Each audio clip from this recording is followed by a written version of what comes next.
The Story of the Treasure Seekers. Author E. Nesbit. Chapter 1.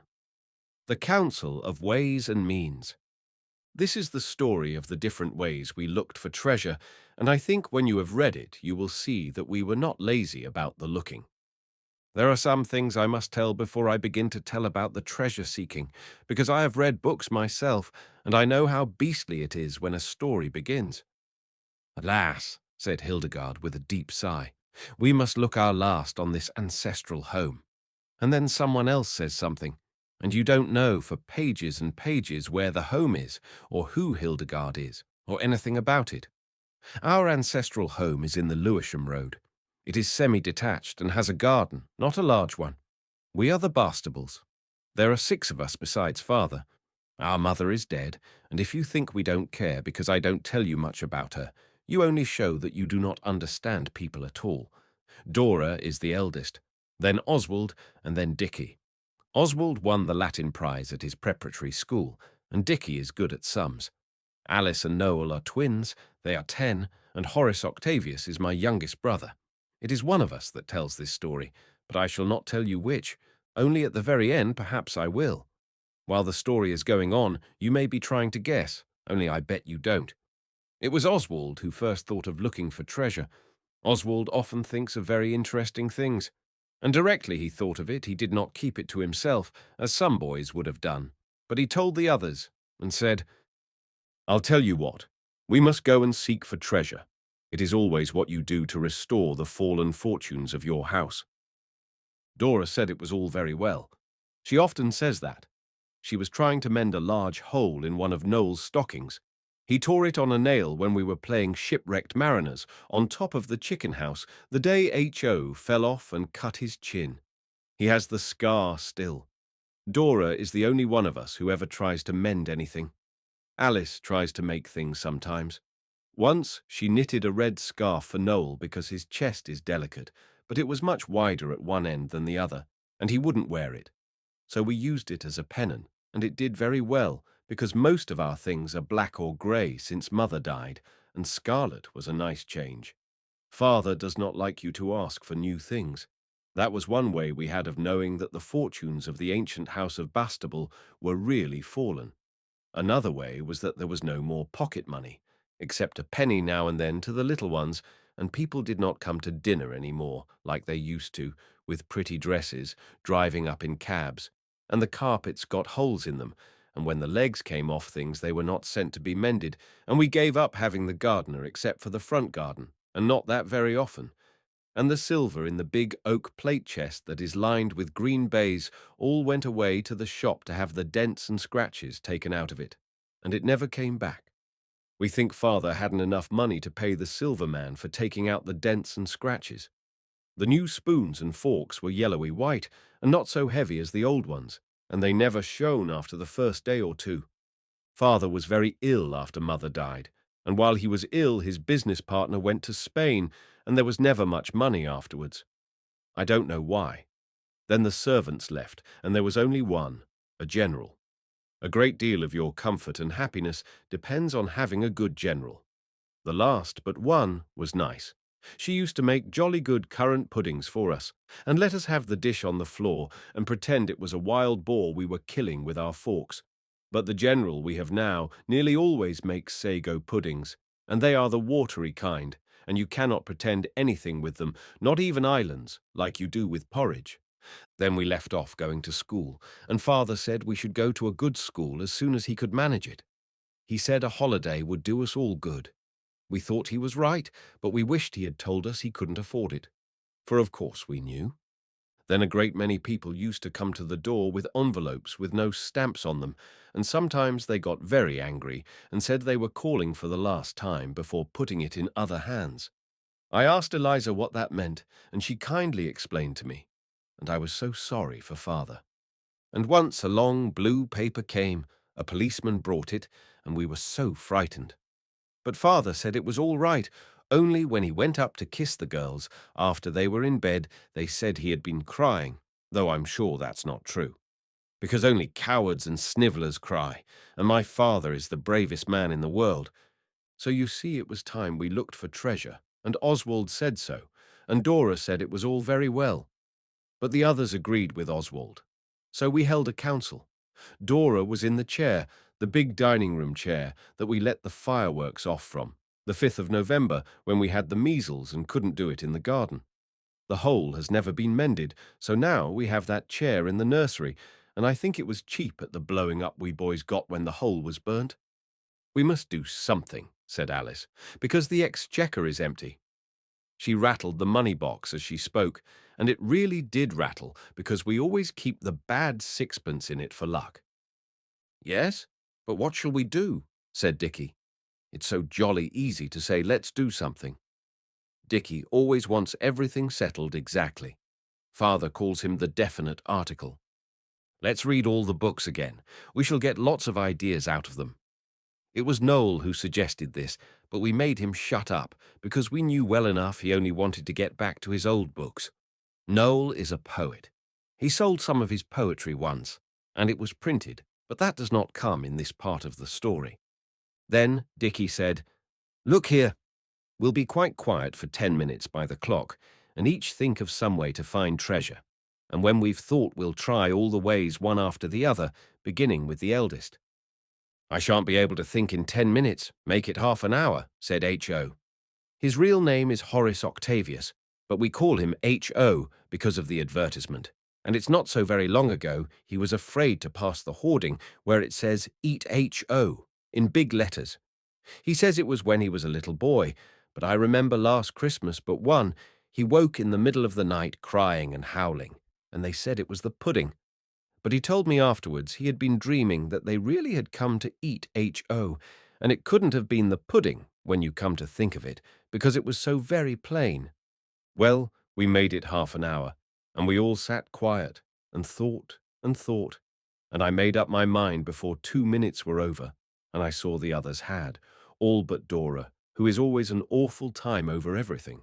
I got pins and needles in my leg from sitting still so long, and when it was 7 minutes, H.O. cried out, "Oh, it must be more than half an hour." H.O. is 8 years old, but he cannot tell the clock yet. Oswald could tell the clock when he was 6. We all stretched ourselves and began to speak at once, but Dora put up her hands to her ears and said, "One at a time, please. We aren't playing Babel." It is a very good game. Did you ever play it? So Dora made us all sit in a row on the floor, in ages, and then she pointed at us with the finger that had the brass thimble on. Her silver one got lost when the last general but 2 went away. We think she must have forgotten it was Dora's and put it in her box by mistake. She was a very forgetful girl. She used to forget what she had spent money on, so that the change was never quite right. Oswald spoke first. "I think we might stop people on Blackheath with crepe masks and horse pistols and say, 'Your money or your life. Resistance is useless. We are armed to the teeth,' like Dick Turpin and Claude Duval. It wouldn't matter about not having horses because coaches have gone out too." Dora screwed up her nose the way she always does when she is going to talk like the good elder sister in books and said, "That would be very wrong. It's like pickpocketing or taking pennies out of father's great coat when it's hanging in the hall." I must say, I don't think she need have said that, especially before the little ones, for it was when I was only 4. But Oswald was not going to let her see he cared, so he said, "Oh, very well. I can think of lots of other ways. We could rescue an old gentleman from deadly highwaymen." "There aren't any," said Dora. "Oh, well, it's all the same. From deadly peril, then. There's plenty of that. Then he would turn out to be the Prince of Wales, and he would say, 'My noble, my cherished preserver, here is £1,000,000 a year. Rise up, Sir Oswald Bastable.'" But the others did not seem to think so, and it was Alice's turn to say. She said, "I think we might try the divining rod. I'm sure I could do it. I've often read about it. You hold a stick in your hands, and when you come to where there is gold underneath, the stick kicks about, so you know. And you dig." "Oh," said Dora suddenly. "I have an idea, but I'll say last. I hope the divining rod isn't wrong. I believe it's wrong in the Bible." "So is eating pork and ducks," said Dicky. "You can't go by that." Anyhow, we'll try the other ways first, said Dora. Now, H.O. Let's be bandits, said H. Oh, I dare say it's wrong, but it would be fun pretending. I'm sure it's wrong, said Dora. And Dicky said she thought everything wrong.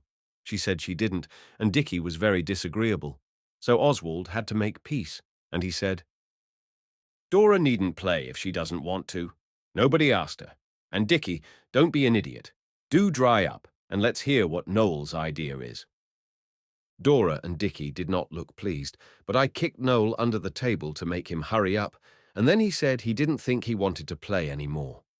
That's the worst of it. The others are so jolly ready to quarrel. I told Noel to be a man and not a snivelling pig, and at last he said he had not made up his mind whether he would print his poetry in a book and sell it, or find a princess and marry her. Whichever it is, he added, none of you shall want for anything, though Oswald did kick me and say I was a snivelling pig. I didn't, said Oswald. I told you not to be. And Alice explained to him that that was quite the opposite of what he thought, so he agreed to drop it. Then Dicky spoke. You must all of you have noticed the advertisements in the papers, telling you that ladies and gentlemen can easily earn £2 a week in their spare time, and to send 2 shillings for sample and instructions, carefully packed free from observation. Now that we don't go to school, all our time is spare time, so I should think we could easily earn £20 a week each. That would do us very well. We'll try some of the other things first, and directly we have any money we'll send for the sample and instructions. And I have another idea, but I must think about it before I say. We all said, out with it. What's the other idea? But Dicky said, no. That is Dicky all over. He never will show you anything he's making till it's quite finished, and the same with his inmost thoughts. But he is pleased if you seem to want to know, so Oswald said, keep your silly old secret then. Now, Dora, drive ahead. We've all said except you. Then Dora jumped up and dropped the stocking and the thimble. It rolled away, and we did not find it for days, and said, let's try my way now. Besides, I'm the eldest, so it's only fair. Let's dig for treasure. Not any tiresome divining rod, but just plain digging. People who dig for treasure always find it, and then we shall be rich, and we needn't try your ways at all. Some of them are rather difficult, and I'm certain some of them are wrong, and we must always remember that wrong things. But we told her to shut up and come on, and she did. I couldn't help wondering as we went down to the garden why Father had never thought of digging there for treasure instead of going to his beastly office every day. Chapter 2. Digging for Treasure. I am afraid the last chapter was rather dull. It is always dull in books when people talk and don't do anything, but I was obliged to put it in, or else you wouldn't have understood all the rest. The best part of books is when things are happening. That is the best part of real things too. This is why I shall not tell you in this story about all the days when nothing happened. You will not catch me saying, thus the sad days passed slowly by, or the years rolled on their weary course, or time went on, because it is silly. Of course, time goes on, whether you say so or not. So I shall just tell you the nice, interesting parts, and in between you will understand that we had our meals and got up and went to bed, and dull things like that. It would be sickening to write all that down, though of course it happens. I said so to Albert next door's uncle, who writes books, and he said, quite right, that's what we call selection, a necessity of true art. And he is very clever indeed. So you see, I have often thought that if the people who write books for children knew a little more, it would be better. I shall not tell you anything about us, except what I should like to know about if I was reading the story and you were writing it. Albert's uncle says I ought to have put this in the preface, but I never read prefaces, and it is not much good writing things just for people to skip. I wonder other authors have never thought of this. Well, when we had agreed to dig for treasure, we all went down into the cellar and lighted the gas. Oswald would have liked to dig there, but it is stone flags. We looked among the old boxes and broken chairs and fenders and empty bottles and things, and at last we found the spades we had to dig in the sand with when we went to the seaside 3 years ago. They are not silly, babyish, wooden spades that split if you look at them, but good iron, with a blue mark across the top of the iron part and yellow wooden handles. We wasted a little time getting them dusted because the girls wouldn't dig with spades that had cobwebs on them. Girls would never do for African explorers or anything like that. They are too beastly particular. It was no use doing the thing by halves. We marked out a sort of square in the mouldy part of the garden, about 3 yards across, and began to dig. But we found nothing except worms and stones, and the ground was very hard. So we thought we'd try another part of the garden, and we found a place in the big round flower bed, where the ground was much softer. We thought we'd make a smaller hole to begin with, and it was much better. We dug and dug and dug, and it was jolly hard work. We got very hot digging, but we found nothing. Presently, Albert next door looked over the wall. We do not like him very much, but we let him play with us sometimes, because his father is dead, and you must not be unkind to orphans, even if their mothers are alive. Albert is always very tidy. He wears frilly collars and velvet knickerbockers. I can't think how he can bear to. So we said, "Hello." And he said, "What are you up to?" "We're digging for treasure," said Alice. "An ancient parchment revealed to us the place of concealment. Come over and help us. When we have dug deep enough, we shall find a great pot of red clay, full of gold and precious jewels." Albert next door only sniggered and said, "What silly nonsense. He cannot play properly at all. It is very strange, because he has a very nice uncle. You see, Albert next door doesn't care for reading, and he has not read nearly so many books as we have, so he is very foolish and ignorant. But it cannot be helped, and you just have to put up with it when you want him to do anything. Besides, it is wrong to be angry with people for not being so clever as you are yourself. It is not always their faults. So Oswald said, "Come and dig, then you shall share the treasure when we've found it." But he said, "I shan't. I don't like digging, and I'm just going into my tea." "Come along and dig. There's a good boy," Alice said. "You can use my spade. It's much the best." So he came along and dug, and when once he was over the wall, we kept him at it, and we worked as well, of course, and the hole got deep. Pincher worked too.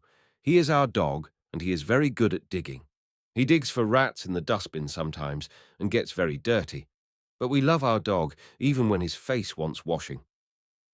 "I expect we shall have to make a tunnel," Oswald said, "to reach the rich treasure."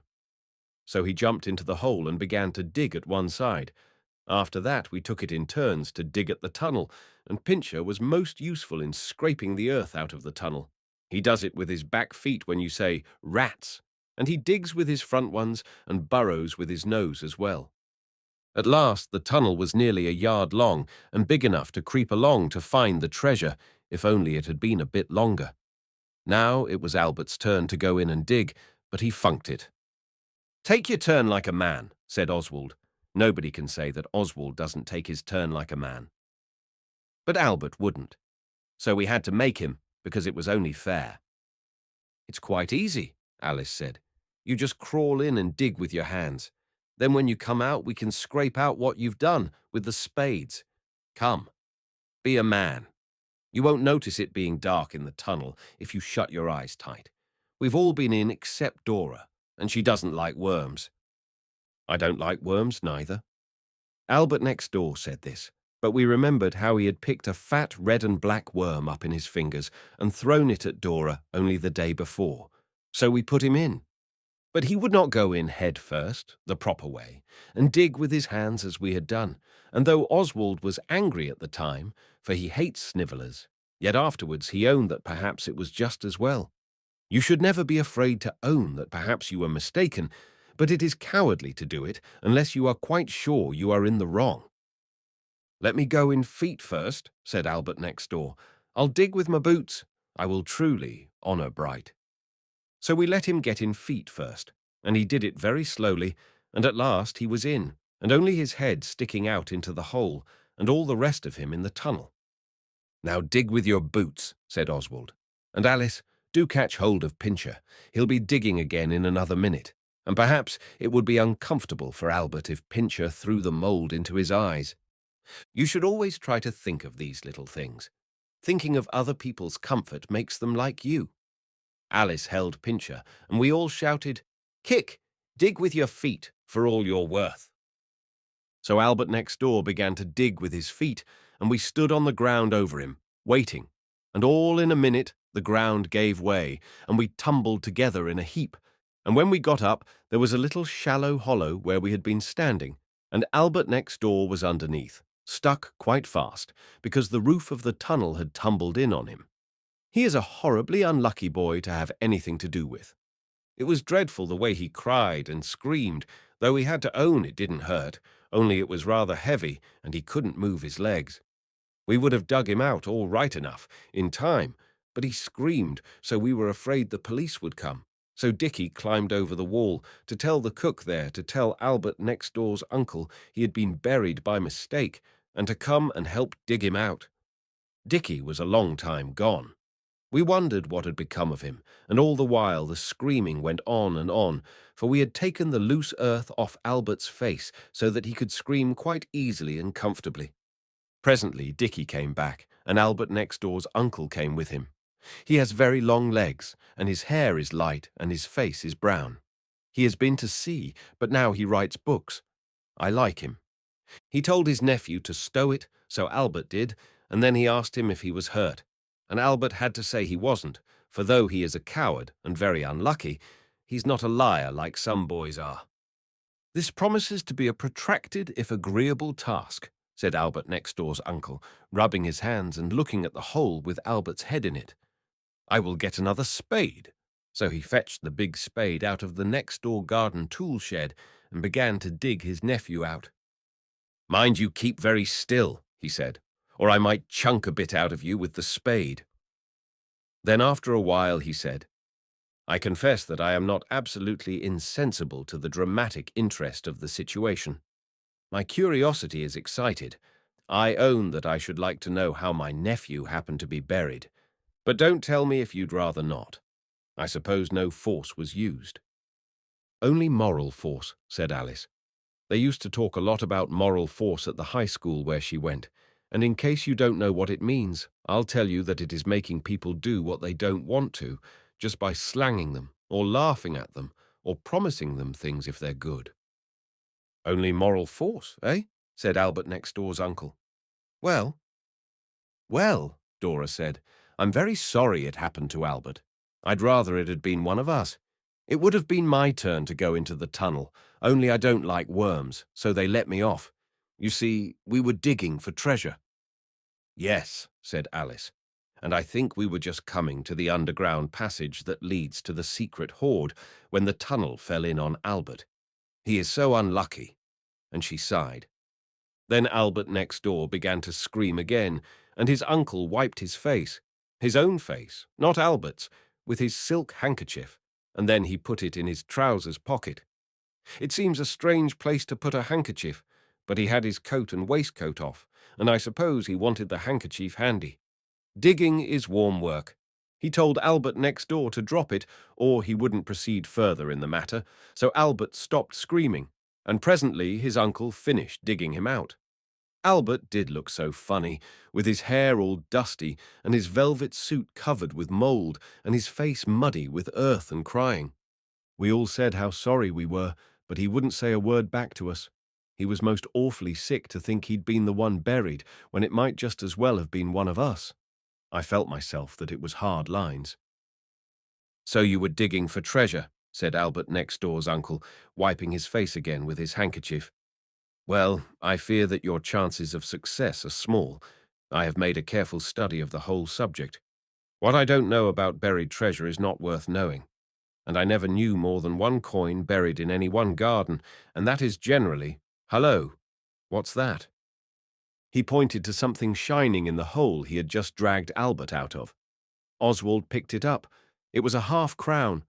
We looked at each other, speechless with surprise and delight, like in books.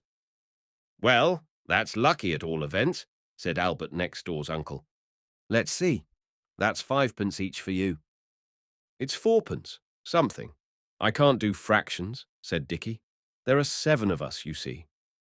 "Oh, you count Albert as one of yourselves on this occasion, eh?" "Of course," said Alice. And I say, he was buried after all. Why shouldn't we let him have the odd somethings, and we'll have fourpence each? We all agreed to do this, and told Albert next door we would bring his share as soon as we could get the half-crown changed. He cheered up a little at that, and his uncle wiped his face again. He did look hot, and began to put on his coat and waistcoat. When he had done it, he stooped and picked up something. He held it up, and you will hardly believe it, but it is quite true. It was another half-crown. "To think that there should be two," he said. "In all my experience of buried treasure, I never heard of such a thing." I wish Albert next door's uncle would come treasure-seeking with us regularly. He must have very sharp eyes, for Dora says she was looking just the minute before at the very place where the second half-crown was picked up from, and she never saw it. Chapter 3. Being Detectives. The next thing that happened to us was very interesting. It was as real as the half-crowns, not just pretending. I shall try to write it as like a real book as I can. Of course we have read Mr. Sherlock Holmes, as well as the yellow-covered books with pictures outside that are so badly printed, and you get them for fourpence halfpenny at the bookstall when the corners of them are beginning to curl up and get dirty, with people looking to see how the story ends when they are waiting for trains. I think this is most unfair to the boy at the bookstall. The books are written by a gentleman named Gaboriau, and Albert's uncle says they are the worst translations in the world and written in vile English. Of course, they're not like Kipling, but they're jolly good stories. And we had just been reading a book by Dick Diddlington. That's not his right name, but I know all about libel actions, so I shall not say what his name is really, because his books are rot. Only they put it into our heads to do what I am going to narrate. It was in September, and we were not to go to the seaside because it is so expensive, even if you go to Sheerness, where it is all tin cans and old boots and no sand at all.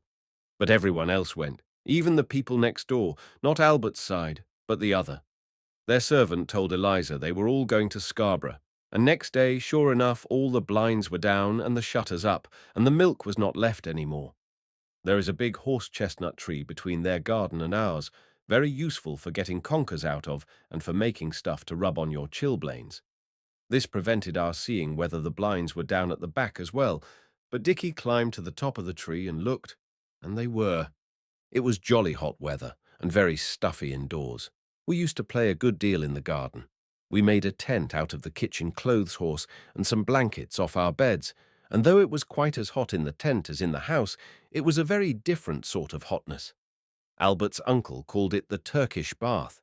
It is not nice to be kept from the seaside, but we know that we have much to be thankful for. We might be poor little children living in a crowded alley where even at summer noon hardly a ray of sunlight penetrates, clothed in rags and with bare feet, though I do not mind holes in my clothes myself, and bare feet would not be at all bad in this sort of weather. Indeed, we do sometimes when we are playing at things which require it. It was shipwrecked mariners that day, I remember, and we were all in the blanket tent. We had just finished eating the things we had saved, at the peril of our lives, from the fast-sinking vessel. They were rather nice things. 2 pennyworth of coconut candy. It was got in Greenwich, where it is 4 ounces a penny, 3 apples, some macaroni, the straight sort that is so useful to suck things through, some raw rice, and a large piece of cold, sweet pudding that Alice nicked from the larder when she went to get the rice and macaroni. And when we had finished, someone said, "I should like to be a detective." I wish to be quite fair, but I cannot remember exactly who said it. Oswald thinks he said it, and Dora says it was Dicky, but Oswald is too much of a man to quarrel about a little thing like that. "I should like to be a detective," said, perhaps it was Dicky, but I think not, "and find out strange and hidden crimes." "You have to be much cleverer than you are," said H.O. "Not so very," Alice said, "because when you've read the books, you know what the things mean. The red hair on the handle of the knife, or the grains of white powder on the velvet collar of the villain's overcoat. I believe we could do it." "I shouldn't like to have anything to do with murders," said Dora. "Somehow it doesn't seem safe." "And it always ends in the poor murderer being hanged," said Alice. We explained to her why murderers have to be hanged, but she only said, "I don't care. I'm sure no one would ever do murdering twice, Think of the blood and things, and what you would see when you woke up in the night. I shouldn't mind being a detective to lie in wait for a gang of coiners now, and spring upon them unawares, and secure them. Single-handed, you know, or with only my faithful bloodhound. She stroked Pincher's ears, but he had gone to sleep because he knew well enough that all the sweat pudding was finished. He is a very sensible dog. You always get hold of the wrong end of the stick, Oswald said. You can't choose what crimes you'll be a detective about. You just have to get a suspicious circumstance, and then you look for a clue and follow it up. Whether it turns out a murder or a missing will is just a fluke. That's one way, Dicky said. Another is to get a paper and find 2 advertisements or bits of news that fit. Like this, young lady missing, and then it tells about all the clothes she had on, and the gold locket she wore, and the colour of her hair and all that, and then in another piece of the paper you see gold locket found, and then it all comes out. We sent HO for the paper at once, but we could not make any of the things fit in. The 2 best were about how some burglars broke into a place in Holloway where they made preserved tongues and invalid delicacies and carried off a lot of them. And on another page there was mysterious deaths in Holloway. Oswald thought there was something in it, and so did Albert's uncle when we asked him, but the others thought not, so Oswald agreed to drop it. Besides, Holloway is a long way off. All the time we were talking about the paper, Alice seemed to be thinking about something else, and when we had done, she said, I believe we might be detectives ourselves, but I should not like to get anybody into trouble. Not murderers or robbers? Dicky asked. It wouldn't be murderers, she said, but I have noticed something strange.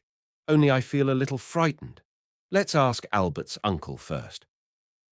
Alice is a jolly sight, too fond of asking grown-up people things, and we all said it was tommy rot, and she was to tell us. Well, promise you won't do anything without me, Alice said, and we promised.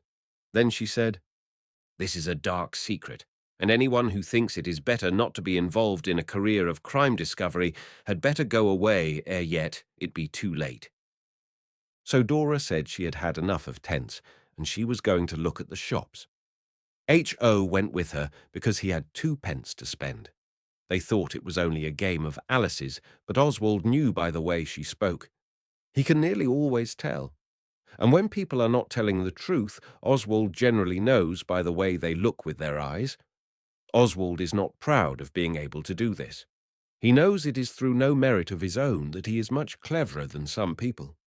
When they had gone, the rest of us got closer together and said, Now then.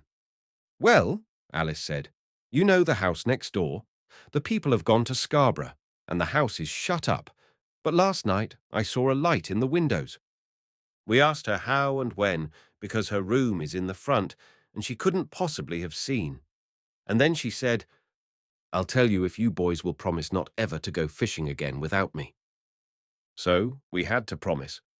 Then she said, It was last night. I had forgotten to feed my rabbits, and I woke up and remembered it. And I was afraid I should find them dead in the morning, like Oswald did. It wasn't my fault, Oswald said. There was something the matter with the beasts. I fed them right enough. Alice said she didn't mean that, and she went on.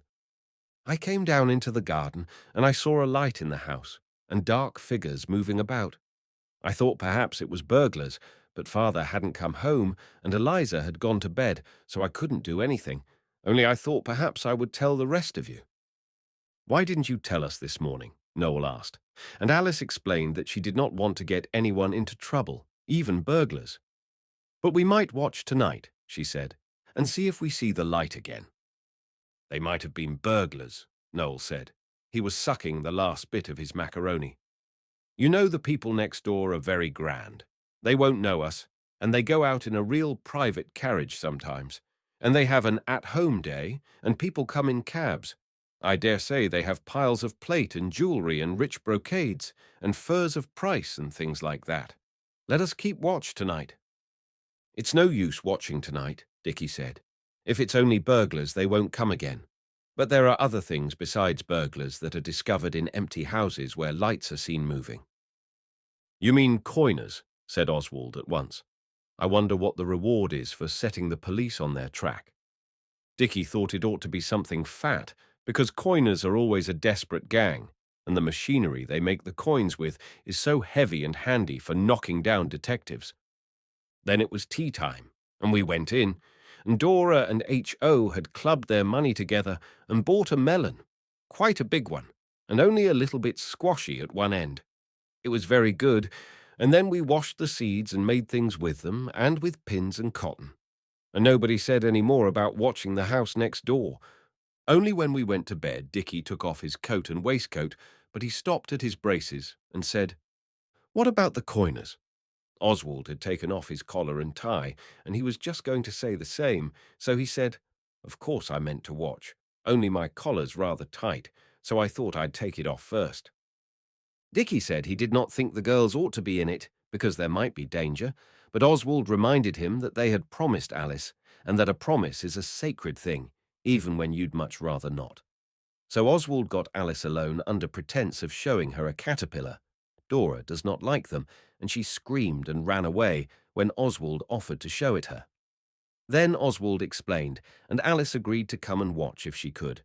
This made us later than we ought to have been, because Alice had to wait till Dora was quiet and then creep out very slowly for fear of the boards creaking. The girls sleep with their room door open for fear of burglars.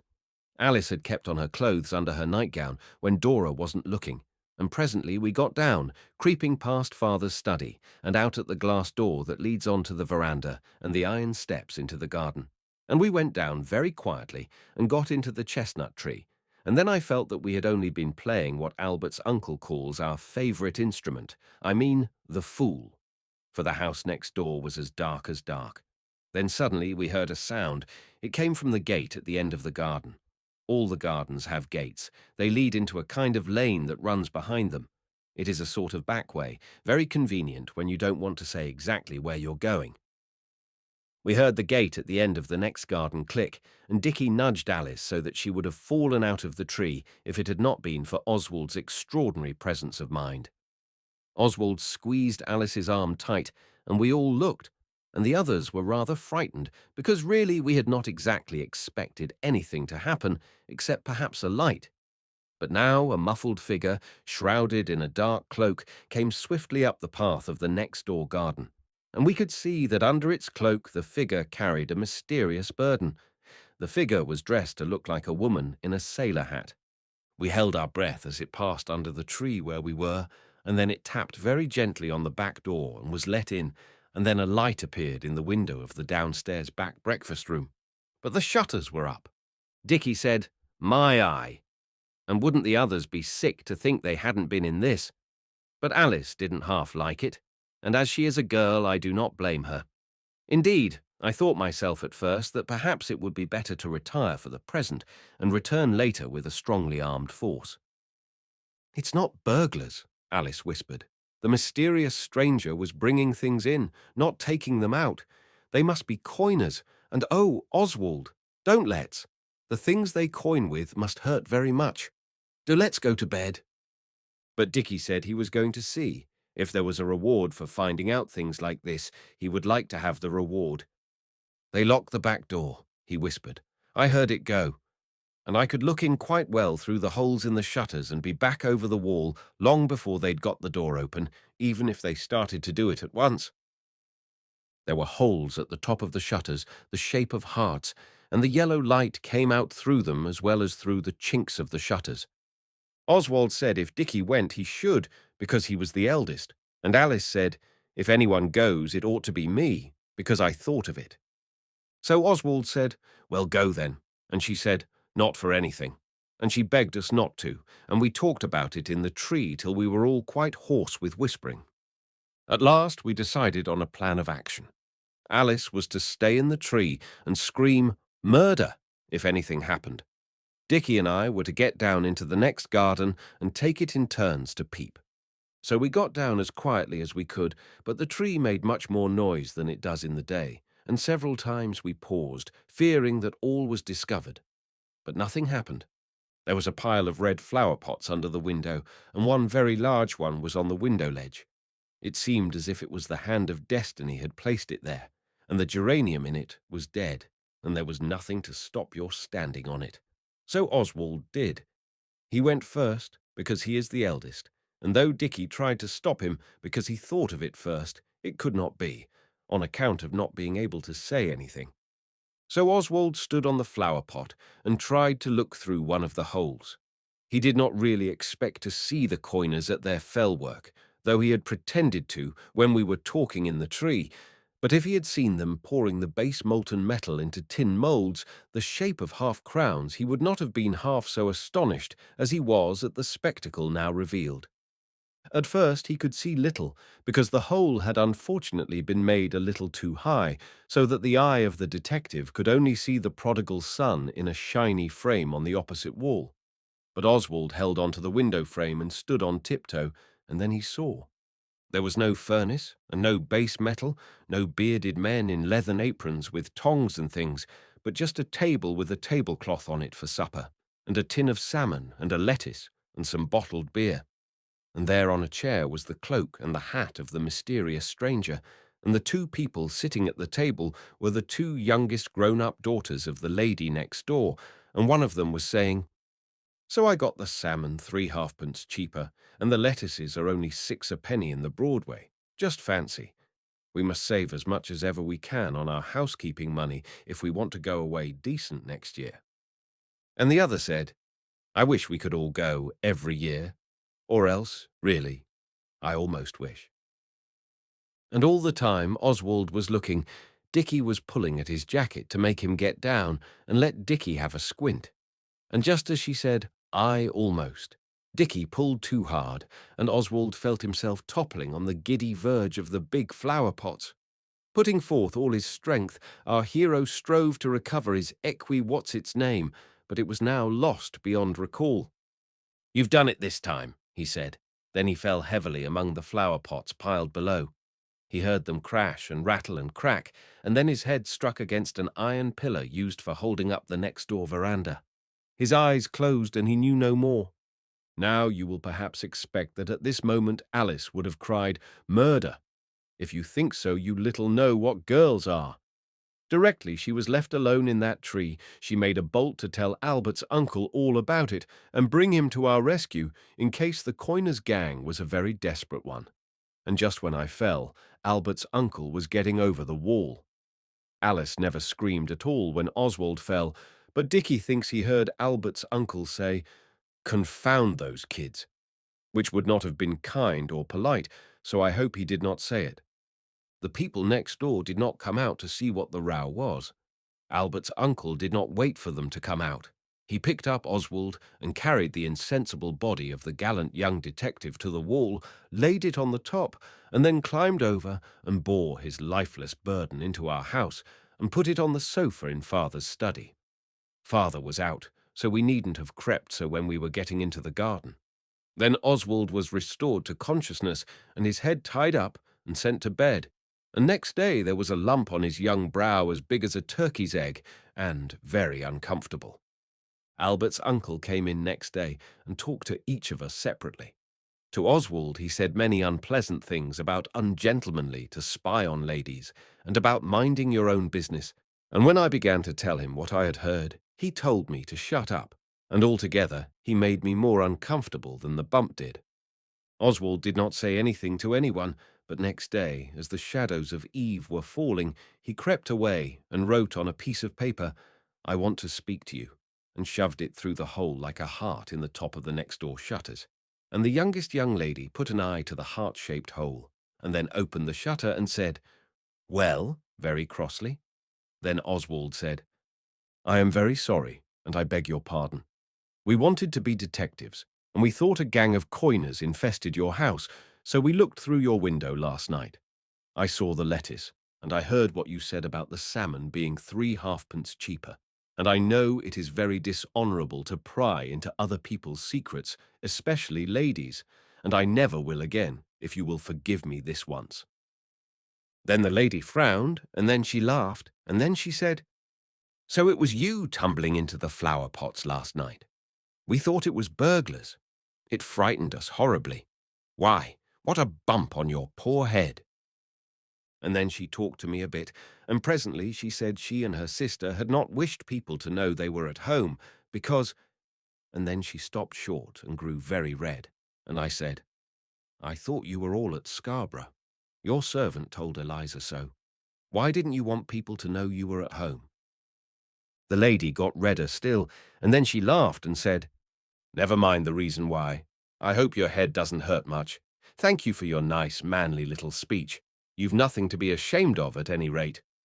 Then she kissed me, and I did not mind. And then she said, "Run away now, dear. I'm going to pull up the blinds and open the shutters, and I want to do it at once, before it gets dark, so that everyone can see we're at home and not at Scarborough." Chapter 4. Good Hunting. When we had got that 4 shillings by digging for treasure, we ought, by rights, to have tried Dicky's idea of answering the advertisement about ladies and gentlemen and spare time and £2 a week, but there were several things we rather wanted. Dora wanted a new pair of scissors, and she said she was going to get them with her 8 pence. But Alice said, "You ought to get her those, Oswald, because you know you broke the points off hers getting the marble out of the brass thimble." It was quite true, though I had almost forgotten it. But then it was H.O. who jammed the marble into the thimble first of all, so I said, "It's H.O.'s fault as much as mine, anyhow. Why shouldn't he pay?" Oswald didn't so much mind paying for the beastly scissors, but he hates injustice of every kind. "He's such a little kid," said Dicky, and of course H.O. said he wasn't a little kid, and it very nearly came to being a row between them. But Oswald knows when to be generous, so he said, "Look here, I'll pay 6 pence of the scissors, and H.O. shall pay the rest, to teach him to be careful." H.O. agreed. He is not at all a mean kid, but I found out afterwards that Alice paid his share out of her own money. Then we wanted some new paints, and Noel wanted a pencil and a halfpenny account book to write poetry with, and it does seem hard never to have any apples. So somehow or other, nearly all the money got spent, and we agreed that we must let the advertisement run loose a little longer.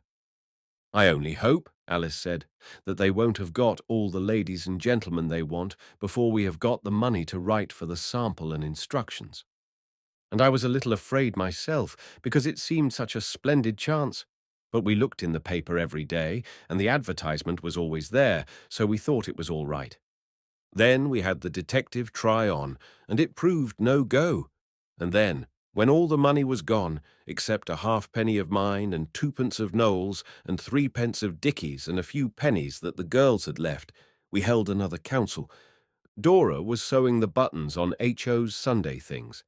He got himself a knife with his money, and he cut every single one of his best buttons off. You've no idea how many buttons there are on a suit. Dora counted them. There are 24, counting the little ones on the sleeves that don't undo. Alice was trying to teach Pincher to beg, but he has too much sense when he knows you've got nothing in your hands, and the rest of us were roasting potatoes under the fire. We had made a fire on purpose, though it was rather warm. They are very good if you cut away the burnt parts, but you ought to wash them first, or you are a dirty boy. "Well, what can we do?" said Dicky. "You are so fond of saying, 'Let's do something,' and never saying what." "We can't try the advertisement yet. Shall we try rescuing someone?" said Oswald. It was his own idea, but he didn't insist on doing it, though he is next to the eldest, for he knows it is bad manners to make people do what you want when they would rather not. "What was Noel's plan?" Alice asked. "A princess or a poetry book," said Noel sleepily. He was lying on his back on the sofa, kicking his legs. "Only I shall look for the princess all by myself, but I'll let you see her when we're married." "Have you got enough poetry to make a book?" Dicky asked that, and it was rather sensible of him, because when Noel came to look, there were only 7 of his poems that any of us could understand. There was The Wreck of the Malabar, and the poem he wrote when Eliza took us to hear the reviving preacher, and everybody cried, and father said it must have been the preacher's eloquence. So Noel wrote, "O eloquence, and what art thou? Aye, what art thou?" Because we cried, and everybody cried inside. When they came out, their eyes were red. "And it was your doing," father said. but Noel told Alice he got the first line and a half from a book a boy at school was going to write when he had time. Besides this, there were the lines on a dead black beetle that was poisoned. "O beetle, how I weep to see thee lying on thy poor back. It is so very sad indeed. You were so shiny and black. I wish you were alive again. But Eliza says wishing it is nonsense and a shame." It was very good beetle poison, and there were hundreds of them lying dead, but Noel only wrote a piece of poetry for one of them. He said he hadn't time to do them all, and the worst of it was he didn't know which one he'd written it to, so Alice couldn't bury the beetle and put the lines on its grave, though she wanted to very much. Well, it was quite plain that there wasn't enough poetry for a book. "We might wait a year or two," said Noel. "I shall be sure to make some more some time. I thought of a piece about a fly this morning that knew condensed milk was sticky." "But we want the money now," said Dicky, "and you can go on writing just the same. It will come in some time or other." "There's poetry in newspapers," said Alice. "Down, Pincher. You'll never be a clever dog, so it's no good trying." "Do they pay for it?" Dicky thought of that. He often thinks of things that are really important, even if they are a little dull. "I don't know, but I shouldn't think anyone would let them print their poetry without." "I wouldn't. I know." That was Dora, but Noel said he wouldn't mind if he didn't get paid, so long as he saw his poetry printed and his name at the end. "We might try, anyway," said Oswald. He's always willing to give other people's ideas a fair trial. So we copied out The Wreck of the Malabar and the other 6 poems on drawing paper. Dora did it. She writes best.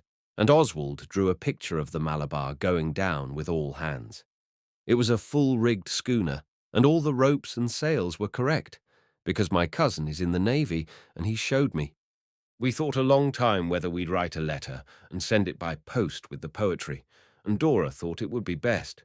But Noel said he couldn't bear not to know at once if the paper would print the poetry, so we decided to take it. I went with Noel because I am the eldest, and he is not old enough to go to London by himself. Dicky said poetry was rot, and he was glad he hadn't got to make a fool of himself. That was because there was not enough money for him to go with us. H.O. couldn't come either, but he came to the station to see us off and waved his cap and called out, "Good hunting," as the train started. There was a lady in spectacles in the corner. She was writing with a pencil on the edges of long strips of paper that had print all down them. When the train started, she asked, "What was that he said?" So Oswald answered, "It was good hunting. It's out of the Jungle Book." "That's very pleasant to hear," the lady said. "I am very pleased to meet people who know their Jungle Book. And where are you off to?" "The Zoological Gardens to look for Bagheera." We were pleased, too, to meet someone who knew the Jungle Book. So Oswald said, "We are going to restore the fallen fortunes of the House of Bastable, and we have all thought of different ways, and we're going to try them all. Noel's way is poetry. I suppose great poets get paid?" The lady laughed. She was awfully jolly, and said she was a sort of poet too, and the long strips of paper were the proofs of her new book of stories. Because before a book is made into a real book with pages and a cover, they sometimes print it all on strips of paper, and the writer make marks on it with a pencil to show the printers what idiots they are not to understand what a writer means to have printed. We told her all about digging for treasure and what we meant to do. Then she asked to see Noel's poetry, and he said he didn't like. So she said, "Look here, if you'll show me yours, I'll show you some of mine." So he agreed. The jolly lady read Noel's poetry, and she said she liked it very much, and she thought a great deal of the picture of the Malabar, and then she said, "I write serious poetry like yours myself, too, but I have a piece here that I think you will like because it's about a boy." She gave it to us, and so I can copy it down, and I will, for it shows that some grown-up ladies are not so silly as others. I like it better than Noel's poetry, though I told him I did not, because he looked as if he was going to cry. This was very wrong, for you should always speak the truth, however unhappy it makes people, and I generally do. But I did not want him crying in the railway carriage. The lady's piece of poetry. Oh, when I wake up in my bed and see the sun all fat and red, I'm glad to have another day for all my different kinds of play. There are so many things to do, the things that make a man of you. If grown-ups did not get so vexed and wonder what you will do next, I often wonder whether they ever made up our kinds of play. If they were always good as gold and only did what they were told. They like you best to play with tops and toys in boxes bought in shops. They do not even know the names of really interesting games. They will not let you play with fire or trip your sister up with wire. They grudge the tea tray for a drum or booby traps when callers come. They don't like fishing, and it's true, you sometimes soak a suit or two. They look on fireworks, though they're dry, with quite a disapproving eye. They do not understand the way to get the most out of your day. They do not know how hunger feels, nor what you need between your meals. And when you're sent to bed at night, they're happy, but they're not polite. For through the door you hear them say, "He's done his mischief for the day." She told us a lot of other pieces, but I cannot remember them, and she talked to us all the way up, and when we got nearly to Cannon Street, she said, "I've got 2 new shillings here. Do you think they would help to smooth the path to fame?" Noel said, "Thank you," and was going to take the shilling. But Oswald, who always remembers what he is told, said, "Thank you very much, but father told us we ought never to take anything from strangers." "That's a nasty one," said the lady. She didn't talk a bit like a real lady, but more like a jolly sort of grown-up boy in a dress and hat. A very nasty one. But don't you think, as Noel and I are both poets, I might be considered a sort of relation? You've heard of brother poets, haven't you? Don't you think Noel and I are aunt and nephew poets, or some relationship of that kind? I didn't know what to say, and she went on. "It's awfully straight of you to stick to what your father tells you, but look here, you take the shillings, and here's my card. When you get home, tell your father all about it, and if he says no, you can just bring the shillings back to me." So we took the shillings, and she shook hands with us and said, "Goodbye, and good hunting." We did tell father about it, and he said it was all right, and when he looked at the card, he told us we were highly honoured, for the lady wrote better poetry than any other lady alive now. We had never heard of her, and she seemed much too jolly for a poet. Good old Kipling. We owe him those 2 shillings, as well as the Jungle Books.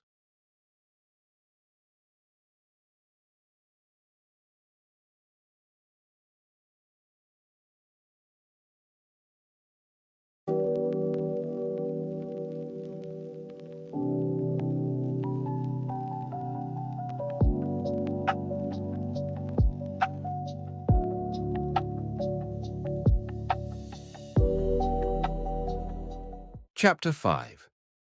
The Poet and the Editor. It was not bad sport, being in London entirely on our own hook. We asked the way to Fleet Street, where father says all the newspaper offices are. They said straight on down Ludgate Hill, but it turned out to be quite another way. At least we didn't go straight on. We got to St. Paul's. Noel would go in, and we saw where Gordon was buried, at least the monument.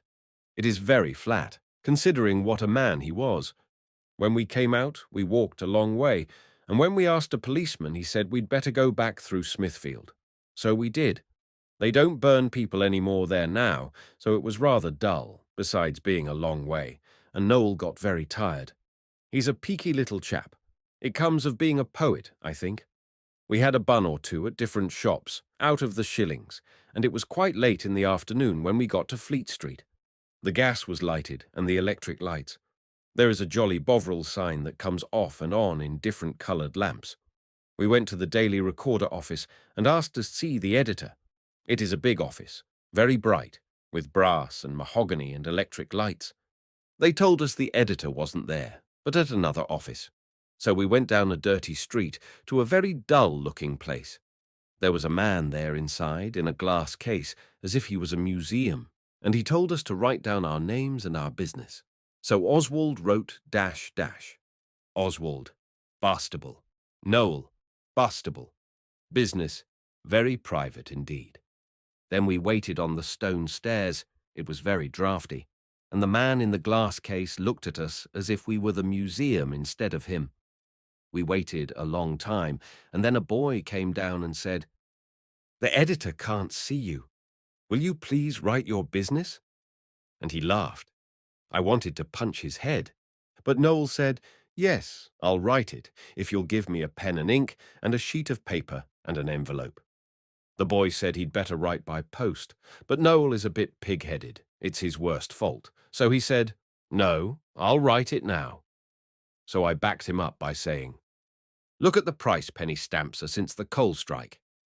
So the boy grinned, and the man in the glass case gave us pen and paper, and Noel wrote.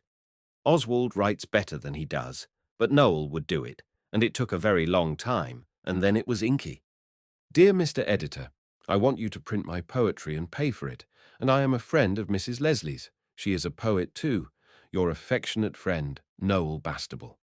He licked the envelope a good deal so that boy shouldn't read it going upstairs, and he wrote "Very private" outside and gave the letter to the boy. I thought it wasn't any good, but in a minute the grinning boy came back, and he was quite respectful and said, "The editor says, please will you step up?" We stepped up. There were a lot of stairs and passages, and a queer sort of humming, hammering sound, and a very funny smell. The boy was now very polite and said it was the ink we smelt, and the noise was the printing machines. After going through a lot of cold passages, we came to a door. The boy opened it and let us go in. There was a large room with a big, soft blue and red carpet and a roaring fire, though it was only October, and a large table with drawers and littered with papers, just like the one in Father's study. A gentleman was sitting at one side of the table. He had a light moustache and light eyes, and he looked very young to be an editor, not nearly so old as Father. He looked very tired and sleepy, as if he had got up very early in the morning, but he was kind, and we liked him. Oswald thought he looked clever. Oswald is considered a judge of faces. "Well," said he, "so you are Mrs. Leslie's friends?" "I think so," said Noel. "At least she gave us each a shilling, and she wished us good hunting." "Good hunting, eh? Well, what about this poetry of yours? Which is the poet?" I can't think how he could have asked. Oswald is said to be a very manly-looking boy for his age. However, I thought it would look duffing to be offended, so I said, "This is my brother Noel. He is the poet." Noel had turned quite pale. He is disgustingly like a girl in some ways. The editor told us to sit down, and he took the poems from Noel and began to read them. Noel got paler and paler. I really thought he was going to faint, like he did when I held his hand under the cold water tap after I had accidentally cut him with my chisel. When the editor had read the first poem, it was the one about the beetle, he got up and stood with his back to us. It was not manners, but Noel thinks he did it to conceal his emotion, as they do in books. He read all the poems, and then he said, "I like your poetry very much, young man. I'll give you, let me see, how much shall I give you for it?" "As much as ever you can," said Noel. "You see, I want a good deal of money to restore the fallen fortunes of the House of Bastable." The gentleman put on some eyeglasses and looked hard at us. Then he sat down. "That's a good idea," said he. "Tell me how you came to think of it, and I say, have you had any tea? They've just sent out for mine." He rang a tingly bell, and the boy brought in a tray with a teapot and a thick cup and saucer and things, and he had to fetch another tray for us when he was told to, and we had tea with the editor of the Daily Recorder. I suppose it was a very proud moment for Noel, though I did not think of that till afterwards. The editor asked us a lot of questions, and we told him a good deal, though of course I did not tell a stranger all our reasons for thinking that the family fortunes wanted restoring. We stayed about half an hour, and when we were going away, he said again, "I shall print all your poems, my poet, and now what do you think they're worth?" "I don't know," Noel said. "You see, I didn't write them to sell." "Why did you write them then?" he asked. Noel said he didn't know. He supposed because he wanted to. "Art for art's sake, eh?" said the editor, and he seemed quite delighted, as though Noel had said something clever. "Well, would a guinea meet your views?" he asked. I have read of people being at a loss for words and dumb with emotion, and I've read of people being turned to stone with astonishment or joy or something, but I never knew how silly it looked till I saw Noel standing staring at the editor with his mouth open. He went red and he went white, and then he got crimson, as if you were rubbing more and more crimson lake on a palette. But he didn't say a word, so Oswald had to say, "I should jolly well think so." So the editor gave Noel a sovereign and a shilling, and he shook hands with us both, but he thumped Noel on the back and said, "Buck up, old man. It's your first guinea, but it won't be your last. Now go along home, and in about 10 years you can bring me some more poetry. Not before, see? I'm just taking this poetry of yours because I like it very much, but we don't put poetry in this paper at all. I shall have to put it in another paper I know of." "What do you put in your paper?" I asked, for father always takes the Daily Chronicle, and I didn't know what the Recorder was like. We chose it because it has such a glorious office and a clock outside lighted up. "Oh, news," said he, "and dull articles and things about celebrities, if you know any celebrities now." Noel asked him what celebrities were. "Oh, the Queen and the princes, and people with titles, and people who write or sing or act or do something clever or wicked." "I don't know anybody wicked," said Oswald, wishing he had known Dick Turpin or Claude Duval, so as to be able to tell the editor things about them. "But I know someone with a title, Lord Tottenham." "The mad old protectionist, eh? How did you come to know him?" "We don't know him to speak to, but he goes over the heath every day at 3, and he strides along like a giant, with a black cloak like Lord Tennyson's flying behind him, and he talks to himself like 1 o'clock." "What does he say?" The editor had sat down again, and he was fiddling with a blue pencil. "We only heard him once, close enough to understand, and then he said, 'The curse of the country, sir, ruin and desolation.' And then he went striding along again, hitting at the furze bushes as if they were the heads of his enemies." "Excellent descriptive touch," said the editor. "Well, go on." "That's all I know about him, except that he stops in the middle of the heath every day, and he looks all round to see if there's anyone about, and if there isn't, he takes his collar off." The editor interrupted, which is considered rude, and said, "You're not romancing." "I beg your pardon," said Oswald. "Drawing the long bow, I mean," said the editor. Oswald drew himself up and said he wasn't a liar. The editor only laughed and said romancing and lying were not at all the same, only it was important to know what you were playing at. So Oswald accepted his apology and went on. "We were hiding among the furze bushes one day, and we saw him do it. He took off his collar, and he put on a clean one, and he threw the other among the furze bushes.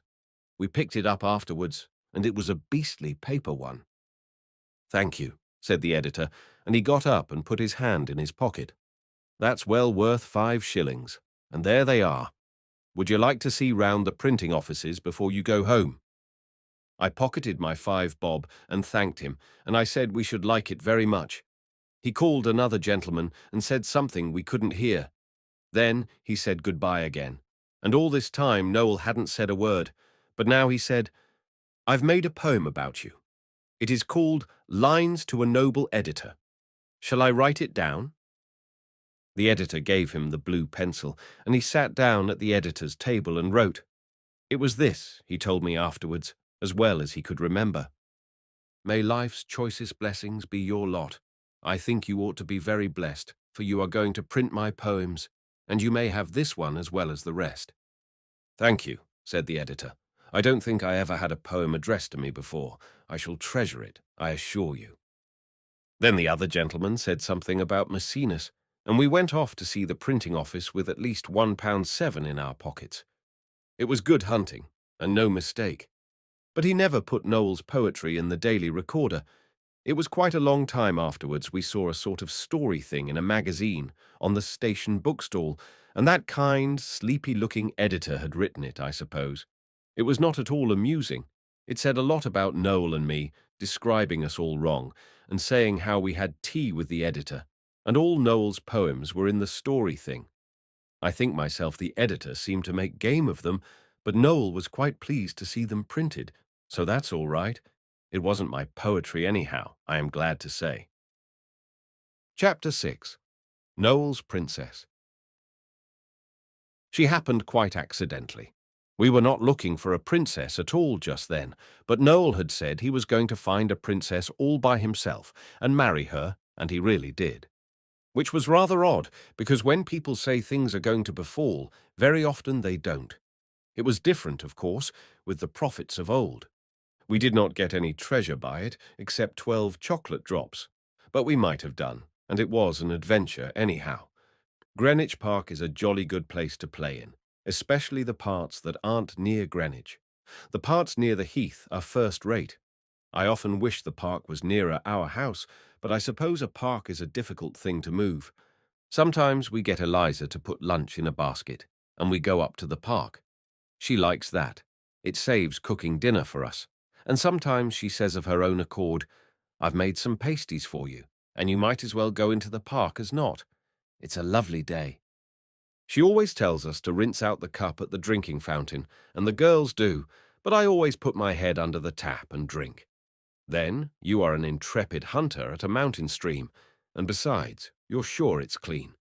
Dicky does the same, and so does H.O., but Noel always drinks out of the cup. He says it is a golden goblet wrought by enchanted gnomes. The day the princess happened was a fine, hot day last October, and we were quite tired with the walk up to the park. We always go in by the little gate at the top of Croom's Hill. It is the postern gate that things always happen at in stories. It was dusty walking, but when we got in the park it was ripping, so we rested a bit and lay on our backs and looked up at the trees and wished we could play monkeys. I have done it before now, but the park keeper makes a row if he catches you. When we'd rested a little, Alice said, "It was a long way to the enchanted wood, but it is very nice now we are there. I wonder what we shall find in it."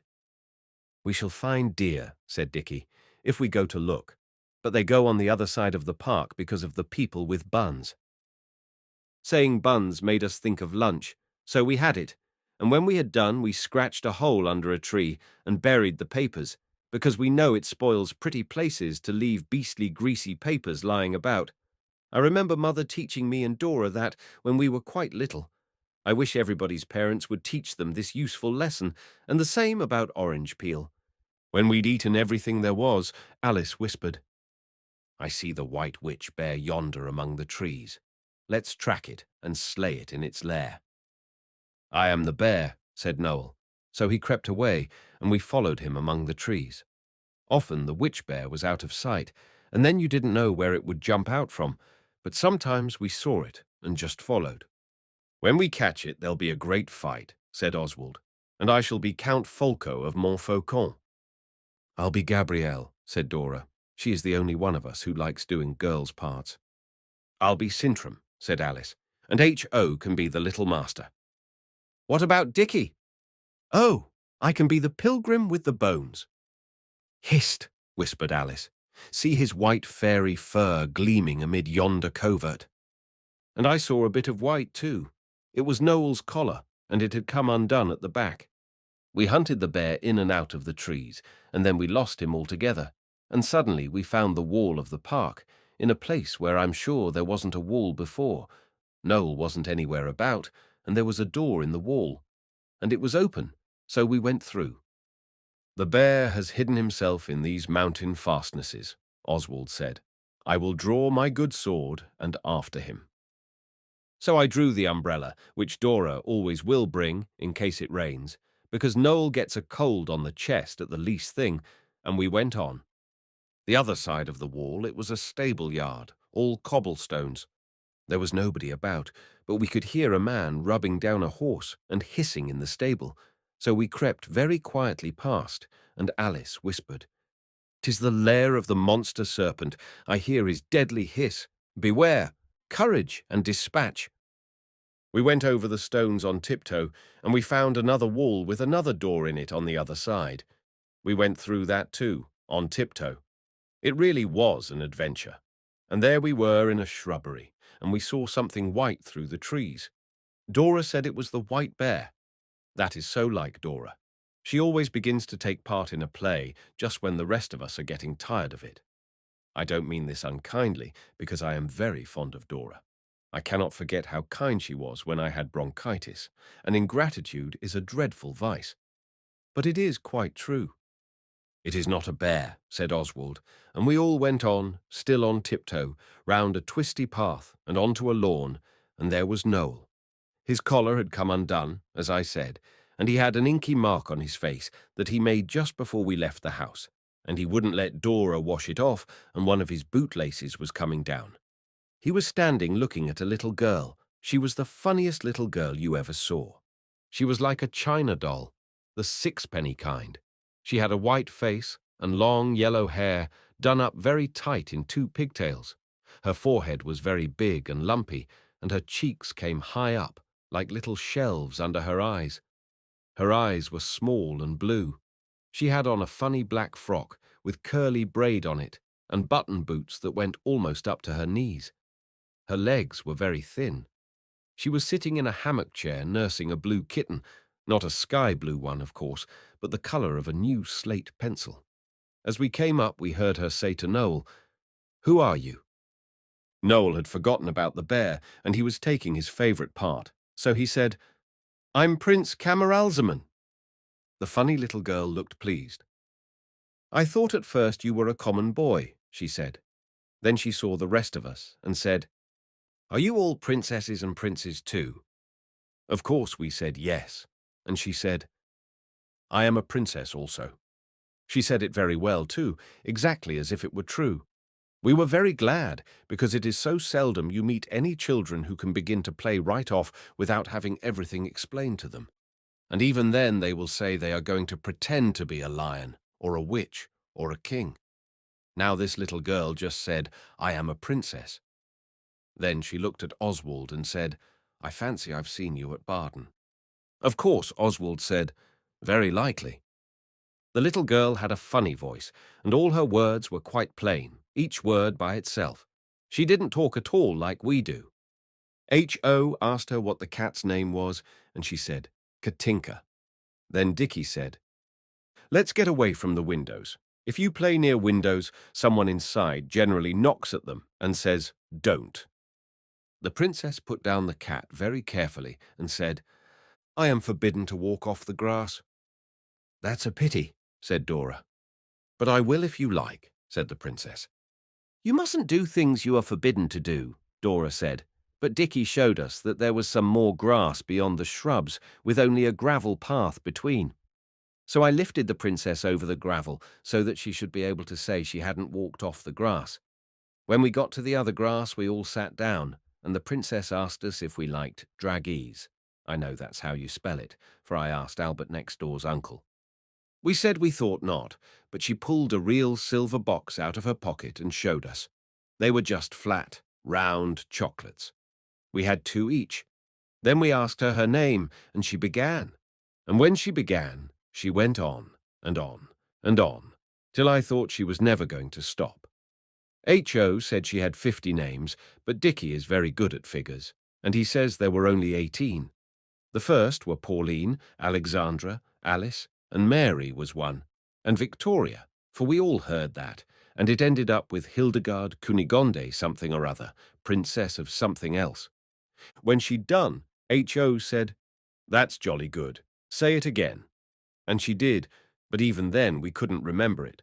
We told her our names, but she thought they were too short, so when it was Noel's turn, he said he was Prince Noel Camaralzaman, Ivan Constantine, Charlemagne, James, John, Edward Biggs, Maximilian Bastable, Prince of Lewisham. But when she asked him to say it again, of course, he could only get the first two names right, because he'd made it up as he went on. So the princess said, "You are quite old enough to know your own name." She was very grave and serious. She told us that she was the fifth cousin of Queen Victoria. We asked who the other cousins were, but she did not seem to understand. She went on and said she was 7 times removed. She couldn't tell us what that meant either, but Oswald thinks it means that the Queen's cousins are so fond of her that they will keep coming bothering, so the Queen's servants have orders to remove them. This little girl must have been very fond of the Queen to try so often to see her, and to have been 7 times removed. We could see that it is considered something to be proud of, but we thought it was hard on the Queen that her cousins wouldn't let her alone. Presently the little girl asked us where our maids and governesses were. We told her we hadn't any just now, and she said, "How pleasant! And did you come here alone?" "Yes," said Dora. "We came across the heath." "You are very fortunate," said the little girl. She sat very upright on the grass, with her fat little hands in her lap. "I should like to go on the heath. There are donkeys there, with white saddle covers. I should like to ride them, but my governess will not permit." "I'm glad we haven't a governess," H.O. said. "We ride the donkeys whenever we have any pennies, and once I gave the man another penny to make it gallop." "You are indeed fortunate," said the princess again, and when she looked sad, the shelves on her cheeks showed more than ever. "You could have laid a sixpence on them quite safely if you had had one." "Never mind," said Noel. "I've got a lot of money. Come out and have a ride now." But the little girl shook her head and said she was afraid it would not be correct. Dora said she was quite right. Then all of a sudden came one of those uncomfortable times when nobody can think of anything to say, so we sat and looked at each other. But at last Alice said we ought to be going. "Do not go yet," the little girl said. "At what time did they order your carriage?" "Our carriage is a fairy one, drawn by griffins, and it comes when we wish for it," said Noel. The little girl looked at him very queerly and said, "That is out of a picture book." Then Noel said he thought it was about time he was married if we were to be home in time for tea. The little girl was rather stupid over it, but she did what we told her, and we married them with Dora's pocket handkerchief for a veil, and the ring off the back of one of the buttons on H.O.'s blouse just went on her little finger. Then we showed her how to play cross-touch and puss in the corner and tag. It was funny. She didn't know any games but battledore and shuttlecock and les graces. But she really began to laugh at last, and not to look quite so like a doll. She was Puss and was running after Dicky when suddenly she stopped short and looked as if she was going to cry. And we looked too, and there were 2 prim ladies with little mouths and tight hair. One of them said in quite an awful voice, "Pauline, who are these children?" And her voice was gruff, with very curly R's. The little girl said we were princes and princesses, which was silly to a grown-up person that is not a great friend of yours. The gruff lady gave a short, horrid laugh, like a husky bark, and said, "Princes, indeed. They're only common children." Dora turned very red and began to speak, but the little girl cried out, "Common children. Oh, I am so glad. When I am grown up, I'll always play with common children." And she ran at us and began to kiss us one by one, beginning with Alice. She had got to H.O. when the horrid lady said, "Your Highness, go indoors at once." The little girl answered, "I won't."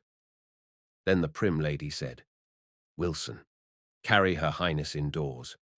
And the little girl was carried away, screaming and kicking with her little thin legs and her buttoned boots, and between her screams she shrieked, "Common children, I am glad, glad, glad. Common children, common children." The nasty lady then remarked, "Go at once, or I will send for the police." So we went. H.O. made a face at her, and so did Alice, but Oswald took off his cap and said he was sorry if she was annoyed about anything, for Oswald has always been taught to be polite to ladies, however nasty. Dicky took his off too when he saw me do it. He says he did it first, but that is a mistake. If I were really a common boy, I should say it was a lie. Then we all came away, and when we got outside, Dora said, "So she was really a princess. Fancy a princess living there." "Even princesses have to live somewhere," said Dicky. "And I thought it was play. And it was real. I wish I'd known." "I should have liked to ask her lots of things," said Alice. H.O. said he would have liked to ask her what she had for dinner and whether she had a crown. I felt, myself, we had lost a chance of finding out a great deal about kings and queens. I might have known such a stupid-looking little girl would never have been able to pretend as well as that. So we all went home across the heath and made dripping toast for tea. When we were eating it, Noel said, "I wish I could give her some. It is very good." He sighed as he said it, and his mouth was very full, so we knew he was thinking of his princess. He says now that she was as beautiful as the day, but we remember her quite well, and she was nothing of the kind. Chapter 7. Being Bandits. Noel was quite tiresome for ever so long after we found the princess. He would keep on wanting to go to the park when the rest of us didn't, and though we went several times to please him, we never found that door open again, and all of us except him knew from the first that it would be no go. So now we thought it was time to do something to rouse him from the stupor of despair, which is always done to heroes when anything baffling has occurred. Besides, we were getting very short of money again. The fortunes of your house cannot be restored, not so that they will last, that is, even by the £1.8 we got when we had the good hunting. We spent a good deal of that on presents for Father's birthday. We got him a paperweight, like a glass bun, with a picture of Lewisham Church at the bottom, and a blotting pad, and a box of preserved fruits, and an ivory penholder with a view of Greenwich Park in the little hole where you look through at the top. He was most awfully pleased and surprised, and when he heard how Noel and Oswald had earned the money to buy the things, he was more surprised still.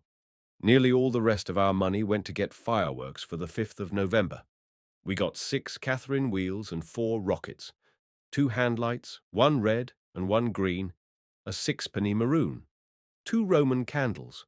They cost a shilling, some Italian streamers, a fairy fountain, and a tourbillon that cost 18 pence and was very nearly worth it. But I think crackers and squibs are a mistake. It's true you get a lot of them for the money, and they are not bad fun for the first 2 or 3 dozen, but you get jolly sick of them before you've let off your sixpenn'orth, and the only amusing way is not allowed, it is putting them in the fire. It always seems a long time till the evening when you have got fireworks in the house, and I think as it was a rather foggy day we should have decided to let them off directly after breakfast, only Father had said he would help us to let them off at 8 o'clock after he had had his dinner, and you ought never to disappoint your father if you can help it. You see, we had 3 good reasons for trying H.O.'s idea of restoring the fallen fortunes of our house by becoming bandits on the 5th of November. We had a 4th reason as well, and that was the best reason of the lot. You remember Dora thought it would be wrong to be bandits, and the 5th of November came while Dora was away at Stroud staying with her godmother. Stroud is in Gloucestershire. We were determined to do it while she was out of the way, because we did not think it wrong, and besides, we meant to do it anyhow. We held a council, of course, and laid our plans very carefully. We let H.O. be captain, because it was his idea. Oswald was lieutenant. Oswald was quite fair, because he let H.O. call himself captain. But Oswald is the eldest next to Dora, after all. Our plan was this. We were all to go up onto the heath. Our house is in the Lewisham Road, but it's quite close to the heath if you cut up the short way opposite the confectioner's, past the nursery gardens and the cottage hospital, and turn to the left again and afterwards to the right. You come out then at the top of the hill, where the big guns are with the iron fence round them, and where the bands play on Thursday evenings in the summer. We were to lurk in ambush there, and waylay an unwary traveller. We were to call upon him to surrender his arms, and then bring him home and put him in the deepest dungeon below the castle moat. Then we were to load him with chains and send to his friends for ransom. You may think we had no chains, but you are wrong, because we used to keep 2 other dogs once, besides Pincher, before the fall of the fortunes of the ancient house of Bastable, and they were quite big dogs. It was latish in the afternoon before we started. We thought we could lurk better if it was nearly dark. It was rather foggy, and we waited a good while beside the railings, but all the belated travellers were either grown up or else they were board-school children. We weren't going to get into a row with grown-up people, especially strangers, and no true bandit would ever stoop to ask a ransom from the relations of the poor and needy, so we thought it better to wait. As I said, it was Guy Fawkes' Day, and if it had not been, we should never have been able to be bandits at all, for the unwary traveller we did catch had been forbidden to go out because he had a cold in his head. But he would run out to follow a guy, without even putting on a coat or a comforter, and it was a very damp, foggy afternoon, and nearly dark, So you see it was his own fault entirely, and served him jolly well, right? We saw him coming over the heath just as we were deciding to go home to tea. He had followed that guy right across to the village. We call Blackheath the village. I don't know why. And he was coming back dragging his feet and sniffing. "Hist! An unwary traveller approaches," whispered Oswald. "Muffle your horses' heads and see to the priming of your pistols," muttered Alice. She always will play boys' parts, and she makes Ellis cut her hair short on purpose. Ellis is a very obliging hairdresser. "Steal softly upon him," said Noel, "for lo, 'tis dusk, and no human eyes can mark our deeds." So we ran out and surrounded the unwary traveller. It turned out to be Albert next door, and he was very frightened indeed until he saw who we were. "Surrender!" hissed Oswald in a desperate-sounding voice as he caught the arm of the unwary, and Albert next door said, "All right, I'm surrendering as hard as I can. You needn't pull my arm off." We explained to him that resistance was useless, and I think he saw that from the first. We held him tight by both arms, and we marched him home down the hill in a hollow square of 5. He wanted to tell us about the guy, but we made him see that it was not proper for prisoners to talk to the guard, especially about guys that the prisoner had been told not to go after because of his cold. When we got to where we live, he said, "All right, I don't want to tell you. You'll wish I had afterwards. You never saw such a guy." "I can see you," said H.O. It was very rude, and Oswald told him so at once, because it is his duty as an elder brother. But H.O. is very young and does not know better yet. And besides, it wasn't bad, for H.O. Albert next door said, "You haven't any manners, and I want to go into my tea. Let go of me." But Alice told him, quite kindly, that he was not going into his tea, but coming with us. "I'm not," said Albert next door. "I'm going home. Leave go. I've got a bad cold. You're making it worse." Then he tried to cough, which was very silly, because we'd seen him in the morning, and he'd told us where the cold was that he wasn't to go out with. When he had tried to cough, he said, "Leave go of me. You see, my cold's getting worse." "You should have thought of that before," said Dicky. "You're coming in with us." "Don't be a silly," said Noel. "You know we told you at the very beginning that resistance was useless. There is no disgrace in yielding. We are 5 to your 1. By this time Eliza had opened the door, and we thought it best to take him in without any more parleying. To parley with a prisoner is not done by bandits. Directly we got him safe into the nursery, H.O. began to jump about and say, "Now you're a prisoner really and truly." And Albert next door began to cry. He always does. I wonder he didn't begin long before, but Alice fetched him one of the dried fruits we gave father for his birthday. It was a green walnut. I have noticed the walnuts and the plums always get left till the last in the box. The apricots go first, and then the figs and pears, and the cherries, if there are any. So he ate it and shut up. Then we explained his position to him so that there should be no mistake, and he couldn't say afterwards that he had not understood. "There will be no violence," said Oswald. He was now captain of the bandits, because we all know H.O. likes to be chaplain when we play prisoners. "No violence. But you will be confined in a dark, subterranean dungeon where toads and snakes crawl, and but little of the light of day filters through the heavily mullioned windows. You will be loaded with chains. Now don't begin again, baby. There's nothing to cry about. Straw will be your pallet. Beside you, the jailer will set a ewer. A ewer is only a jug, stupid. It won't eat you. A ewer with water, and a mouldering crust will be your food." But Albert next door never enters into the spirit of a thing. He mumbled something about tea time. Now Oswald, though stern, is always just. And besides, we were all rather hungry, and tea was ready. So we had it at once, Albert next door and all, and we gave him what was left of the 4-pound jar of apricot jam we got with the money Noel got for his poetry, and we saved our crusts for the prisoner. Albert next door was very tiresome. Nobody could have had a nicer prison than he had. We fenced him into a corner with the old wire nursery fender and all the chairs, instead of putting him in the coal cellar as we had first intended.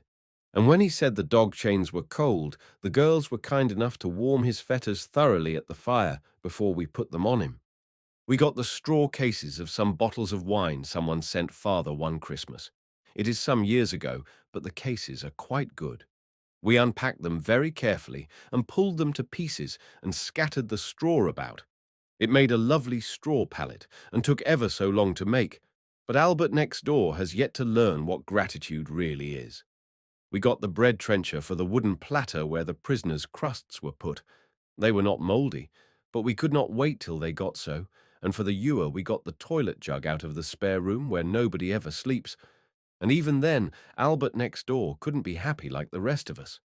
He howled and cried and tried to get out, and he knocked the ewer over and stamped on the mouldering crusts. Luckily there was no water in the ewer because we had forgotten it, only dust and spiders. So we tied him up with the clothesline from the back kitchen, and we had to hurry up, which was a pity for him. We might have had him rescued by a devoted page if he hadn't been so tiresome. In fact, Noel was actually dressing up for the page when Albert next door kicked over the prison ewer. We got a sheet of paper out of an old exercise book, and we made H.O. prick his own thumb because he is our little brother, and it is our duty to teach him to be brave. We none of us mind pricking ourselves. We've done it heaps of times.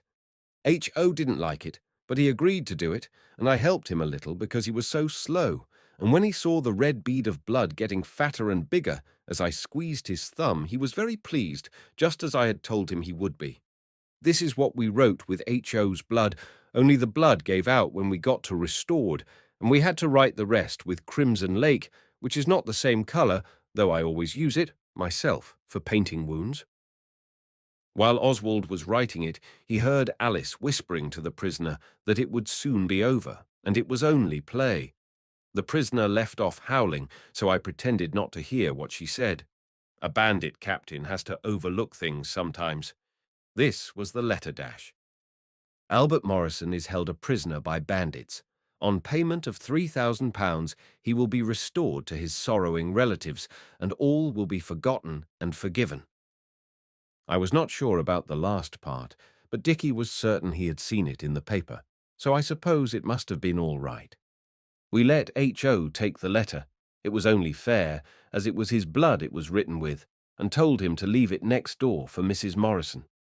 H.O. came back quite quickly, and Albert next door's uncle came with him. "What is all this, Albert?" he cried. "Alas, alas, my nephew! Do I find you the prisoner of a desperate band of brigands?"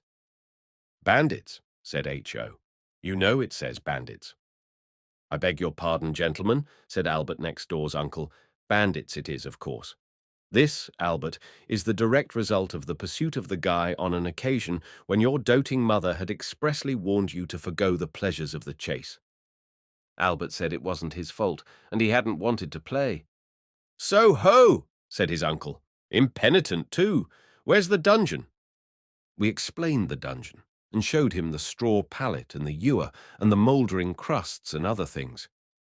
"Very pretty and complete," he said. "Albert, you are more highly privileged than ever I was. No one ever made me a nice dungeon when I was your age. I think I had better leave you where you are." Albert began to cry again and said he was sorry and he would be a good boy. "And on this old familiar basis, you expect me to ransom you, do you? Honestly, my nephew, I doubt whether you are worth it. Besides, the sum mentioned in this document strikes me as excessive. Albert really is not worth £3,000. Also, by a strange and unfortunate chance, I haven't the money about me. Couldn't you take less?" We said perhaps we could. "Say 8pence, suggested Albert next door's uncle, which is all the small change I happen to have on my person. "Thank you very much," said Alice as he held it out. "But are you sure you can spare it? Because really it was only play." "Quite sure. Now, Albert, the game is over. You had better run home to your mother and tell her how much you've enjoyed yourself." When Albert next door had gone, his uncle sat in the Guy Fawkes armchair and took Alice on his knee, and we sat round the fire waiting till it would be time to let off our fireworks. We roasted the chestnuts he sent Dicky out for, and he told us stories till it was nearly 7. His stories are first-rate. He does all the parts in different voices. At last he said, "Look here, young uns. I like to see you play and enjoy yourselves, and I don't think it hurts Albert to enjoy himself too." "I don't think he did much," said H.O. But I knew what Albert next door's uncle meant, because I am much older than H.O. He went on, "But what about Albert's mother? Didn't you think how anxious she would be at his not coming home? As it happens, I saw him come in with you, so we knew it was all right. But if I hadn't, eh?" "He only talks like that when he's very serious, or even angry. Other times he talks like people in books, to us, I mean." We none of us said anything, but I was thinking. Then Alice spoke. Girls seem not to mind saying things that we don't say. She put her arms round Albert next door's uncle's neck and said, "We're very, very sorry. We didn't think about his mother. You see, we try very hard not to think about other people's mothers because—" Just then we heard Father's key in the door, and Albert next door's uncle kissed Alice and put her down, and we all went down to meet Father. As we went, I thought I heard Albert next door's uncle say something that sounded like "poor little beggars." He couldn't have meant us when we'd been having such a jolly time, and chestnuts and fireworks to look forward to after dinner and everything. Chapter 8. Being Editors. It was Albert's uncle who thought of our trying a newspaper. He said he thought we should not find the bandit business a paying industry as a permanency, and that journalism might be. We had sold Noel's poetry and that piece of information about Lord Tottenham to the good editor, so we thought it would not be a bad idea to have a newspaper of our own.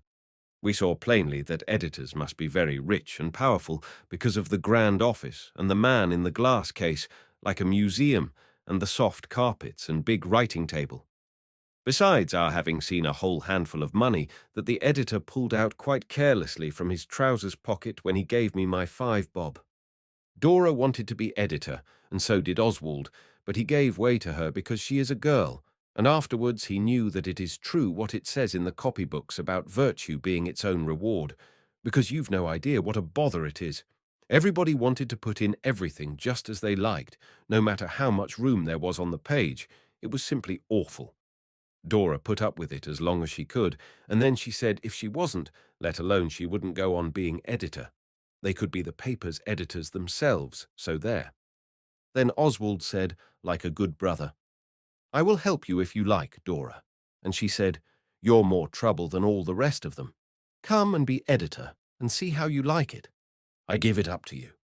But she didn't, and we did it together. We let Albert next door be sub-editor, because he had hurt his foot with a nail in his boot that gathered. When it was done, Albert next door's uncle had it copied for us in typewriting, and we sent copies to all our friends, and then, of course, there was no one left that we could ask to buy it. We did not think of that until too late. We called the paper the Lewisham Recorder. Lewisham because we live there, and Recorder in memory of the good editor. I could write a better paper on my head, but an editor is not allowed to write all the paper. It is very hard, but he is not. You just have to fill up with what you can get from other writers. If I ever have time, I will write a paper all by myself. It won't be patchy. We had no time to make it an illustrated paper, but I drew the ship going down with all hands for the first copy. But the typewriter can't draw ships, so it was left out in the other copies. The time the first paper took to write out, no one would believe. This was the newspaper, the Lewisham Recorder. Editors, Dora and Oswald Bastable. Editorial note: every paper is written for some reason. Ours is because we want to sell it and get money. If what we have written brings happiness to any sad heart, we shall not have labored in vain. But we want the money too. Many papers are content with the sad heart and the happiness, but we are not like that, and it is best not to be deceitful. Editors. There will be 2 serial stories, one by Dicky and one by all of us. In a serial story, you only put in 1 chapter at a time, but we shall put all our serial story at once, if Dora has time to copy it. Dicky's will come later on. Serial Story by Us All, Chapter 1, by Dora. The sun was setting behind a romantic-looking tower when 2 strangers might have been observed descending the crest of the hill. The eldest, a man in the prime of life, the other a handsome youth who reminded everybody of Quentin Durward. They approached the castle in which the fair Lady Alicia awaited her deliverers. She leaned from the castellated window and waved her lily hand as they approached. They returned her signal and retired to seek rest and refreshment at a neighbouring hostelry. Chapter 2 by Alice.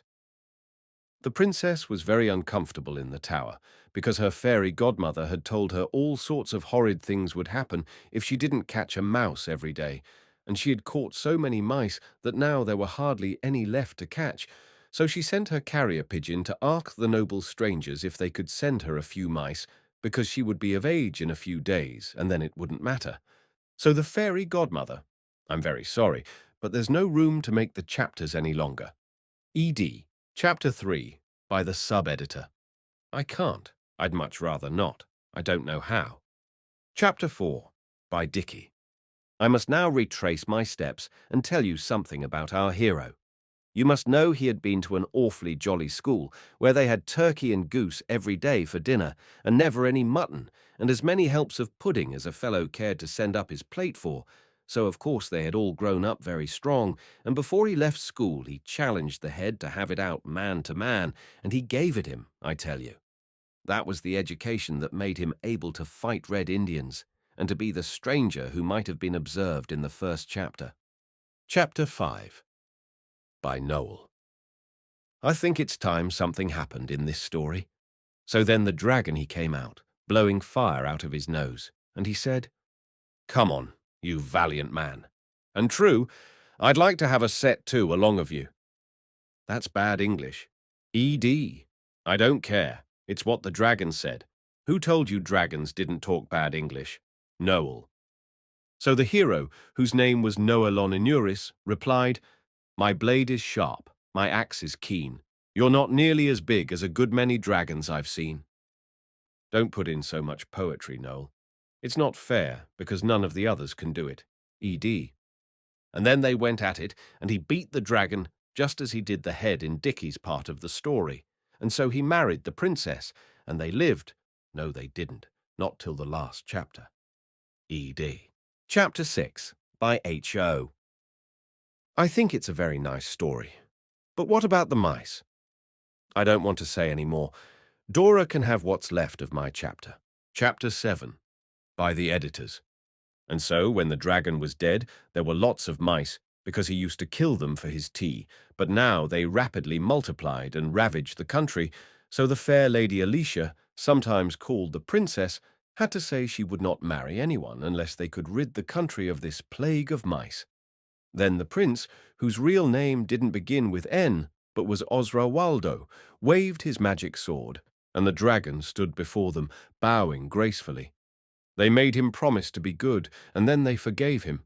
And when the wedding breakfast came, all the bones were saved for him. And so they were married and lived happy ever after. What became of the other stranger? Noel. The dragon ate him because he asked too many questions. Editors. This is the end of the story. Instructive. It only takes 4 hours and a quarter now to get from London to Manchester, but I should not think anyone would if they could help it. A dreadful warning. A wicked boy told me a very instructive thing about ginger. They had opened one of the large jars, and he happened to take out quite a lot, and he made it all right by dropping marbles in, till there was as much ginger as before. But he told me that on the Sunday, when it was coming near the part where there is only juice generally, I had no idea what his feelings were. I don't see what he could have said when they asked him. I should be sorry to act like it. Scientific. Experiments should always be made out of doors, and don't use benzoline. Dicky. That was when he burnt his eyebrows off. ED. The Earth is 2,400 miles round and 800 through. At least I think so, but perhaps it's the other way. Dicky. You ought to have been sure before you began. ED. Scientific column. In this so-called 19th century, science is but too little considered in the nurseries of the rich and proud, but we are not like that. It is not generally known that if you put bits of camphor in lukewarm water, it will move about. If you drop sweet oil in, the camphor will dart away and then stop moving. But don't drop any till you are tired of it, because the camphor won't any more afterwards. Much amusement and instruction is lost by not knowing things like this. If you put a sixpence under a shilling in a wine glass and blow hard down the side of the glass, the sixpence will jump up and sit on the top of the shilling. At least I can't do it myself, but my cousin can. He is in the Navy. Answers to correspondence. Noel. You are very poetical, but I am sorry to say it will not do. Alice. Nothing will ever make your hair curl, so it's no use. Some people say it's more important to tidy up as you go along. I don't mean you in particular, but everyone. H.O.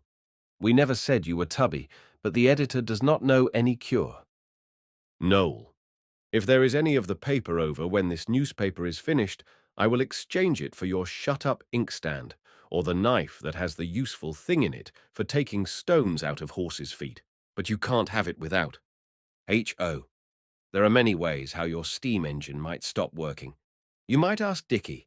He knows one of them. I think it is the way yours stopped. Noel. If you think that by filling the garden with sand, you can make crabs build their nest there, you are not at all sensible. You have altered your poem about the Battle of Waterloo so often that we cannot read it, except where the Duke waves his sword and says something we can't read either. Why did you write it on blotting paper with purple chalk? E.D. Because you know who sneaked my pencil. Noel. Poetry. The Assyrian came down like a wolf on the fold, and the way he came down was awful, I'm told. But it's nothing to the way one of the editors comes down on me if I crumble my bread and butter or spill my tea. Noel. Curious facts. If you hold a guinea pig up by his tail, his eyes drop out. You can't do half the things yourself that children in books do, making models or soon. I wonder why. Alice. If you take a date stone out and put in an almond and eat them together, it is prime. I found this out. Sub-editor. If you put your wet hand into boiling lead, it will not hurt you if you draw it out quickly enough. I have never tried this. Dora. The purring class. Instructive article. If I ever keep a school, everything shall be quite different. Nobody shall learn anything they don't want to. And sometimes, instead of having masters and mistresses, we will have cats, and we will dress up in cat skins and learn purring. Now, my dears, the old cat will say, 1, 2, 3, all purr together, and we shall purr like anything. She won't teach us to mew, but we shall know how without teaching. Children do know some things without being taught. Alice. Poetry, translated into French by Dora. Quand j'étais jeune et j'étais fou, j'achetais un violon pour 18 sous, et tous les airs que je jouais étaient Over the Hills and Far Away. Another piece of it. Merci, jolie vache, qui fait bon lait pour mon déjeuner. Tous les matins, tous les soirs, mon pain je mange, ton lait je boire. Recreation. It is a mistake to think that cats are playful. I often try to get a cat to play with me, and she never seems to care about the game, no matter how little it hurts. H. Oh, making pots and pans with clay is fun, but do not tell the grown-ups.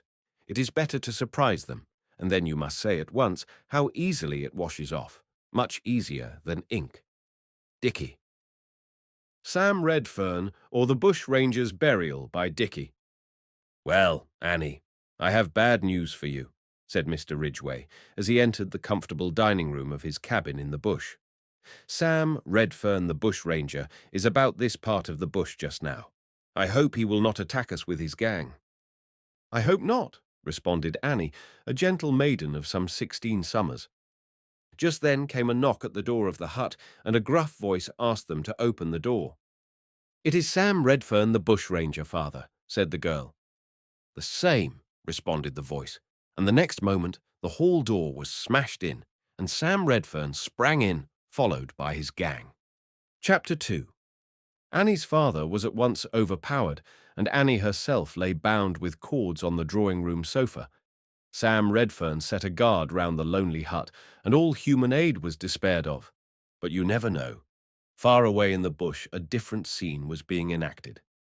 "Must be Injuns," said a tall man to himself as he pushed his way through the brushwood. It was Jim Carlton, the celebrated detective. "I know them," he added. "They are Apaches." Just then, 10 Indians in full war paint appeared. Carlton raised his rifle and fired, and slinging their scalps on his arm, he hastened towards the humble log hut where resided his affianced bride, Annie Ridgway, sometimes known as the Flower of the Bush. Chapter 3. The moon was low on the horizon, and Sam Redfern was seated at a drinking bout with some of his boon companions. They had rifled the cellars of the hut, and the rich wines flowed like water in the golden goblets of Mr. Ridgway. But Annie had made friends with one of the gang, a noble, good-hearted man who had joined Sam Redfern by mistake, and she had told him to go and get the police as quickly as possible. "Ha, ha, ha, ha, ha!" cried Redfern. "Now I am enjoying myself." He little knew that his doom was near upon him. Just then, Annie gave a piercing scream, and Sam Redfern got up, seizing his revolver. "Who are you?" he cried, as a man entered. "I am Jim Carlton, the celebrated detective," said the new arrival.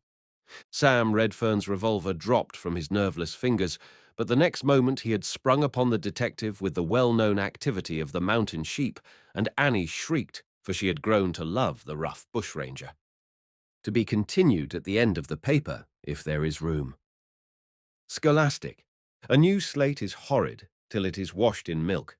I like the green spots on them to draw patterns round. I know a good way to make a slate pencil squeak, but I won't put it in because I don't want to make it common. Sub-editor. Peppermint is a great help with arithmetic. The boy who was second in the Oxford local always did it. He gave me 2. The examiner said to him, "Are you eating peppermints?" And he said, "No, sir."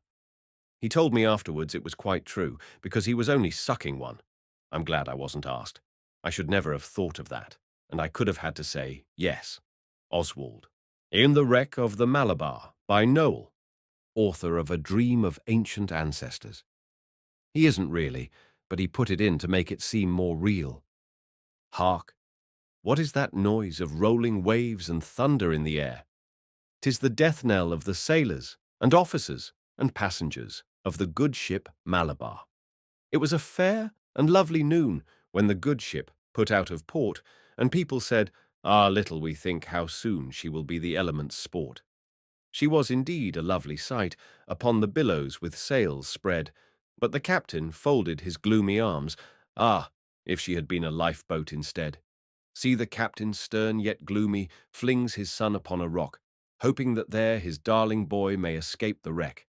Alas, in vain the loud winds roared and nobody was saved. That was the wreck of the Malabar. Then let us toll for the brave. Noel. Gardening notes. It is useless to plant cherry stones in the hope of eating the fruit, because they don't. Alice won't lend her gardening tools again, because the last time Noel left them out in the rain, and I don't like it. He said he didn't. Seeds and bulbs. These are useful to play at shop with until you are ready. Not at dinner parties, for they will not grow unless uncooked. Potatoes are not grown with seed, but with chopped up potatoes. Apple trees are grown from twigs, which is less wasteful. Oak trees come from acorns. Everyone knows this.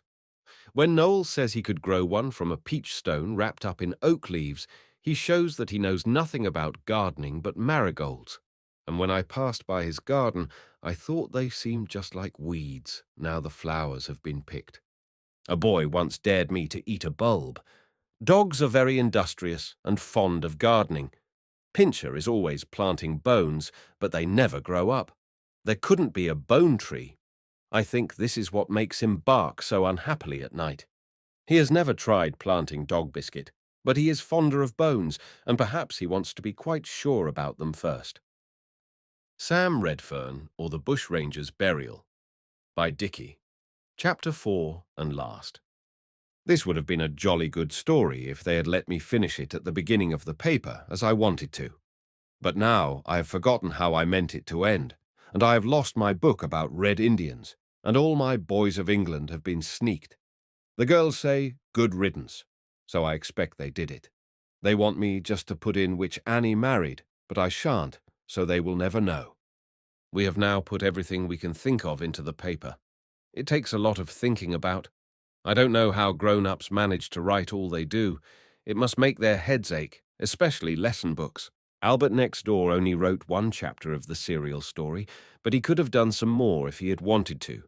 He could not write out any of the things because he cannot spell. He says he can, but it takes him such a long time, he might just as well not be able. There are one or two things more. I am sick of it, but Dora says she will write them in. Legal answer wanted. A quantity of excellent string is offered if you know whether there really is a law passed about not buying gunpowder under 13. Dicky. The price of this paper is 1 shilling each and 6pence extra for the picture of the Malabar going down with all hands. If we sell 100 copies, we will write another paper. And so we would have done. But we never did. Albert Next Door's uncle gave us 2 shillings, that was all. You can't restore fallen fortunes with 2 shillings.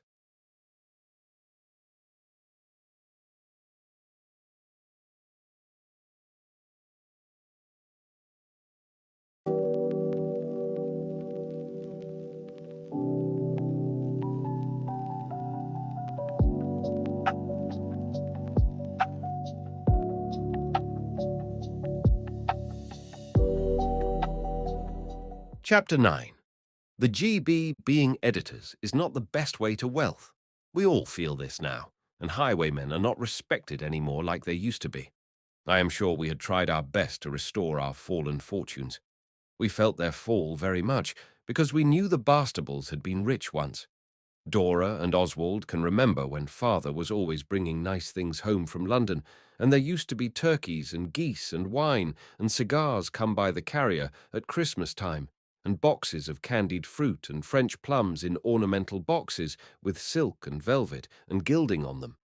They were called prunes, but the prunes you buy at the grocer's are quite different. But now there is seldom anything nice brought from London, and the turkey and the prune people have forgotten father's address. "How can we restore those beastly fallen fortunes?" said Oswald. "We've tried digging and writing and princesses and being editors." "And being bandits," said H.O. "When did you try that?" asked Dora quickly. "You know I told you it was wrong." "It wasn't wrong the way we did it," said Alice, quicker still, before Oswald could say, "Who asked you to tell us anything about it?" Which would have been rude, and he is glad he didn't. "We only caught Albert Next Door." "Oh, Albert Next Door," said Dora contemptuously, and I felt more comfortable, for even after I didn't say, "Who asked you?" etc., I was afraid Dora was going to come the good elder sister over us. She does that a jolly sight too often. Dicky looked up from the paper he was reading and said, "This sounds likely." And he read out, L100 secures partnership in lucrative business for sale of useful patent. L10 weekly. No personal attendance necessary. Jobbins, 300, Old Street Road. "I wish we could secure that partnership," said Oswald. "He is 12, and a very thoughtful boy for his age." Alice looked up from her painting. She was trying to paint a fairy queen's frock with green bice, and it wouldn't rub. There is something funny about green bice. It never will rub off, no matter how expensive your paint box is, and even boiling water is very little use. She said, "Bother the bice." And Oswald, "It's no use thinking about that. Where are we to get £100? £10 a week is £5 to us," Oswald went on. He had done the sum in his head while Alice was talking, because partnership means halves. It would be A1 dot. Noel sat sucking his pencil. He had been writing poetry as usual. I saw the first 2 lines. "I wonder why green bice is never very nice." Suddenly he said, "I wish a fairy would come down the chimney and drop a jewel on the table, a jewel worth just £100. "She might as well give you the £100 while she was about it," said Dora. "Or while she was about it, she might as well give us £5 a week," said Alice. "Or 50, said I. "Or 500, said Dicky. I saw H.O. open his mouth, and I knew he was going to say, or 5,000, so I said. Well, she won't give us 5p, but if you'd only do as I am always saying, and rescue a wealthy old gentleman from deadly peril, he would give us a pot of money, and we could have the partnership and £5 a week. £5 a week would buy a great many things. Then Dicky said, why shouldn't we borrow it? So we said, who from? And then he read this out of the paper. Money privately without fees. The Bond Street Bank manager, Z. Rosenbaum. Advances cash from £20 to £10,000 on ladies' or gentlemen's note of hand alone, without security. No fees, no inquiries. Absolute privacy guaranteed. What does it all mean? Asked H.O. It means that there is a kind gentleman who has a lot of money, and he doesn't know enough poor people to help, so he puts it in the paper that he will help them by lending them his money. That's it, isn't it, Dicky? Dora explained this, and Dicky said, yes.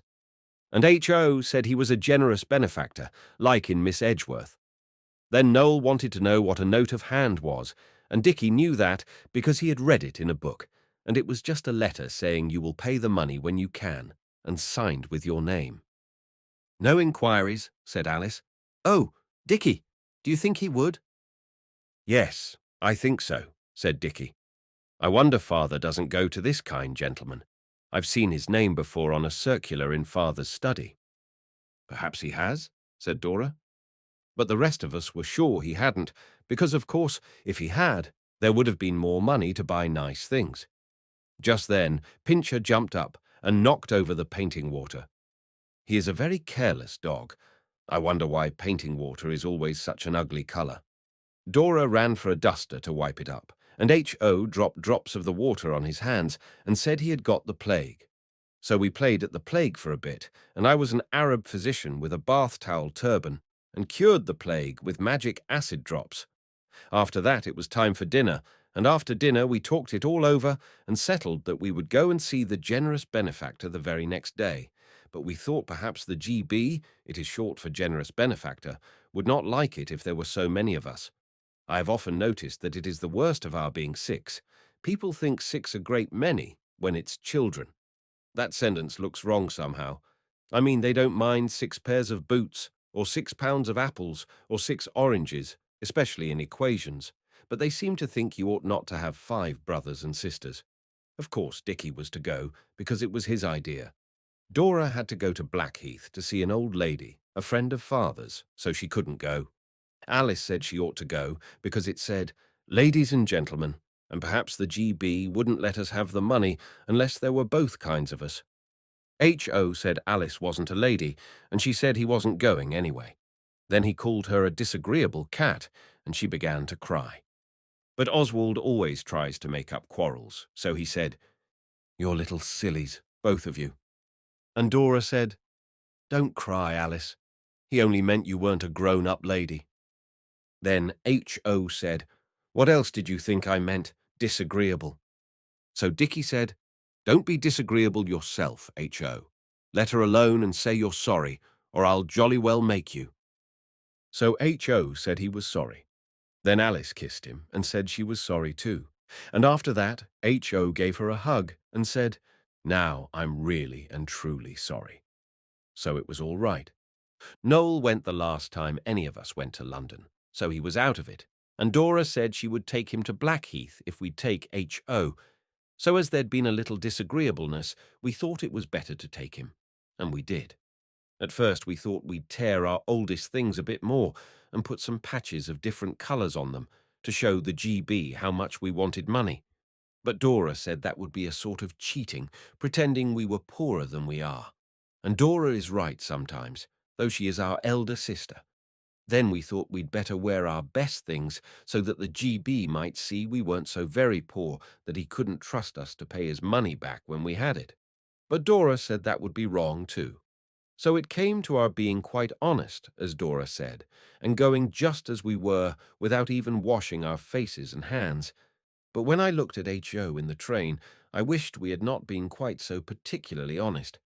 Everyone who reads this knows what it is like to go in the train, so I shall not tell about it, though it was rather fun, especially the part where the guard came for the tickets at Waterloo, and H.O. was under the seat and pretended to be a dog without a ticket.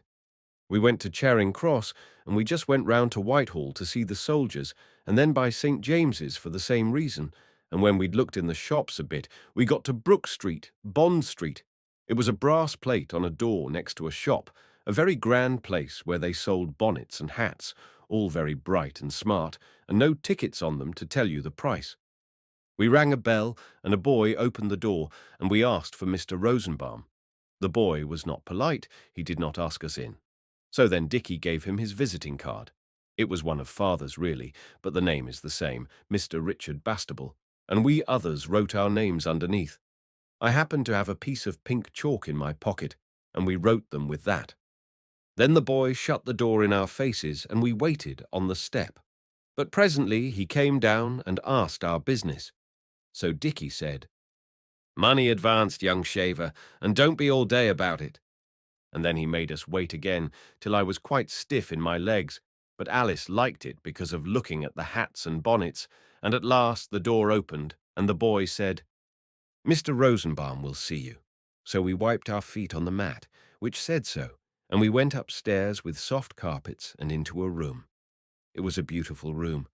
I wished then we had put on our best things, or at least washed a little, but it was too late now. The room had velvet curtains and a soft, soft carpet, and it was full of the most splendid things. Black and gold cabinets, and china, and statues, and pictures. There was a picture of a cabbage and a pheasant and a dead hare that was just like life, and I would have given worlds to have it for my own. The fur was so natural I should never have been tired of looking at it, but Alice liked the one of the girl with the broken jug best. Then besides the pictures there were clocks and candlesticks and vases and gilt looking-glasses and boxes of cigars and scent and things littered all over the chairs and tables. It was a wonderful place, and in the middle of all the splendour was a little old gentleman with a very long black coat and a very long white beard and a hooky nose like a falcon. And he put on a pair of gold spectacles and looked at us as if he knew exactly how much our clothes were worth. And then, while we elder ones were thinking how to begin, for we had all said "good morning" as we came in, of course, H.O. began before we could stop him. He said, "Are you the G.B.?" "The what?" said the little old gentleman. "The G.B.," said H. "Oh," and I winked at him to shut up, but he didn't see me, and the G.B. did.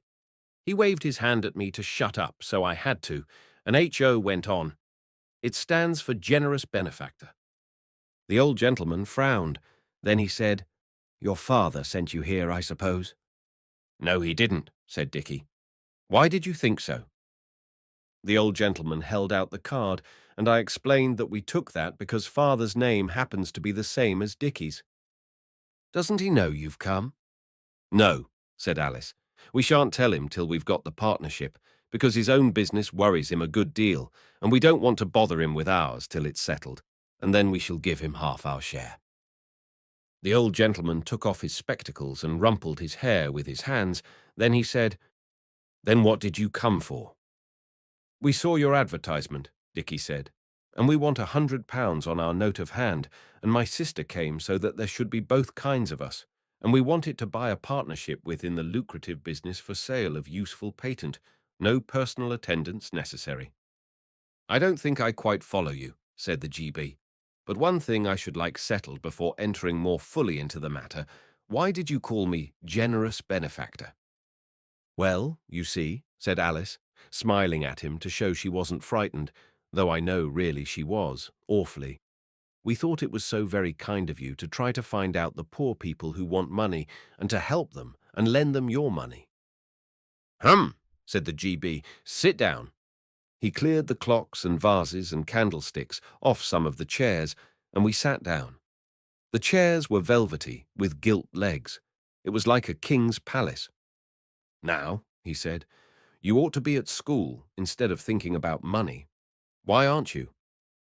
We told him that we should go to school again when father could manage it, but meantime we wanted to do something to restore the fallen fortunes of the House of Bastable, and we said we thought the lucrative patent would be a very good thing. He asked a lot of questions, and we told him everything we didn't think Father would mind our telling, and at last he said, "You wish to borrow money. When will you repay it?" "As soon as we've got it, of course," Dicky said. Then the GB said to Oswald, "You seem the eldest," but I explained to him that it was Dicky's idea, so my being eldest didn't matter. Then he said to Dicky, "You are a miner, I presume?" Dicky said he wasn't yet, but he had thought of being a mining engineer someday and going to Klondike. "Miner, not miner," said the GB. "I mean, you're not of age." "I shall be in 10 years, though," said Dicky. "Then you might repudiate the loan," said the GB, and Dicky said, "What?" Of course he ought to have said, "I beg your pardon. I didn't quite catch what you said." That is what Oswald would have said. It is more polite than what. "Repudiate the loan," the GB repeated. "I mean, you might say you would not pay me back the money, and the law could not compel you to do so." "Oh, well, if you think we're such sneaks," said Dicky, and he got up off his chair. But the GB said, sit down, I was only joking." Then he talked some more, and at last he said, "I don't advise you to enter into that partnership. It's a swindle. Many advertisements are, and I have not £100 by me today to lend you. But I will lend you £1, and you can spend it as you like, and when you are 21, you shall pay me back." "I shall pay you back long before that," said Dicky. "Thanks, awfully. And what about the note of hand?" "Oh," said the GB, "I'll trust to your honour. Between gentlemen, you know, and ladies," he made a beautiful bow to Alice, "a word is as good as a bond." Then he took out a sovereign and held it in his hand while he talked to us. He gave us a lot of good advice about not going into business too young and about doing our lessons, just swatting a bit, on our own hook, so as not to be put in a low form when we went back to school. And all the time he was stroking the sovereign and looking at it as if he thought it very beautiful. And so it was, for it was a new one.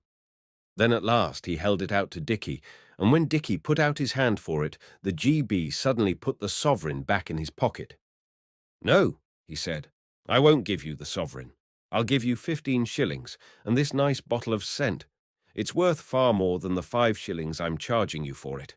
And, when you can, you shall pay me back the £1 and 60% interest, 60%, 60%. "What's that?" said H.O. The GB said he'd tell us that when we paid back the sovereign, but 60% was nothing to be afraid of. He gave Dicky the money, and the boy was made to call a cab, and the GB put us in and shook hands with us all, and asked Alice to give him a kiss, so she did, and H.O. would do it too, though his face was dirtier than ever. The GB paid the cabman and told him what station to go to, and so we went home. That evening Father had a letter by the 7 o'clock post, and when he had read it, he came up into the nursery. He did not look quite so unhappy as usual, but he looked grave. "You've been to Mr. Rosenbaum's," he said. So we told him all about it. It took a long time, and Father sat in the armchair. It was jolly. He doesn't often come and talk to us now. He has to spend all his time thinking about his business. And when we'd told him all about it, he said, "You haven't done any harm this time, children. Rather good than harm, indeed. Mr. Rosenbaum has written me a very kind letter." "Is he a friend of yours, Father?" Oswald asked. "He is an acquaintance," said my father, frowning a little. "We have done some business together. And this letter—" He stopped and then said, "No, you didn't do any harm today, but I want you for the future not to do anything so serious as to try to buy a partnership without consulting me, that's all. I don't want to interfere with your plays and pleasures, but you will consult me about business matters, won't you?" Of course we said we should be delighted, but then Alice, who was sitting on his knee, said, "We didn't like to bother you." Father said, "I haven't much time to be with you, for my business takes most of my time. It is an anxious business, but I can't bear to think of your being left all alone like this." He looked so sad we all said we liked being alone, and then he looked sadder than ever. Then Alice said, "We don't mean that exactly, Father. It is rather lonely sometimes since Mother died." Then we were all quiet a little while. Father stayed with us till we went to bed, and when he said good night, he looked quite cheerful.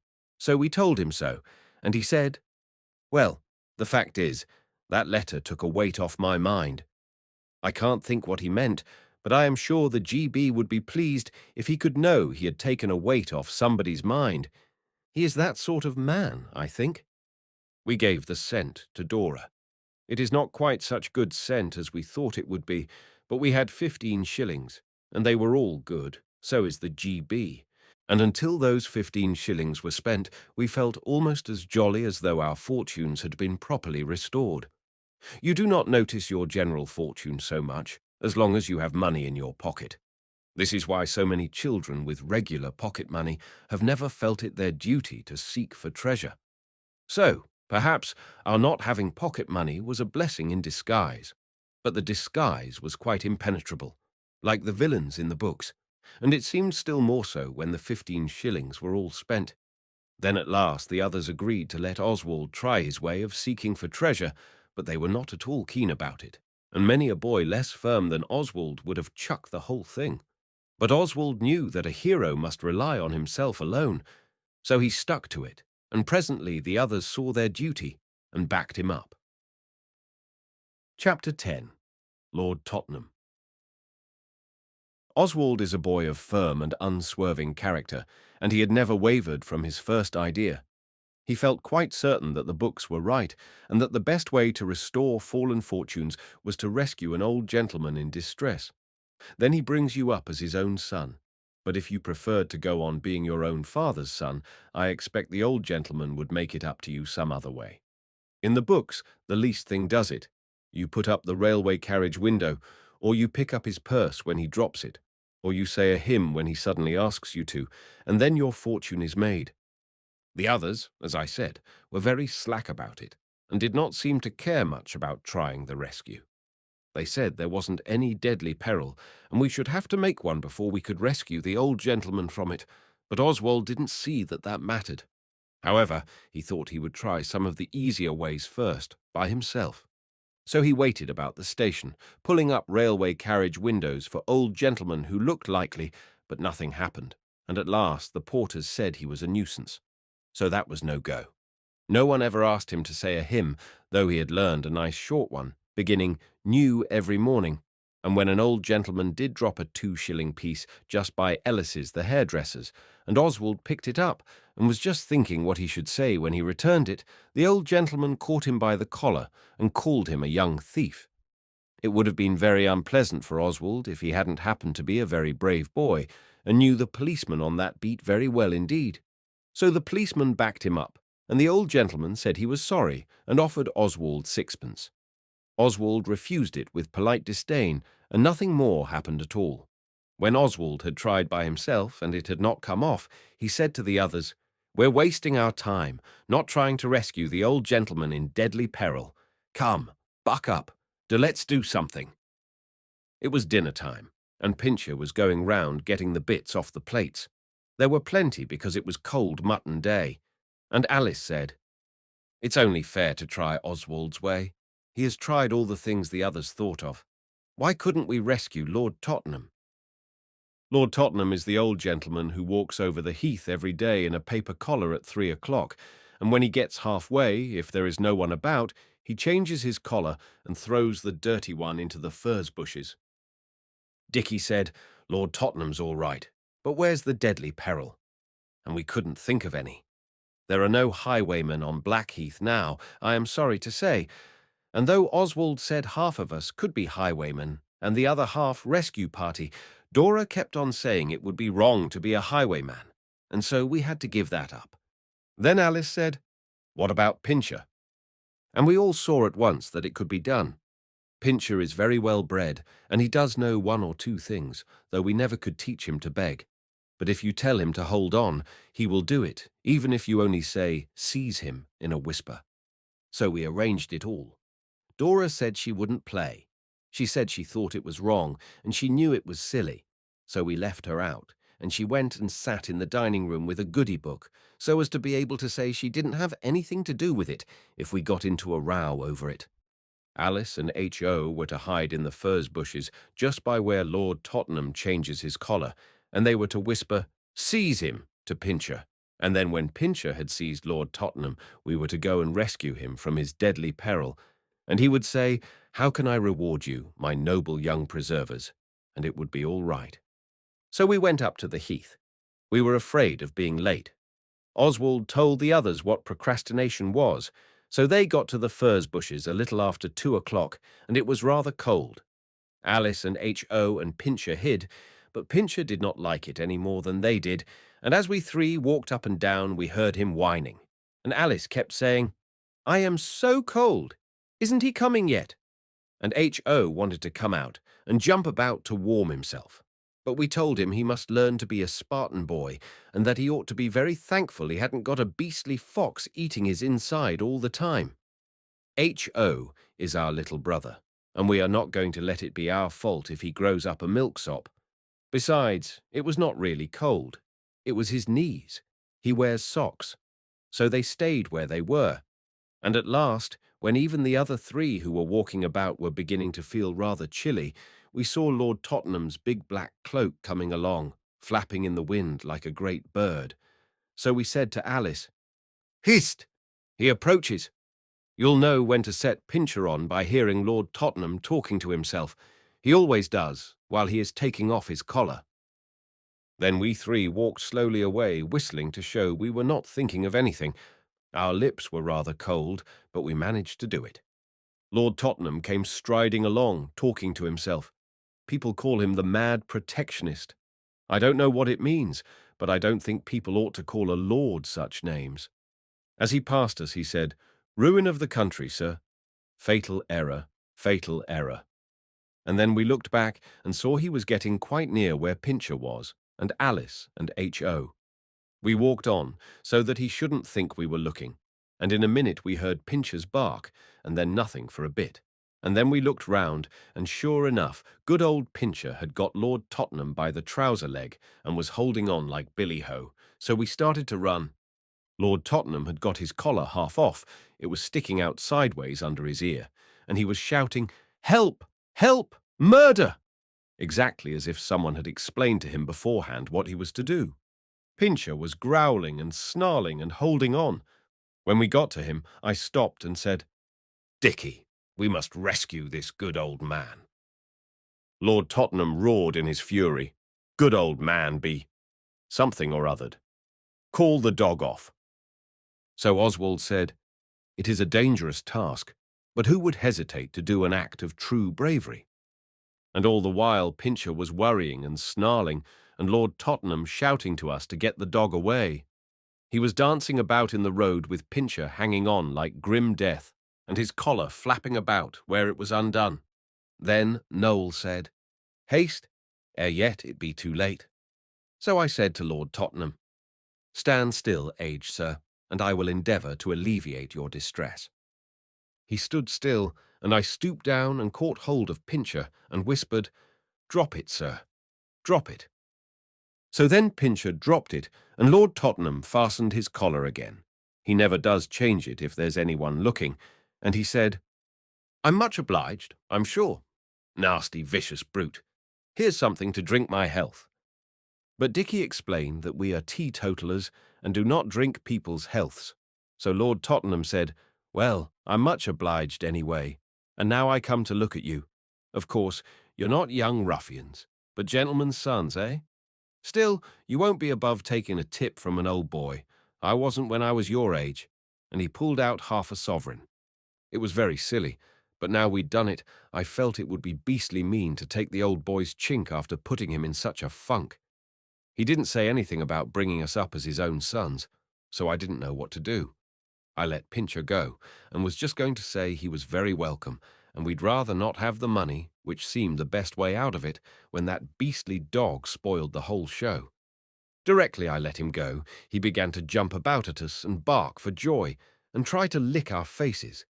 He was so proud of what he'd done. Lord Tottenham opened his eyes, and he just said, "The dog seems to know you." And then Oswald saw it was all up, and he said, "Good morning," and tried to get away. But Lord Tottenham said, "Not so fast. and he caught Noel by the collar. Noel gave a howl, and Alice ran out from the bushes. Noel is her favourite. I'm sure I don't know why. Lord Tottenham looked at her and he said, "So there are more of you?" And then H.O. came out. "Do you complete the party?" Lord Tottenham asked him, and H.O. said there were only 5 of us this time. Lord Tottenham turned sharp off and began to walk away, holding Noel by the collar.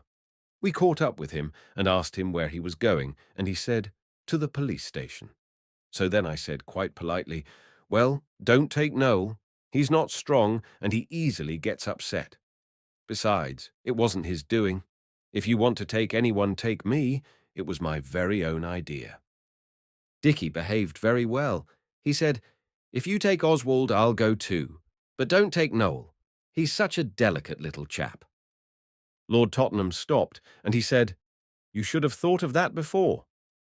Noel was howling all the time, and his face was very white, and Alice said, "Oh, do let Noel go, dear. Good, kind Lord Tottenham. He'll faint if you don't. I know he will. He does sometimes. Oh, I wish we'd never done it. Dora said it was wrong." "Dora displayed considerable common sense," said Lord Tottenham, and he let Noel go. And Alice put her arm round Noel and tried to cheer him up, but he was all trembly and as white as paper. Then Lord Tottenham said, "Will you give me your word of honour not to try to escape?" So we said we would. "Then follow me," he said, and led the way to a bench. We all followed, and Pincher too, with his tail between his legs. He knew something was wrong. Then Lord Tottenham sat down, and he made Oswald and Dicky and H.O. stand in front of him, but he let Alice and Noel sit down, and he said, "You set your dog on me, and you tried to make me believe you were saving me from it, and you would have taken my half-sovereign. Such conduct is most— No, you shall tell me what it is, sir, and speak the truth." So I had to say it was most ungentlemanly, but I said I hadn't been going to take the half-sovereign. "Then what did you do it for?" he asked. "The truth, mind."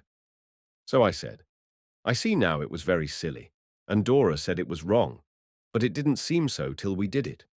We wanted to restore the fallen fortunes of our house, and in the books if you rescue an old gentleman from deadly peril, he brings you up as his own son, or if you prefer to be your father's son, he starts you in business so that you end in wealthy affluence, and there wasn't any deadly peril, so we made Pincher into one, and so—" I was so ashamed I couldn't go on, for it did seem an awfully mean thing. Lord Tottenham said, "A very nice way to make your fortune, by deceit and trickery. I have a horror of dogs. If I'd been a weak man, the shock might have killed me. What do you think of yourselves, eh?" We were all crying except Oswald, and the others say he was, and Lord Tottenham went on. "Well, well, I see you're sorry. Let this be a lesson to you, and we'll say no more about it. I'm an old man now, but I was young once." Then Alice slid along the bench close to him and put her hand on his arm. Her fingers were pink through the holes in her woolly gloves, and said, "I think you're very good to forgive us, and we are really very, very sorry. But we wanted to be like the children in the books, only we never have the chances they have. Everything they do turns out all right, but we are sorry, very, very. And I know Oswald wasn't going to take the half-sovereign. Directly you said that about a tip from an old boy, I began to feel bad inside, and I whispered to H.O. that I wished we hadn't." Then Lord Tottenham stood up, and he looked like the death of Nelson, for he is clean-shaved and it is a good face, and he said, "Always remember never to do a dishonourable thing, for money or for anything else in the world." And we promised we would remember. Then he took off his hat, and we took off ours, and he went away, and we went home. I never felt so cheap in all my life. Dora said, "I told you so." But we didn't mind even that so much, though it was indeed hard to bear. It was what Lord Tottenham had said about ungentlemanly. We didn't go on to the heath for a week after that, but at last we all went, and we waited for him by the bench. When he came along, Alice said, "Please, Lord Tottenham, we have not been on the heath for a week, to be a punishment because you let us off, and we have brought you a present each if you will take them to show you are willing to make it up." He sat down on the bench, and we gave him our presents. Oswald gave him a sixpenny compass. He bought it with my own money on purpose to give him. Oswald always buys useful presents. The needle would not move after I'd had it a day or two, but Lord Tottenham used to be an admiral, so he will be able to make that go all right. Alice had made him a shaving case with a rose worked on it, and H.O. gave him his knife, the same one he once cut all the buttons off his best suit with. Dicky gave him his prize, Naval Heroes, because it was the best thing he had, and Noel gave him a piece of poetry he had made himself. When sin and shame bow down the brow, then people feel just like we do now. We are so sorry with grief and pain, we never will be so ungentlemanly again. Lord Tottenham seemed very pleased. He thanked us and talked to us for a bit, and when he said goodbye, he said, "All's fair weather now, mates," and shook hands. And whenever we meet him, he nods to us, and if the girls are with us, he takes off his hat, so he can't really be going on thinking us ungentlemanly now. Chapter 11. Castilian Amoroso. One day, when we suddenly found that we had half a crown, we decided that we really ought to try Dicky's way of restoring our fallen fortunes while yet the deed was in our power, because it might easily have happened to us never to have half a crown again. So we decided to dally no longer with being journalists and bandits and things like them, but to send for sample and instructions how to earn £2 a week each in our spare time. We had seen the advertisement in the paper, and we had always wanted to do it, but we had never had the money to spare before somehow. The advertisement says, any lady or gentleman can easily earn £2 a week in their spare time. Sample and instructions, 2 shillings, packed free from observation. A good deal of the half-crown was Dora's. It came from her godmother, but she said she would not mind letting Dicky have it if he would pay her back before Christmas, and if we were sure it was right to try to make our fortune that way.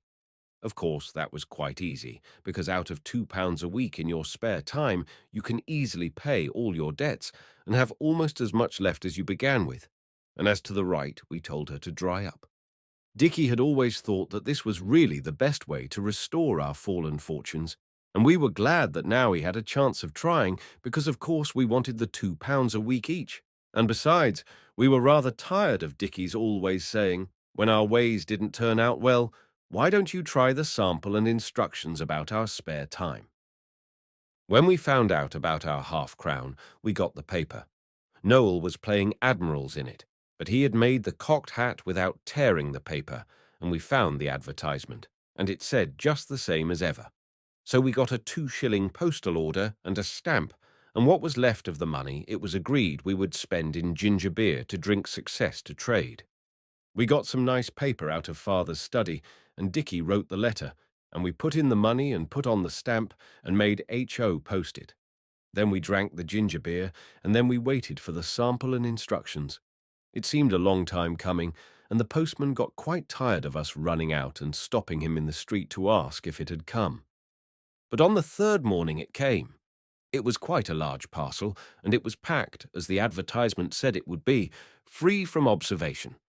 That means it was in a box, and inside the box was some stiff browny cardboard, crinkled like the galvanized iron on the tops of chicken houses, and inside that was a lot of paper, some of it printed and some scrappy, and in the very middle of it all a bottle, not very large, and black, and sealed on the top of the cork with yellow sealing wax.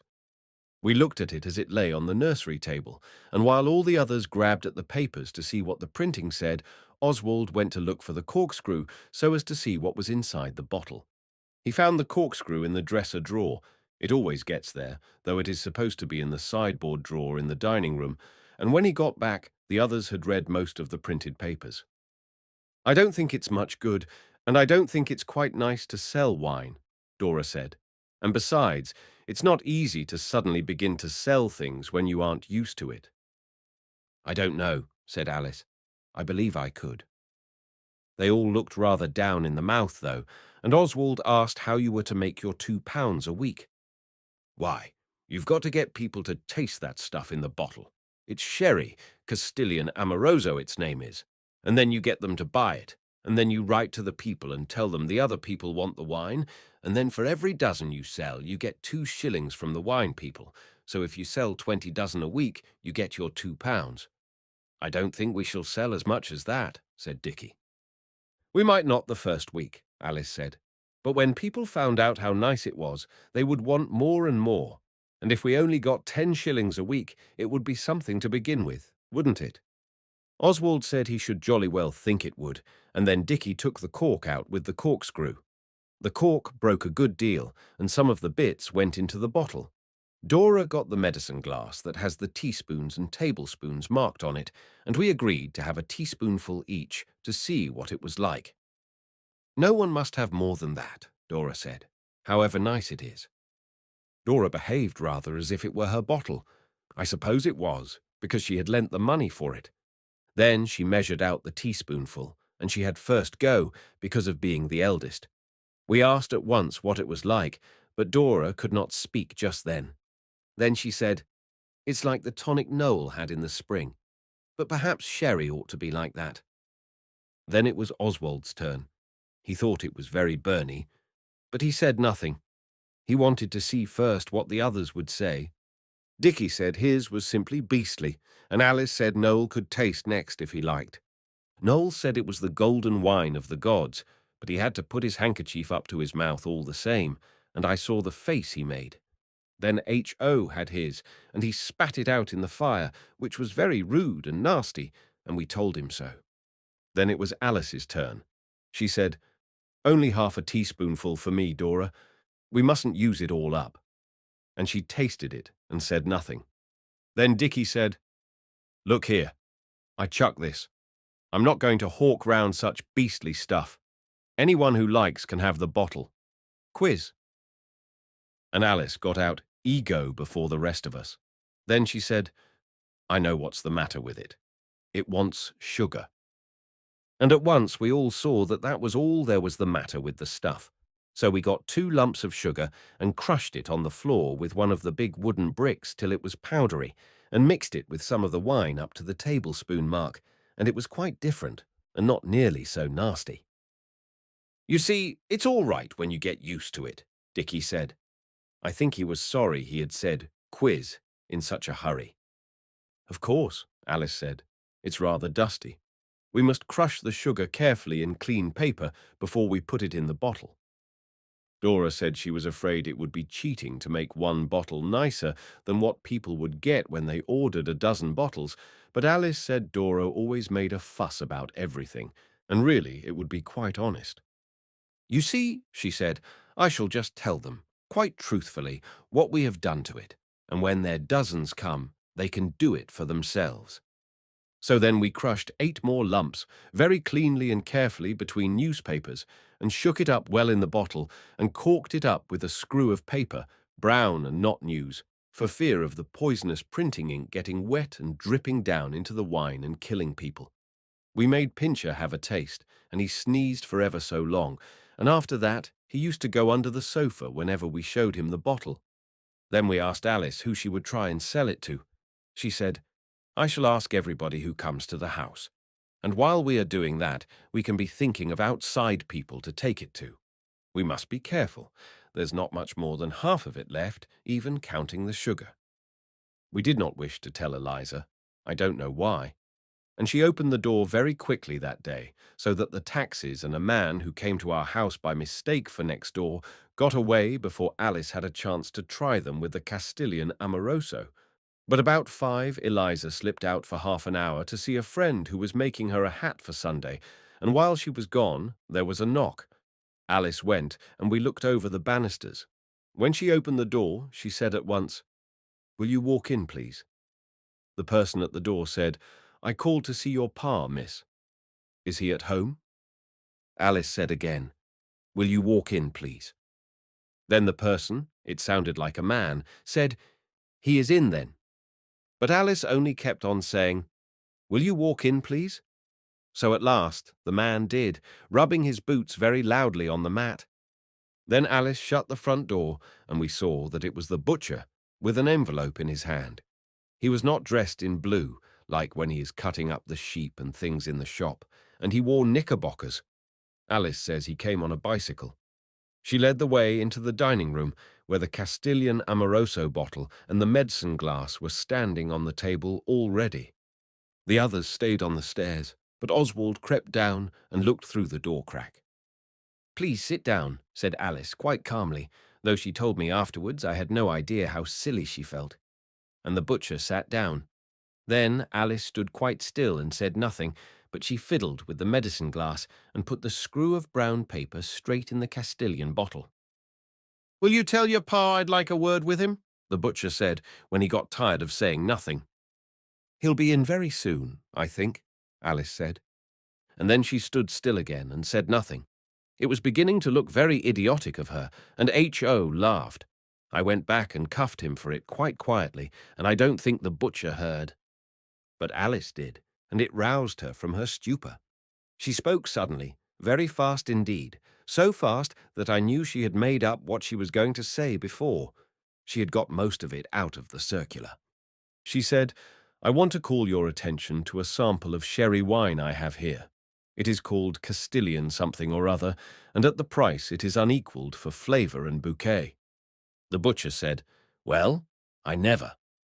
And Alice went on, "Would you like to taste it?"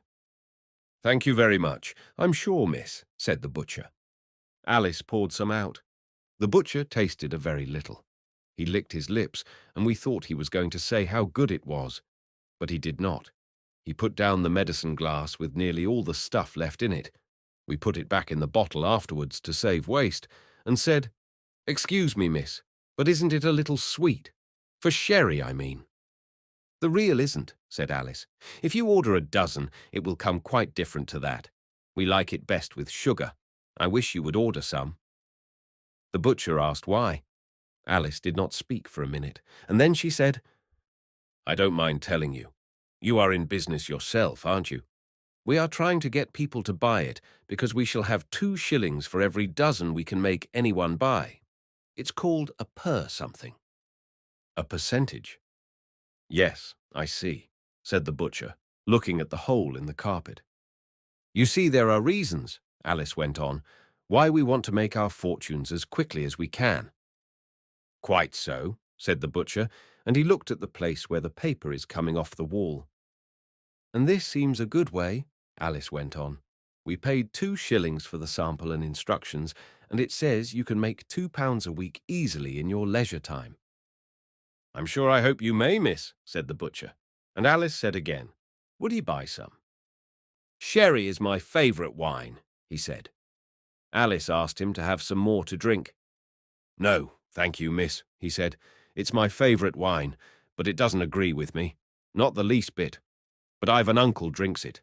Suppose I ordered him 6 for a Christmas present. Well, miss, here's the shilling commission, anyway." And he pulled out a handful of money and gave her the shilling. "But I thought the wine people paid that," Alice said. But the butcher said not on half-dozens they didn't. Then he said he didn't think he'd wait any longer for father. But would Alice ask father to write him? Alice offered him the sherry again, but he said something about not for worlds. And then she let him out and came back to us with the shilling and said, "How's that?" And we said, "A 1." And all the evening we talked of our fortune that we had begun to make. Nobody came next day, but the day after a lady came to ask for money to build an orphanage for the children of dead sailors, and we saw her.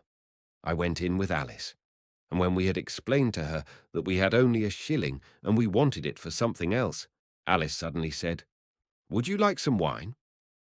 And the lady said, "Thank you very much," but she looked surprised. She was not a young lady, and she had a mantle with beads, and the beads had come off in places, leaving a browny braid showing, and she had printed papers about the dead sailors in a sealskin bag, and the seal had come off in places, leaving the skin bare. We gave her a tablespoonful of the wine in a proper wineglass out of the sideboard because she was a lady, and when she had tasted it, she got up in a very great hurry and shook out her dress and snapped her bag shut and said, "You naughty, wicked children! What do you mean by playing a trick like this? You ought to be ashamed of yourselves. I shall write to your mamma about it. You dreadful little girl, you might have poisoned me. But your mamma—" Then Alice said, "I'm very sorry. The butcher liked it, only he said it was sweet. And please don't write to Mother. It makes Father so unhappy when letters come for her."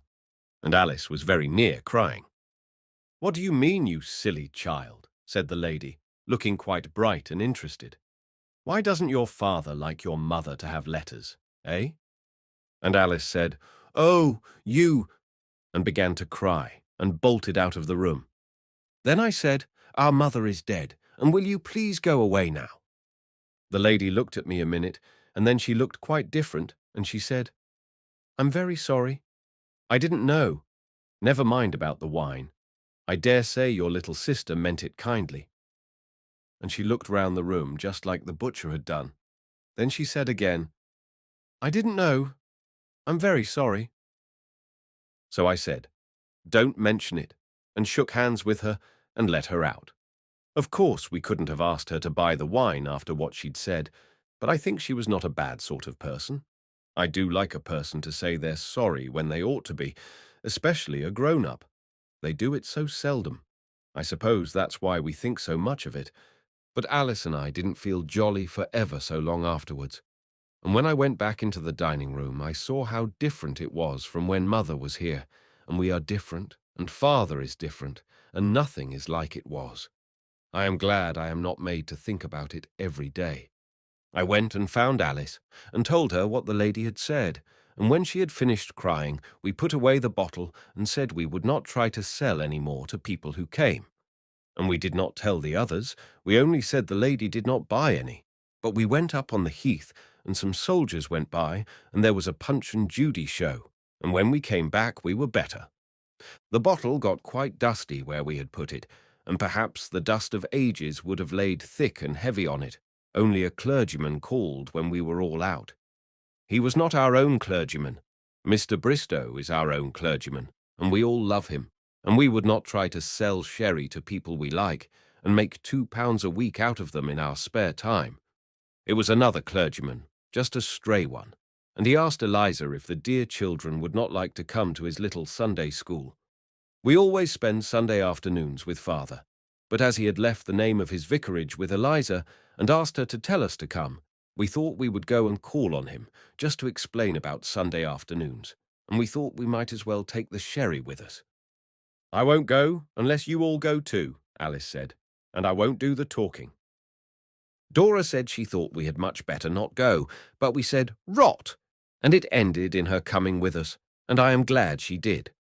Oswald said he would do the talking if the others liked, and he learned up what to say from the printed papers. We went to the vicarage early on Saturday afternoon and rang at the bell. It is a new red house with no trees in the garden, only very yellow mould and gravel. It was all very neat and dry. Just before we rang the bell, we heard someone inside call, "Jane, Jane," and we thought we would not be Jane for anything. It was the sound of the voice that called that made us sorry for her. The door was opened by a very neat servant in black with a white apron. We saw her tying the strings as she came along the hall through the different-coloured glass in the door. Her face was red, and I think she was Jane. We asked if we could see Mr. Mallow. The servant said Mr. Mallow was very busy with his sermon just then, but she would see. But Oswald said, "It's all right." He asked us to come. So she let us all in and shut the front door and showed us into a very tidy room with a bookcase full of a lot of books covered in black cotton with white labels and some dull pictures, and a harmonium. And Mr. Mallow was writing at a desk with drawers, copying something out of a book. He was stout and short and wore spectacles. He covered his writing up when we went in. I didn't know why. He looked rather cross, and we heard Jane or somebody being scolded outside by the voice. I hope it wasn't for letting us in, but I have had doubts. "Well," said the clergyman, "what is all this about?" "You asked us to call," Dora said, "about your little Sunday school. We are the Bastables of Lewisham Road." Yes," he said. "And shall I expect you all tomorrow?" He took up his pen and fiddled with it, and he did not ask us to sit down, but some of us did. "We always spend Sunday afternoon with Father," said Dora, "but we wish to thank you for being so kind as to ask us." "And we wish to ask you something else," said Oswald, and he made a sign to Alice to get the sherry ready in the glass. She did, behind Oswald's back while he was speaking. "My time is limited," said Mr. Mallow, looking at his watch. "But still—" Then he muttered something about the fold and went on. "Tell me what is troubling you, my little man, and I will try to give you any help in my power. What is it you want?" Then Oswald quickly took the glass from Alice and held it out to him and said, "I want your opinion on that." "On that?" he said. "What is it?" "It is a shipment," Oswald said, "but it's quite enough for you to taste." Alice had filled the glass half full. I suppose she was too excited to measure properly. "A shipment?" said the clergyman, taking the glass in his hand. "Yes," Oswald went on, "an exceptional opportunity, full-bodied and nutty. It really does taste rather like one kind of Brazil nut." Alice put her oar in as usual. The vicar looked from Alice to Oswald and back again, and Oswald went on with what he had learned from the printing. The clergyman held the glass at half-arm's length, stiffly, as if he had caught cold. "It is of a quality never before offered at the price. Old delicate Amoro. What's its name?" "Amarolio," said H.O. "Amoroso?" said Oswald. "H.O., you just shut up. Castilian Amoroso. It's a true after-dinner wine, stimulating, and yet—" "Wine?" said Mr. Mallow, holding the glass further off. "Do you know," he went on, making his voice very thick and strong, I expect he does it like that in church, "have you never been taught that it is the drinking of wine and spirits, yes, and beer, which makes half the homes in England full of wretched little children and degraded, miserable parents?" "Not if you put sugar in it," said Alice firmly. "8 lumps and shake the bottle. We have each had more than a teaspoonful of it, and we were not ill at all. It was something else that upset H.O. Most likely all those acorns he got out of the park." The clergyman seemed to be speechless with conflicting emotions, and just then the door opened and a lady came in. She had a white cap with lace and an ugly violet flower in it, and she was tall and looked very strong, though thin, and I do believe she had been listening at the door. "But why," the vicar was saying, "why did you bring this dreadful fluid, this curse of our country, to me to taste?" "Because we thought you might buy some," said Dora, who never sees when a game is up. "In books the parson loves his bottle of old port, and new sherry is just as good, with sugar, for people who like sherry. And if you would order a dozen of the wine, then we should get 2 shillings. The lady said, and it was the voice, "Good gracious, nasty, sordid little things. Haven't they anyone to teach them better?" And Dora got up and said, "No, we are not those things you say. But we are sorry we came here to be called names. We want to make our fortune just as much as Mr. Mallow does. Only no one would listen to us if we preached, so it's no use our copying out sermons like him." And I think that was smart of Dora, even if it was rather rude. Then I said perhaps we had better go, and the lady said, "I should think so." But when we were going to wrap up the bottle and glass, the clergyman said, "No, you can leave that."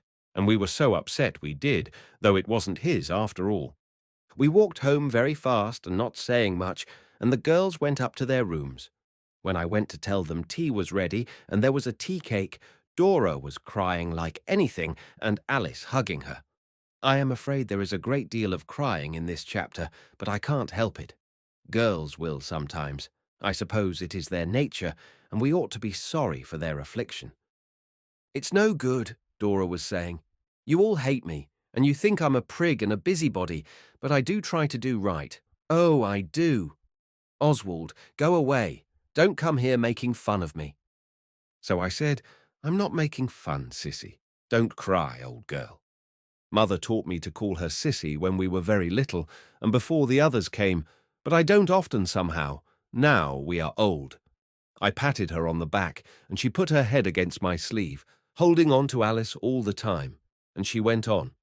She was in that laughy-cry state when people say things they wouldn't say at other times. Oh dear, oh dear. I do try, I do. And when Mother died, she said, "Dora, take care of the others and teach them to be good, and keep them out of trouble and make them happy. She said, "Take care of them for me, Dora dear." And I have tried, and all of you hate me for it. And today I let you do this, though I knew all the time it was silly. I hope you will not think I was a muff, but I kissed Dora for some time, because girls like it. And I will never say again that she comes the good elder sister too much. And I have put all this in, though I do hate telling about it, because I own. I have been hard on Dora, but I never will be again. She is a good old sort. Of course, we never knew before about what Mother told her, or we wouldn't have ragged her as we did. We did not tell the little ones, but I got Alice to speak to Dicky, and we three can sit on the others if requisite. This made us forget all about the sherry, but about 8 o'clock there was a knock, and Eliza went, and we saw it was poor Jane, if her name was Jane, from the vicarage. She handed in a brown paper parcel and a letter, and 3 minutes later Father called us into his study. On the table was the brown paper parcel, open, with our bottle and glass on it, and Father had a letter in his hand. He pointed to the bottle and sighed and said, "What have you been doing now?" The letter in his hand was covered with little black writing all over the 4 large pages. So Dicky spoke up, and he told Father the whole thing as far as he knew it, for Alice and I had not told about the dead sailor's lady. And when he had done, Alice said, "Has Mr. Mallow written to you to say he will buy a dozen of the sherry after all? It is really not half bad with sugar in it." Father said no, he didn't think clergymen could afford such expensive wine, and he said he would like to taste it. So we gave him what there was left, for we had decided coming home that we would give up trying for the £2 a week in our spare time. Father tasted it, and then he acted just as H.O. had done when he had his teaspoonful, but of course we did not say anything. Then he laughed till I thought he would never stop. I think it was the sherry, because I am sure I have read somewhere about wine that maketh glad the heart of man. He had only a very little, which shows that it was a good after-dinner wine, stimulating, and yet I forget the rest. But when he had done laughing, he said, "It's all right, kids. Only don't do it again. The wine trade is overcrowded. And besides, I thought you promised to consult me before going into business." "Before buying one, I thought you meant," said Dicky. "This was only on commission." And Father laughed again. I am glad we got the Castilian Amoroso, because it did really cheer Father up, and you cannot always do that, however hard you try, even if you make jokes or give him a comic paper.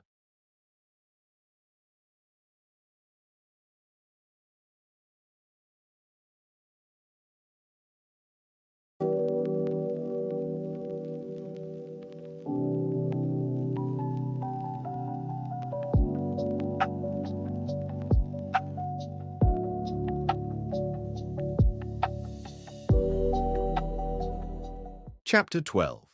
The Nobleness of Oswald. The part about his nobleness only comes at the end, but you would not understand it unless you knew how it began. It began, like nearly everything about that time, with treasure-seeking.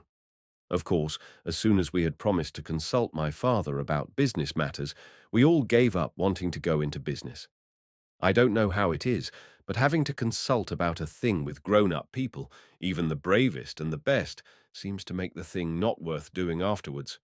We don't mind Albert's uncle chipping in sometimes when the thing's going on, but we are glad he never asked us to promise to consult him about anything. Yet Oswald saw that my father was quite right, and I dare say if we had had that £100 we should have spent it on the share in that lucrative business for the sale of useful patent, and then found out afterwards that we should have done better to spend the money in some other way. My father says so, and he ought to know. We had several ideas about that time, but having so little chink always stood in the way.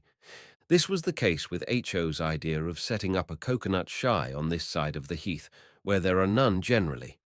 We had no sticks or wooden balls, and the greengrocer said he could not book so many as 12 dozen coconuts without Mr. Bastable's written order.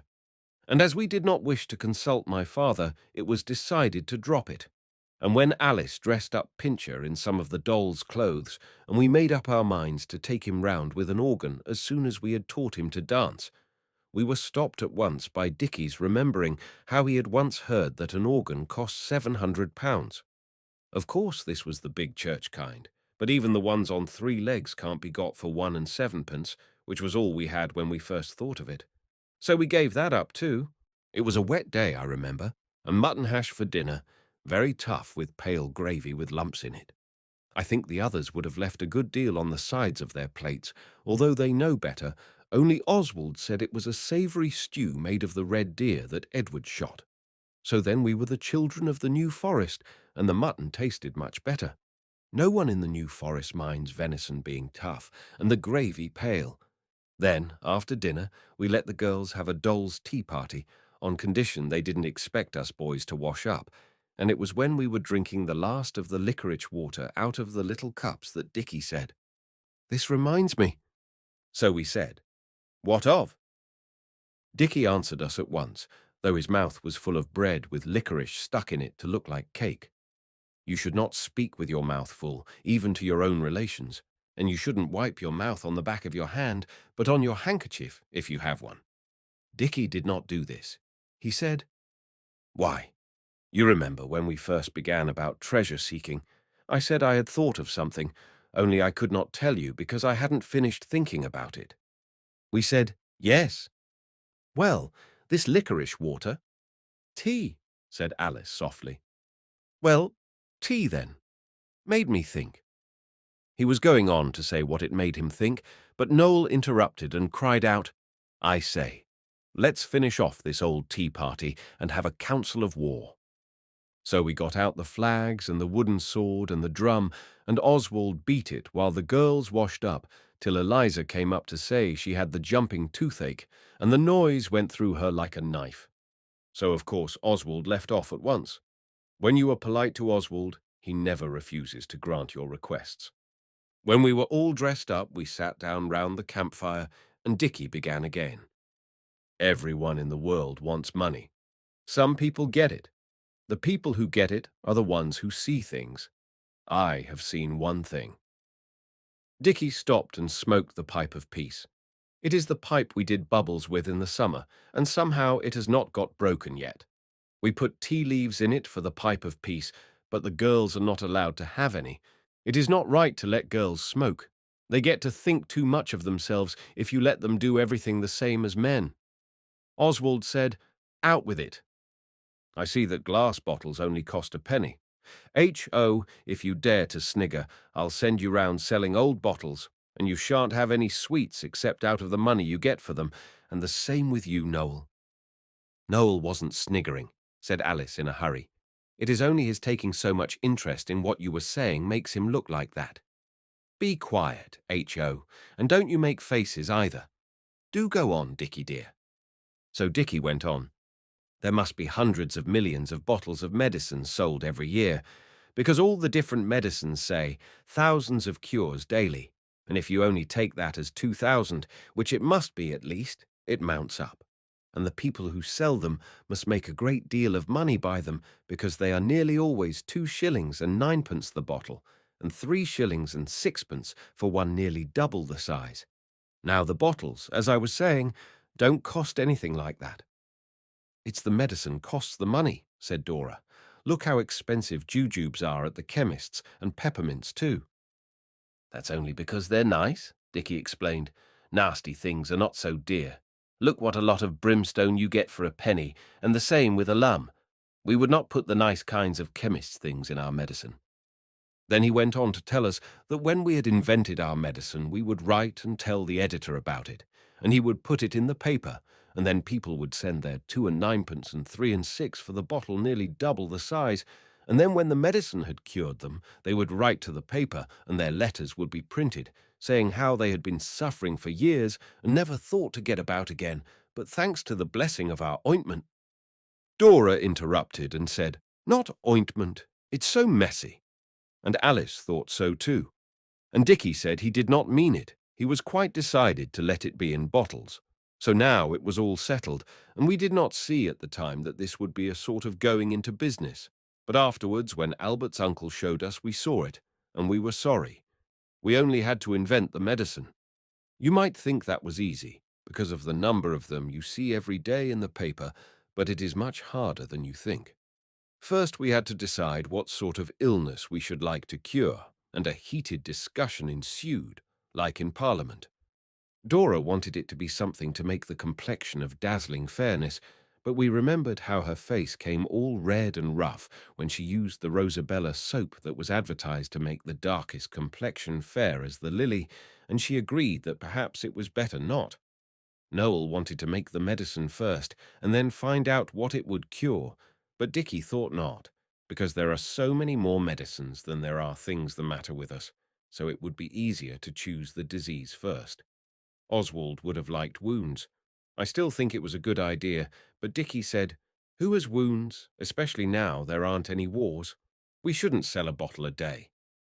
So Oswald gave in because he knows what manners are, and it was Dicky's idea.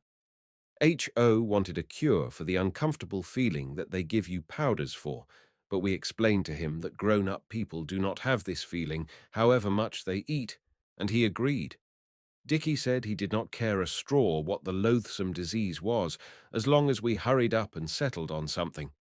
Then Alice said, "It ought to be something very common, and only one thing. Not the pains in the back and all the hundreds of things the people have in somebody's syrup. What's the commonest thing of all?" And at once we said, "Colds." So that was settled. Then we wrote a label to go on the bottle. When it was written, it would not go on the vinegar bottle that we had got, but we knew it would go small when it was printed. It was like this: Bastables certain cure for colds, coughs, asthma, shortness of breath, and all infections of the chest. One dose gives immediate relief. It will cure your cold in one bottle, especially the larger size at 3 shillings.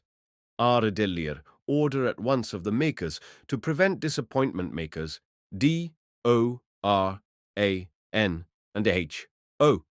Bastable, 150, Lewisham Road, SE, a halfpenny for all bottles returned. Of course, the next thing was for one of us to catch a cold and try what cured it. We all wanted to be the one, but it was Dicky's idea, and he said he was not going to be done out of it, so we let him. It was only fair. He left off his undershirt that very day, and next morning he stood in a draught in his nightgown for quite a long time, and we damped his day shirt with the nail brush before he put it on. But all was vain. They always tell you that these things will give you cold, but we found it was not so. So then we all went over to the park, and Dicky went right into the water with his boots on, and stood there as long as he could bear it, for it was rather cold, and we stood and cheered him on. He walked home in his wet clothes, which they say is a sure thing, but it was no go, though his boots were quite spoiled. And 3 days after Noel began to cough and sneeze. So then Dicky said it was not fair. "I can't help it," Noel said. "You should have caught it yourself. Then it wouldn't have come to me." And Alice said she had known all along. Noel oughtn't to have stood about on the bank cheering in the cold.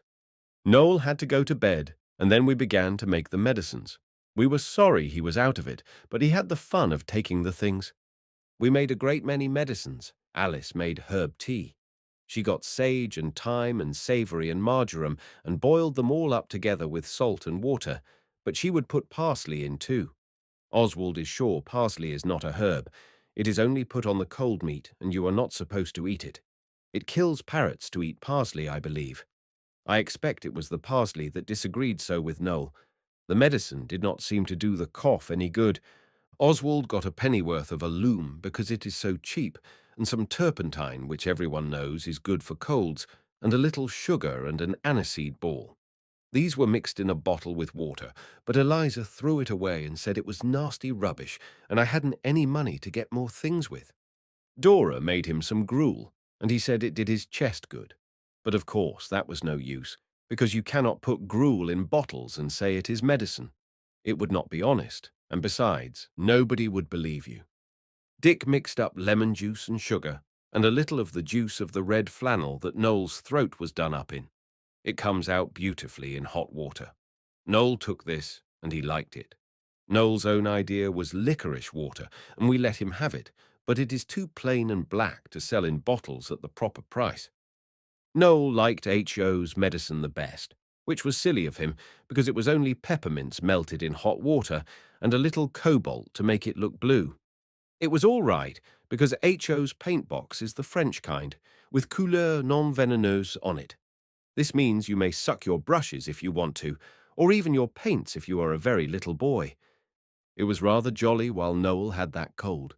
He had a fire in his bedroom which opens out of Dicky's and Oswald's, and the girls used to read aloud to Noel all day. They will not read aloud to you when you are well.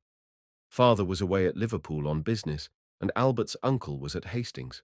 We were rather glad of this, because we wished to give all the medicines a fair trial, and grown-ups are but too fond of interfering, as if we should have given him anything poisonous.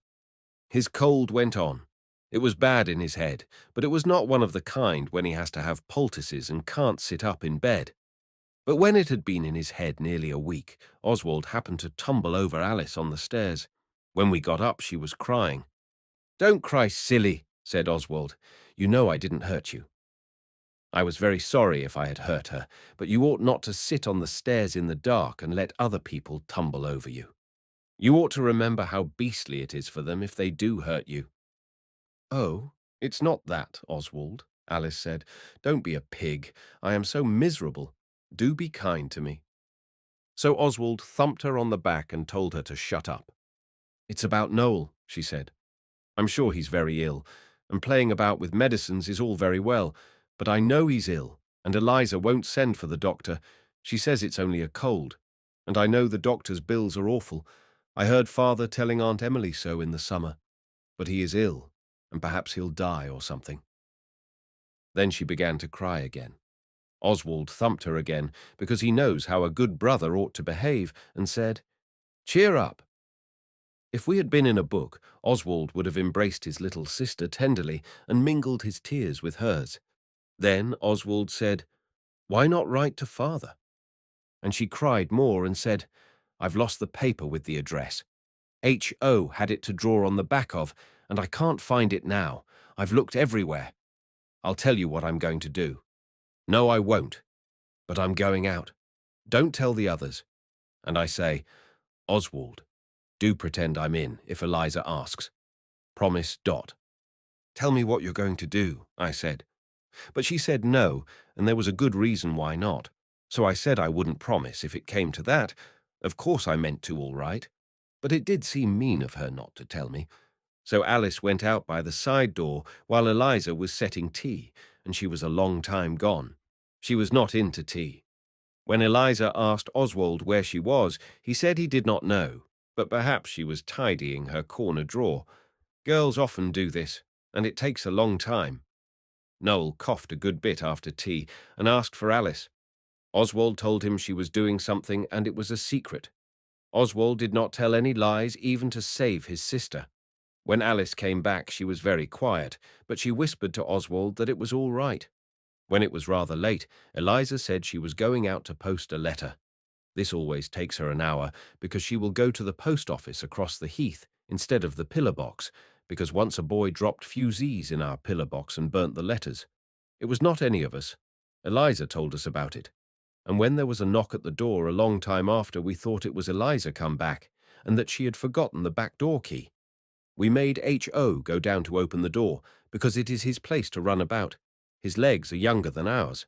And we heard boots on the stairs besides H.O.'s, and we listened spellbound till the door opened, and it was Albert's uncle. He looked very tired.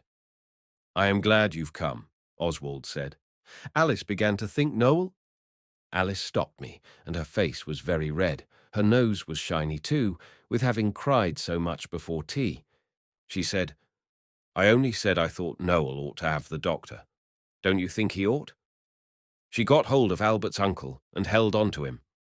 "Let's have a look at you, young man," said Albert's uncle, and he sat down on the edge of the bed. It is a rather shaky bed. The bar that keeps it steady underneath got broken when we were playing burglars last winter. It was our crowbar. He began to feel Noel's pulse and went on talking. It was revealed to the Arab physician, as he made merry in his tents on the wild plains of Hastings, that the presence had a cold in its head. So he immediately seated himself on the magic carpet and bade it bear him hither, only pausing in the flight to purchase a few sweetmeats in the bazaar. He pulled out a jolly lot of chocolate and some butterscotch and grapes for Noel. When we had all said thank you, he went on. The physicians are the words of wisdom. It's high time this kid was asleep. I have spoken. Ye have my leave to depart. So we bunked, and Dora and Albert's uncle made Noel comfortable for the night. Then they came to the nursery which we had gone down to, and he sat down in the Guy Fawkes chair and said, "Now then." Alice said, "You may tell them what I did. I dare say they'll all be in a wax, but I don't care." "I think you were very wise," said Albert's uncle, pulling her close to him to sit on his knee. "I am very glad you telegraphed." So then Oswald understood what Alice's secret was. She had gone out and sent a telegram to Albert's uncle at Hastings, but Oswald thought she might have told him. Afterwards she told me what she had put in the telegram. It was, "Come home. We have given Noel a cold, and I think we are killing him." With the address it came to 10pence halfpenny. Then Albert's uncle began to ask questions, and it all came out, how Dicky had tried to catch the cold, but the cold had gone to Noel instead, and about the medicines and all. Albert's uncle looked very serious. "Look here," he said, "you're old enough not to play the fool like this. Health is the best thing you've got. You ought to know better than to risk it. You might have killed your little brother with your precious medicines. You've had a lucky escape, certainly. But poor Noel." "Oh, do you think he's going to die?" Alice asked that, and she was crying again. "No, no," said Albert's uncle. "But look here. Do you see how silly you've been? And I thought you promised your father—" And then he gave us a long talking to. He can make you feel most awfully small. At last he stopped, and we said we were very sorry, and he said, "You know I promised to take you all to the pantomime." So we said, "Yes," and knew but too well that now he wasn't going to. Then he went on. "Well, I will take you if you like, or I will take Noel to the sea for a week to cure his cold. Which is it to be?" Of course he knew we should say, "Take Noel," and we did. But Dicky told me afterwards he thought it was hard on H.O. Albert's uncle stayed till Eliza came in, and then he said good night in a way that showed us that all was forgiven and forgotten. And we went to bed. It must have been the middle of the night when Oswald woke up suddenly, and there was Alice with her teeth chattering, shaking him to wake him. "Oh, Oswald," she said, "I am so unhappy. Suppose I should die in the night." Oswald told her to go to bed and not gas, but she said, "I must tell you. I wish I'd told Albert's uncle. I'm a thief, and if I die tonight, I know where thieves go to." So Oswald saw it was no good, and he sat up in bed and said, "Go ahead." So Alice stood shivering and said, "I hadn't enough money for the telegram, so I took the bad 6pence out of the exchequer, and I paid for it with that, and the 5pence I had. And I wouldn't tell you, because if you'd stopped me doing it, I couldn't have borne it, and if you'd helped me, you'd have been a thief too. Oh, what shall I do?" Oswald thought a minute, and then he said, "You'd better have told me, but I think it will be all right if we pay it back. Go to bed. Cross with you? No, stupid. Only another time you'd better not keep secrets." So she kissed Oswald, and he let her, and she went back to bed. The next day Albert's uncle took Noel away before Oswald had time to persuade Alice that we ought to tell him about the 6pence. Alice was very unhappy, but not so much as in the night. You can be very miserable in the night if you have done anything wrong and you happen to be awake. I know this for a fact. None of us had any money except Eliza, and she wouldn't give us any unless we said what for, and of course we could not do that because of the honour of the family. And Oswald was anxious to get the 6pence to give to the telegraph people, because he feared that the badness of that 6pence might have been found out, and that the police might come for Alice at any moment. I don't think I ever had such an unhappy day. Of course we could have written to Albert's uncle, but it would have taken a long time, and every moment of delay added to Alice's danger. We thought and thought, but we couldn't think of any way to get that 6pence. It seems a small sum, but you see Alice's liberty depended on it. It was quite late in the afternoon when I met Mrs. Leslie on the parade. She had a brown fur coat and a lot of yellow flowers in her hands. She stopped to speak to me and asked me how the poet was. I told her he had a cold, and I wondered whether she would lend me sixpence if I asked her, but I could not make up my mind how to begin to say it. It is a hard thing to say, much harder than you would think. She talked to me for a bit, and then she suddenly got into a cab and said, "I'd no idea it was so late," and told the man where to go. And just as she started, she shoved the yellow flowers through the window and said, "For the sick poet with my love," and was driven off. Gentle reader, I will not conceal from you what Oswald did. He knew all about not disgracing the family, and he did not like doing what I am going to say, and they were really Noel's flowers, only he could not have sent them to Hastings, and Oswald knew he would say yes if Oswald asked him. Oswald sacrificed his family pride because of his little sister's danger. I do not say he was a noble boy. I just tell you what he did, and you can decide for yourself about the nobleness. He put on his oldest clothes. They're much older than any you would think he had if you saw him when he was tidy, and he took those yellow chrysanthemums and he walked with them to Greenwich Station and waited for the trains bringing people from London. He sold those flowers in penny bunches and got tenpence. Then he went to the telegraph office at Lewisham and said to the lady there, "A little girl gave you a bad sixpence yesterday. Here are 6 good pennies." The lady said she had not noticed it, and never mind, but Oswald knew that honesty is the best policy, and he refused to take back the pennies. So at last she said she should put them in the plate on Sunday. She is a very nice lady. I like the way she does her hair. Then Oswald went home to Alice and told her, and she hugged him and said he was a dear, good, kind boy, and he said, "Oh, it's all right." We bought peppermint bullseyes with the 4pence I had over, and the others wanted to know where we got the money, but we would not tell. Only afterwards, when Noel came home, we told him, because they were his flowers, and he said it was quite right. He made some poetry about it. I only remember one bit of it. The noble youth of high degree consents to play a menial part, all for his sister Alice's sake, who was so dear to his faithful heart. But Oswald himself has never bragged about it. We got no treasure out of this, unless you count the peppermint bullseyes. Chapter 13. The Robber and the Burglar. A day or two after Noel came back from Hastings, there was snow. It was jolly, and we cleared it off the path. A man to do it is 6pence at least, and you should always save when you can. A penny saved is a penny earned. And then we thought it would be nice to clear it off the top of the portico, where it lies so thick, and the edges as if they had been cut with a knife. And just as we had got out of the landing window onto the portico, the water rates came up the path with his book that he tears the thing out of that says how much you have got to pay, and the little ink bottle hung on to his buttonhole in case you should pay him.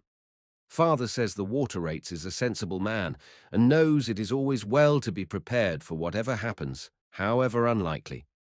Alice said afterwards that she rather liked the water rates really, and Noel said he had a face like a good vizier, or the man who rewards the honest boy for restoring the purse, but we did not think about these things at the time, and as the water rates came up the steps, we shovelled down a great square slab of snow like an avalanche, and it fell right on his head. 2 of us thought of it at the same moment, so it was quite a large avalanche. And when the water rates had shaken himself, he rang the bell. It was Saturday, and Father was at home.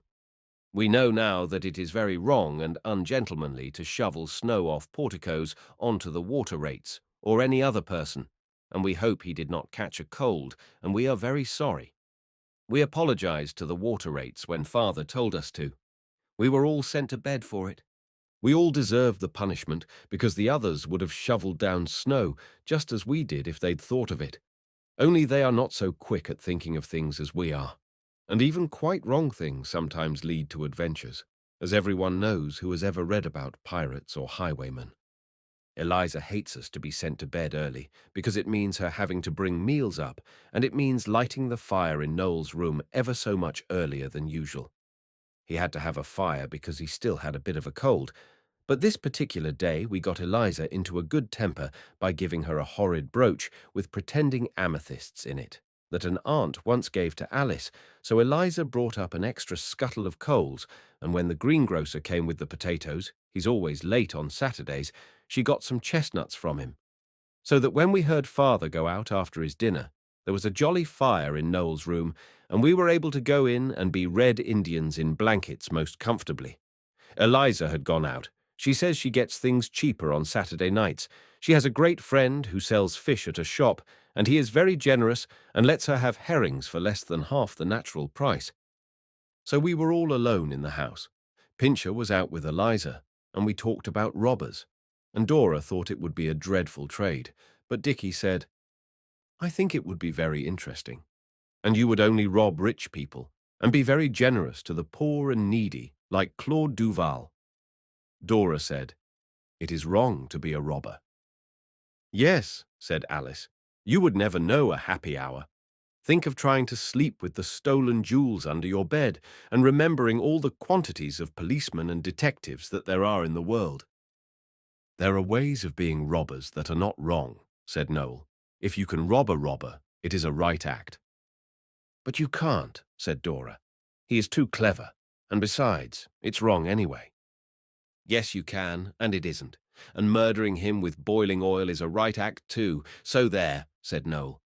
"What about Ali Baba, now then?" And we felt it was a score for Noel. "What would you do if there was a robber?" said Alice. H.O. said he would kill him with boiling oil, but Alice explained that she meant a real robber, now, this minute, in the house. Oswald and Dicky did not say, but Noel said he thought it would only be fair to ask the robber quite politely and quietly to go away, and then if he didn't, you could deal with him. Now, what I am going to tell you is a very strange and wonderful thing, and I hope you will be able to believe it. I should not, if a boy told me, unless I knew him to be a man of honor, and perhaps not then, unless he gave his sacred word. But it is true, all the same, and it only shows that the days of romance and daring deeds are not yet at an end. Alice was just asking Noel how he would deal with the robber who wouldn't go if he was asked politely and quietly, when we heard a noise downstairs. Quite a plain noise, not the kind of noise you fancy you hear. It was like somebody moving a chair. We held our breath and listened, and then came another noise, like someone poking a fire.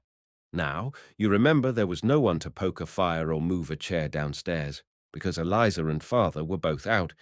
They could not have come in without our hearing them, because the front door is as hard to shut as the back one, and whichever you go in by, you have to give a slam that you can hear all down the street. H.O. and Alice and Dora caught hold of each other's blankets and looked at Dicky and Oswald, and everyone was quite pale.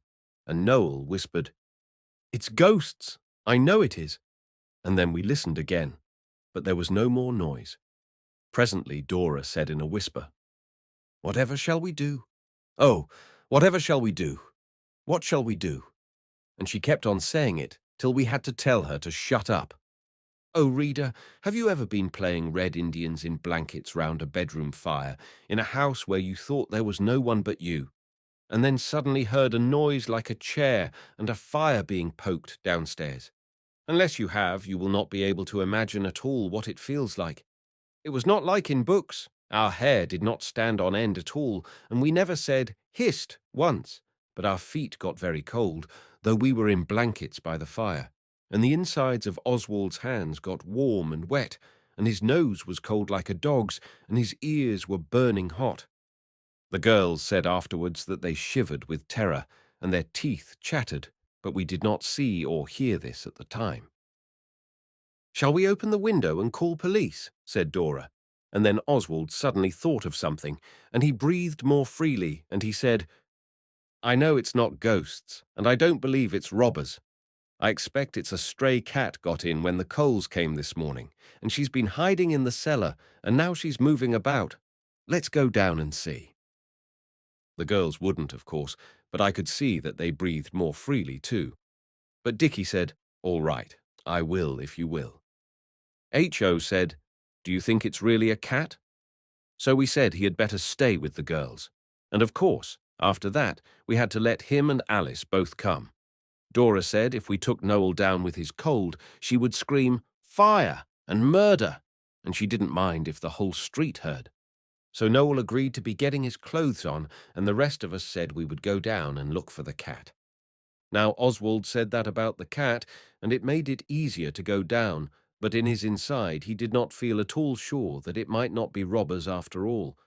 Of course, we had often talked about robbers before, but it is very different when you sit in a room and listen and listen and listen.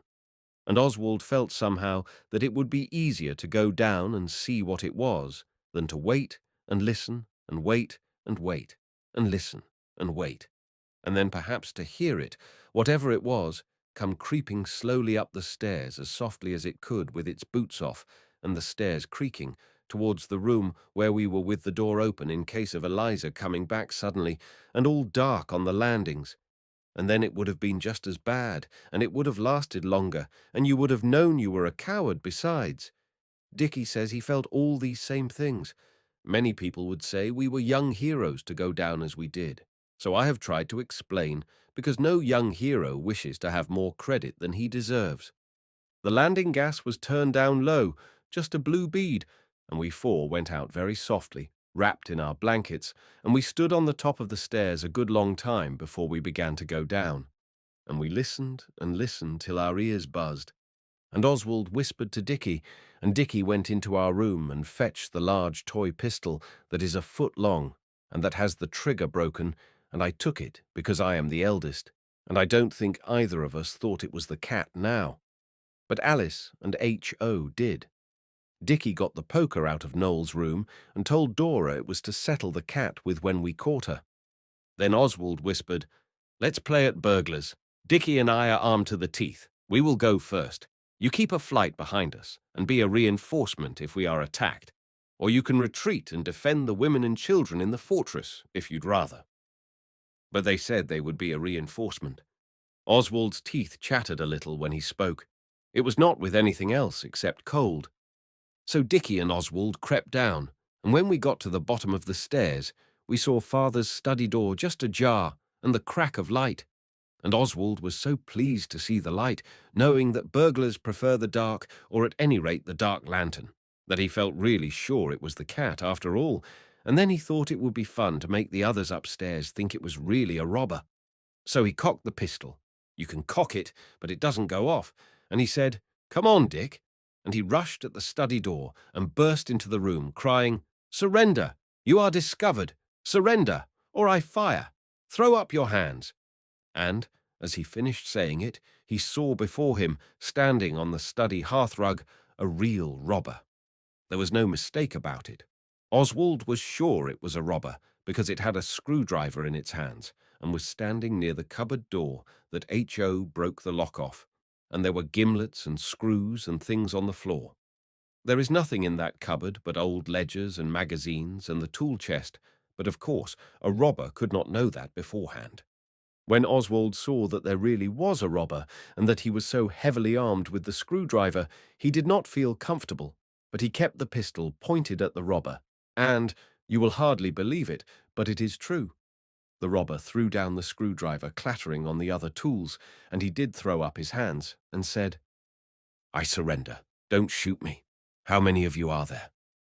So Dicky said, "You are outnumbered. Are you armed?" And the robber said, "No, not in the least."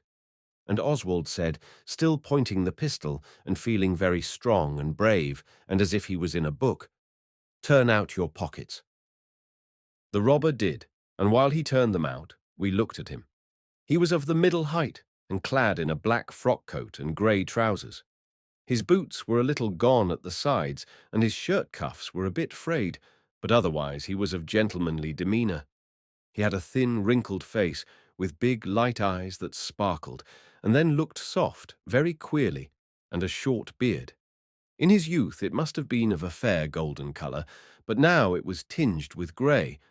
Oswald was sorry for him, especially when he saw that one of his pockets had a large hole in it, and that he had nothing in his pockets but letters and string, and 3 boxes of matches, and a pipe, and a handkerchief, and a thin tobacco pouch, and 2 pennies. We made him put all the things on the table, and then he said, "Well, you've caught me. What are you going to do with me? Police?" Alice and H.O. had come down to be reinforcements when they heard a shout, and when Alice saw that it was a real robber and that he had surrendered, she clapped her hands and said, Bravo, boys! And so did H.O. And now she said, if he gives his word of honour not to escape, I shouldn't call the police. It seems a pity.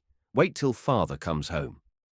The robber agreed to this and gave his word of honour and asked if he might put on a pipe, and we said yes. And he sat in father's armchair and warmed his boots, which steamed, and I sent H.O. and Alice to put on some clothes and tell the others and bring down Dicky's and my knickerbockers and the rest of the chestnuts. And they all came, and we sat round the fire, and it was jolly. The robber was very friendly and talked to us a great deal. I wasn't always in this low way of business, he said, when Noel said something about the things he had turned out of his pockets. It's a great come-down to a man like me, but if I must be caught, it's something to be caught by brave young heroes like you. My stars! How you did bolt into the room, surrender, and up with your hands. You might have been born and bred to the thief-catching. Oswald is sorry if it was mean, but he could not own up just then that he did not think there was anyone in the study when he did that brave if rash act. He has told since. And what made you think there was anyone in the house? The robber asked, when he had thrown his head back, and laughed for quite half a minute. So we told him, and he applauded our valour, and Alice and H.O. explained that they would have said surrender, too, only they were reinforcements. The robber ate some of the chestnuts, and we sat and wondered when father would come home, and what he would say to us for our intrepid conduct, and the robber told us of all the things he had done before he began to break into houses. Dicky picked up the tools from the floor, and suddenly he said, "Why, this is father's screwdriver, and his gimlets, and all? Well, I do call it jolly cheek to pick a man's locks with his own tools." "True, true," said the robber. "It is cheek of the jolliest. But you see, I've come down in the world. I was a highway robber once, but horses are so expensive to hire. 5 shillings an hour, you know, and I couldn't afford to keep them. The highwayman business isn't what it was." "What about a bike?" said H.O. But the robber thought cycles were low, and besides, you couldn't go across country with them when occasion arose, as you could with a trusty steed. And he talked of highwaymen as if he knew just how we liked hearing it. Then he told us how he had been a pirate captain, and how he had sailed over waves mountains high and gained rich prizes, and how he did begin to think that here he had found a profession to his mind. "I don't say there are no ups and downs in it," he said, "especially in stormy weather. But what a trade, and a sword at your side, and the Jolly Roger flying at the peak, and a prize in sight, and all the black mouths of your guns pointed at the laden trader, and the wind in your favour, and your trusty crew ready to live and die for you. Oh, but it's a grand life."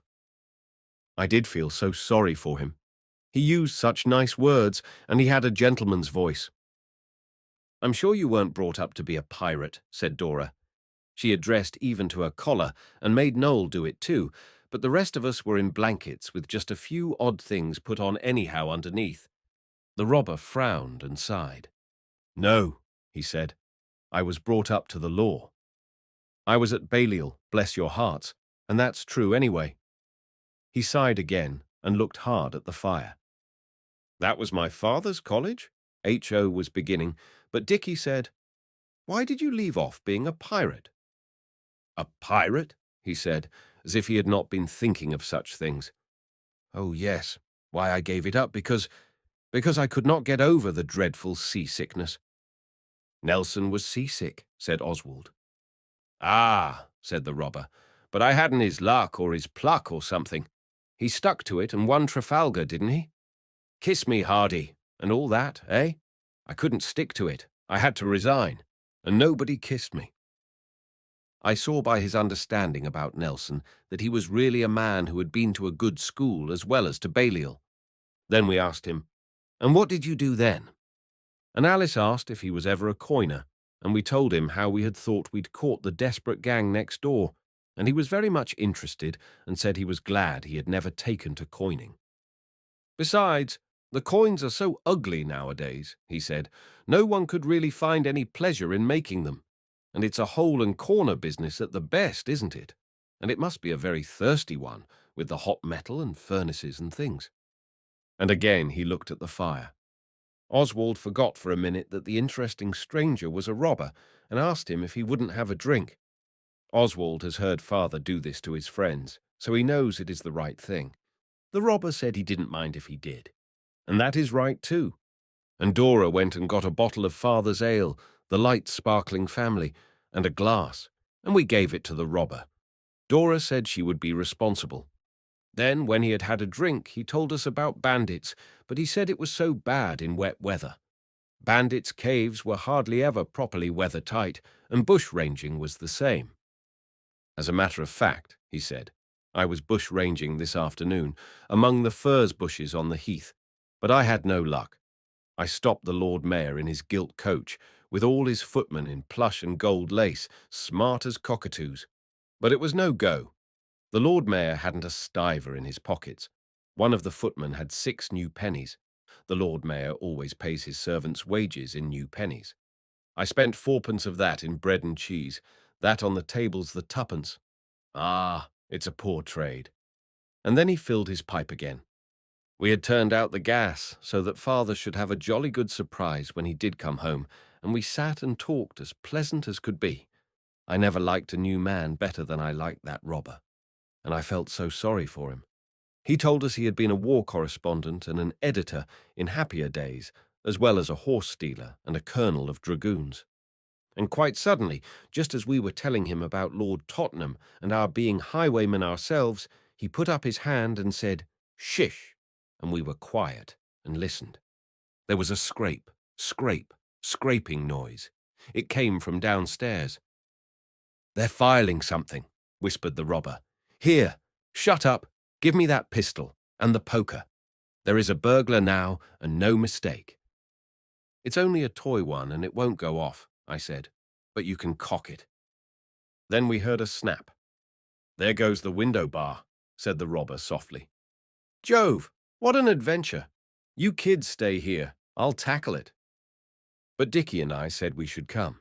So he let us go as far as the bottom of the kitchen stairs, and we took the tongs and shovel with us. There was a light in the kitchen, a very little light. It is curious we never thought, any of us, that this might be a plant of our robbers to get away. We never thought of doubting his word of honor. And we were right. That noble robber dashed the kitchen door open and rushed in with the big toy pistol in one hand and the poker in the other, shouting out just like Oswald had done. "Surrender! You are discovered! Surrender, or I'll fire! Throw up your hands!" And Dicky and I rattled the tongs and shovel so that he might know there were more of us, all bristling with weapons. And we heard a husky voice in the kitchen saying, "All right, governor, stow that scent sprinkler. I'll give in. Blowed if I ain't pretty well sick of the job anyway." Then we went in. Our robber was standing in the grandest manner, with his legs very wide apart, and the pistol pointing at the cowering burglar. The burglar was a large man, who did not mean to have a beard, I think, but he had got some of one, and a red comforter, and a fur cap, and his face was red, and his voice was thick. How different from our own robber. The burglar had a dark lantern, and he was standing by the plate basket. When we had lit the gas, we all thought he was very like what a burglar ought to be. He did not look as if he could ever have been a pirate or a highwayman, or anything really dashing or noble, and he scowled and shuffled his feet and said, "Well, go on. Why don't you fetch the police?" "Upon my word, I don't know," said our robber, rubbing his chin. "Oswald, why don't we fetch the police?" It is not every robber that I would stand Christian names from, I can tell you, but just then I didn't think of that. I just said, "Do you mean I'm to fetch one?" Our robber looked at the burglar and said nothing. Then the burglar began to speak very fast and to look different ways with his hard, shiny little eyes. "Looky here, governor," he said. "I was stony broke, so help me, I was. And blessed if I've nicked a ha'porth of your little lot. You know yourself there ain't much to tempt a bloke." He shook the plate basket as if he was angry with it, and the yellowy spoons and forks rattled. "I was just a-looking through this here bank holiday show when you come. Let me off, sir. Come now, I've got kids of me own at home. Strike me if I ain't, same as yours. I've got a nipper just about his size, and what'll come of them if I'm lagged? I ain't been in it long, sir, and I ain't handy at it." "No," said our robber, "you certainly are not." Alice and the others had come down by now to see what was happening. Alice told me afterwards they thought it really was the cat this time. "No, I ain't Andy, as you say, sir, and if you let me off this once, I'll chuck the whole blooming biz. Rake my civvy, I will. Don't be hard on a cove, mister. Think of the missus and the kids. I've got one just the cut of little Missy there, bless her pretty hurt." "Your family certainly fits your circumstances very nicely," said our robber. Then Alice said, "Oh, do let him go. If he's got a little girl like me, whatever will she do? Suppose it was father." "I don't think he's got a little girl like you, my dear," said our robber, "and I think he'll be safer under lock and key." "You ask your father to let me go, miss," said the burglar. "He won't have the art to refuse you." "If I do," said Alice, "will you promise never to come back?" "Not me, miss," the burglar said very earnestly, and he looked at the plate basket again, as if that alone would be enough to keep him away, our robber said afterwards.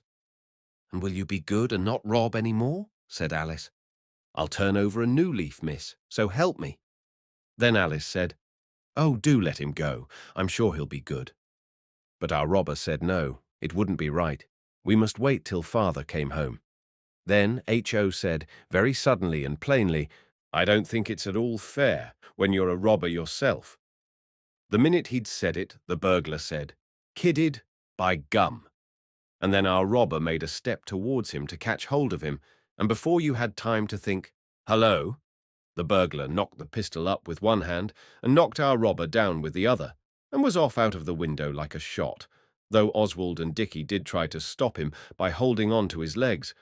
And that burglar had the cheek to put his head in at the window and say, "I'll give your love to the kids and the missus," and he was off like winking, and there were Alice and Dora trying to pick up our robber and asking him whether he was hurt and where.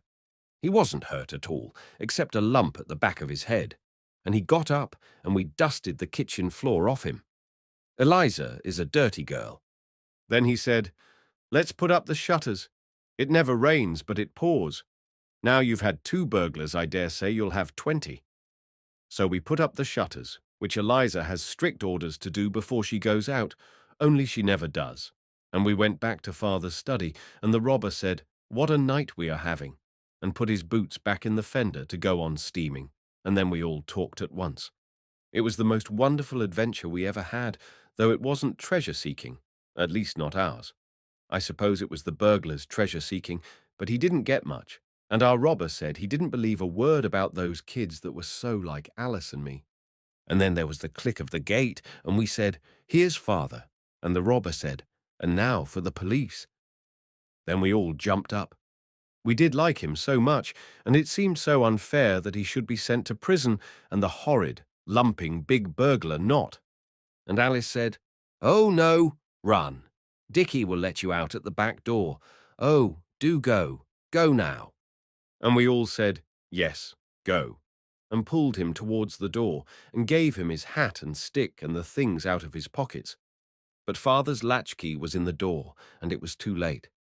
Father came in quickly, purring with the cold, and began to say, 'It's all right, folks. I've got—' And then he stopped short and stared at us. Then he said, in the voice we all hate, 'Children, what is the meaning of all this?' And for a minute nobody spoke. Then my father said, 'Folks, I must really apologize for these very naughty—' And then our robber rubbed his hands and laughed and cried out, 'You're mistaken, my dear sir. I'm not Fawkes. I'm a robber, captured by these young people in the most gallant manner. Hands up, surrender, or I fire, and all the rest of it. My word, Bastable, but you've got some kids worth having. I wish my Denny had their pluck.' Then we began to understand, and it was like being knocked down. It was so sudden. And our robber told us he wasn't a robber after all. He was only an old college friend of my father's, and he had come after dinner when father was just trying to mend the lock H.O. had broken to ask father to get him a letter to a doctor about his little boy Denny, who was ill. And father had gone over the heath to Vanbrugh Park to see some rich people he knows and get the letter. and he had left Mr. Folks to wait till he came back, because it was important to know at once whether father could get the letter, and if he couldn't, Mr. Folks would have had to try someone else directly. We were dumb with amazement. Our robber told my father about the other burglar, and said he was sorry he'd let him escape, but my father said, "Oh, it's all right, poor beggar. If he really had kids at home, you never can tell. Forgive us our debts, don't you know, but tell me about the first business. It must have been moderately entertaining." Then our robber told my father how I had rushed into the room with a pistol, crying out, "But you know all about that?" And he laid it on so thick and fat about plucky young-uns, and chips of old blocks, and things like that, that I felt I was purple with shame, even under the blanket. So I swallowed that thing that tries to prevent you speaking when you ought to, and I said, "Look here, father, I didn't really think there was anyone in the study. We thought it was a cat at first, and then I thought there was no one there, and I was just larking. And when I said surrender and all that, it was just the game, don't you know?" Then our robber said, "Yes, old chap, but when you found there really was someone there, you dropped the pistol and bunked, didn't you, eh?" And I said, "No, I thought, hello, here's a robber. Well, it's all up, I suppose, but I may as well hold on and see what happens." And I was glad I'd owned up, for father slapped me on the back and said I was a young brick, and our robber said I was no funk anyway, and though I got very hot under the blanket, I liked it, and I explained that the others would have done the same if they had thought of it. Then father got up some more beer and laughed about Dora's responsibility, and he got out a box of figs he had bought for us, only he hadn't given it to us because of the water rates, and Eliza came in and brought up the bread and cheese, and what there was left of the neck of mutton, cold wreck of mutton, father called it, and we had a feast, like a picnic, all sitting anywhere and eating with our fingers. It was prime. We sat up till past 12 o'clock, and I never felt so pleased to think I was not born a girl. It was hard on the others. They would have done just the same if they'd thought of it. But it does make you feel jolly when your pater says you're a young brick. When Mr. Folks was going, he said to Alice, "Goodbye, Hardy." And Alice understood, of course, and kissed him as hard as she could. And she said, "I wanted to. When you said no one kissed you, when you left off being a pirate." And he said, "I know you did, my dear." And Dora kissed him too, and said, "I suppose none of these tales were true?"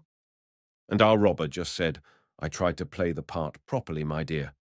And he jolly well did play it, and no mistake. We have often seen him since, and his boy Denny, and his girl Daisy, but that comes in another story. And if any of you kids who read this ever had 2 such adventures in one night, you can just write and tell me. That's all. Chapter 14. The Divining Rod. You have no idea how uncomfortable the house was on the day when we sought for gold with the divining rod. It was like a spring cleaning in the winter-time. All the carpets were up, because father had told Eliza to make the place decent, as there was a gentleman coming to dinner the next day. So she got in a charwoman, and they slopped water about, and left brooms and brushes on the stairs for people to tumble over. H.O. got a big bump on his head in that way, and when he said it was too bad, Eliza said he should keep in the nursery then, and not be where he'd no business. We bandaged his head with a towel, and then he stopped crying and played at being England's wounded hero dying in the cockpit, while every man was doing his duty as the hero had told them to, and Alice was Hardy, and I was the doctor, and the others were the crew. Playing at Hardy made us think of our own dear robber, and we wished he was there, and wondered if we should ever see him any more. We were rather astonished at father's having anyone to dinner, because now he never seems to think of anything but business. Before mother died, people often came to dinner, and father's business did not take up so much of his time, and was not the bother it is now. And we used to see who could go furthest down in our nightgowns and get nice things to eat, without being seen, out of the dishes as they came out of the dining room. Eliza can't cook very nice things. She told father she was a good plain cook, but he says it was a fancy portrait. We stayed in the nursery till the charwoman came in and told us to be off. She was going to make one job of it and have our carpet up as well as all the others. Now the man was here to beat them. It came up, and it was very dusty, and under it we found my threepenny bit that I lost ages ago, which shows what Eliza is. H.O. had got tired of being the wounded hero, and Dicky was so tired of doing nothing that Dora said she knew he'd begin to tease Noel in a minute. Then, of course, Dicky said he wasn't going to tease anybody. He was going out to the heath. He said he'd heard that nagging women drove a man from his home, and now he found it was quite true. Oswald always tries to be a peacemaker, so he told Dicky to shut up and not make an ass of himself. And Alice said, "Well, Dora began," and Dora tossed her chin up and said it wasn't any business of Oswald's anyway, and no one asked Alice's opinion. So we all felt very uncomfortable till Noel said, "Don't let's quarrel about nothing. You know, let dogs delight." And I made up another piece while you were talking. Quarrelling is an evil thing. It fills with gall life's cup. For when once you begin, it takes such a long time to make it up. We all laughed then and stopped jawing at each other. Noel is very funny with his poetry, but that piece happened to come out quite true. You begin to quarrel, and then you can't stop. Often, long before the others are ready to cry and make it up, I see how silly it is, and I want to laugh, but it doesn't do to say so, for it only makes the others crosser than they were before. I wonder why that is. Alice said Noel ought to be poet laureate, and she actually went out in the cold and got some laurel leaves, the spotted kind, out of the garden, and Dora made a crown, and we put it on him. He was quite pleased, but the leaves made a mess, and Eliza said, "Don't." I believe that's a word grown-ups use more than any other. Then suddenly Alice thought of that old idea of hers for finding treasure, and she said, "Do let's try the divining rod." So Oswald said, "Fair priestess, we do greatly desire to find gold beneath our land. Therefore we pray thee practice with the divining rod, and tell us where we can find it." "Do ye desire to fashion of it helms and hauberks?" said Alice. "Yes," said Noel, "and chains and ouches." "I bet you don't know what an ouch is," said Dicky. "Yes, I do. So there," said Noel. "It's a carcanet. I looked it out in the dicker, now then." We asked him what a carcanet was, but he wouldn't say. "And we want to make fair goblets of the gold," said Oswald. "Yes, to drink coconut milk out of," said H.O. "And we desire to build fair palaces of it," said Dicky. "And to buy things," said Dora. "A great many things. New Sunday frocks and hats and kid gloves and—" She would have gone on for ever so long, only we reminded her that we hadn't found the gold yet. By this, Alice had put on the nursery tablecloth, which is green, and tied the old blue and yellow antimacassar over her head, and she said, "If your intentions are correct, fear nothing and follow me." And she went down into the hall. We all followed, chanting, "Heroes." It is a gloomy thing the girls learnt at the high school, and we always use it when we want a priestly chant. Alice stopped short by the hat stand and held up her hands as well as she could for the tablecloth and said, "Now, great altar of the golden idol, yield me the divining rod, that I may use it for the good of the suffering people." The umbrella stand was the altar of the golden idol, and it yielded her the old-school umbrella. She carried it between her palms. "Now," she said, "I shall sing the magic chant. You mustn't say anything, but just follow wherever I go, like follow my leader, you know, and when there is gold underneath the magic rod, will twist in the hand of the priestess like a live thing that seeks to be free. Then you will dig, and the golden treasure will be revealed. H. Oh, if you make that clatter with your boots, they'll come and tell us not to. Now, come on, all of you." So she went upstairs and down and into every room. We followed her on tiptoe, and Alice sang as she went. What she sang is not out of a book. Noel made it up while she was dressing up for the priestess. "Ashen rod cold, that here I hold, teach me where to find the gold." When we came to where Eliza was, she said, "Get along with you." But Dora said it was only a game, and we wouldn't touch anything, and our boots were quite clean, and Eliza might as well let us. So she did. It was all right for the priestess, but it was a little dull for the rest of us, because she wouldn't let us sing too. So we said we'd had enough of it, and if she couldn't find the gold, we'd leave off and play something else. The priestess said, "All right," wait a minute, and went on singing. Then we all followed her back into the nursery, where the carpet was up and the boards smelt of soft soap. Then she said, "It moves, it moves." Once more the choral hymn. So we sang Heroes again, and in the middle the umbrella dropped from her hands. "The magic rod has spoken," said Alice. "Dig here, and that with courage and dispatch." We didn't quite see how to dig, but we all began to scratch on the floor with our hands, but the priestess said, "Don't be so silly. It's the place where they come to do the gas. The board's loose. Dig and you value your lives, for ere sundown the dragon who guards this spoil will return in his fiery fury and make you his unresisting prey." So we dug. That is, we got the loose board up, and Alice threw up her arms and cried, "See the rich treasure, the gold in thick layers, with silver and diamonds stuck in it." "Like currants in cake," said H.O. "It's a lovely treasure," said Dicky, yawning. "Let's come back and carry it away another day." But Alice was kneeling by the hole. "Let me feast my eyes on the golden splendor," she said, "hidden these long centuries from the human eye. Behold how the magic rod has led us to treasures more. Oswald, don't push so. More bright than ever, monarch. I say, there is something down there, really. I saw it shine."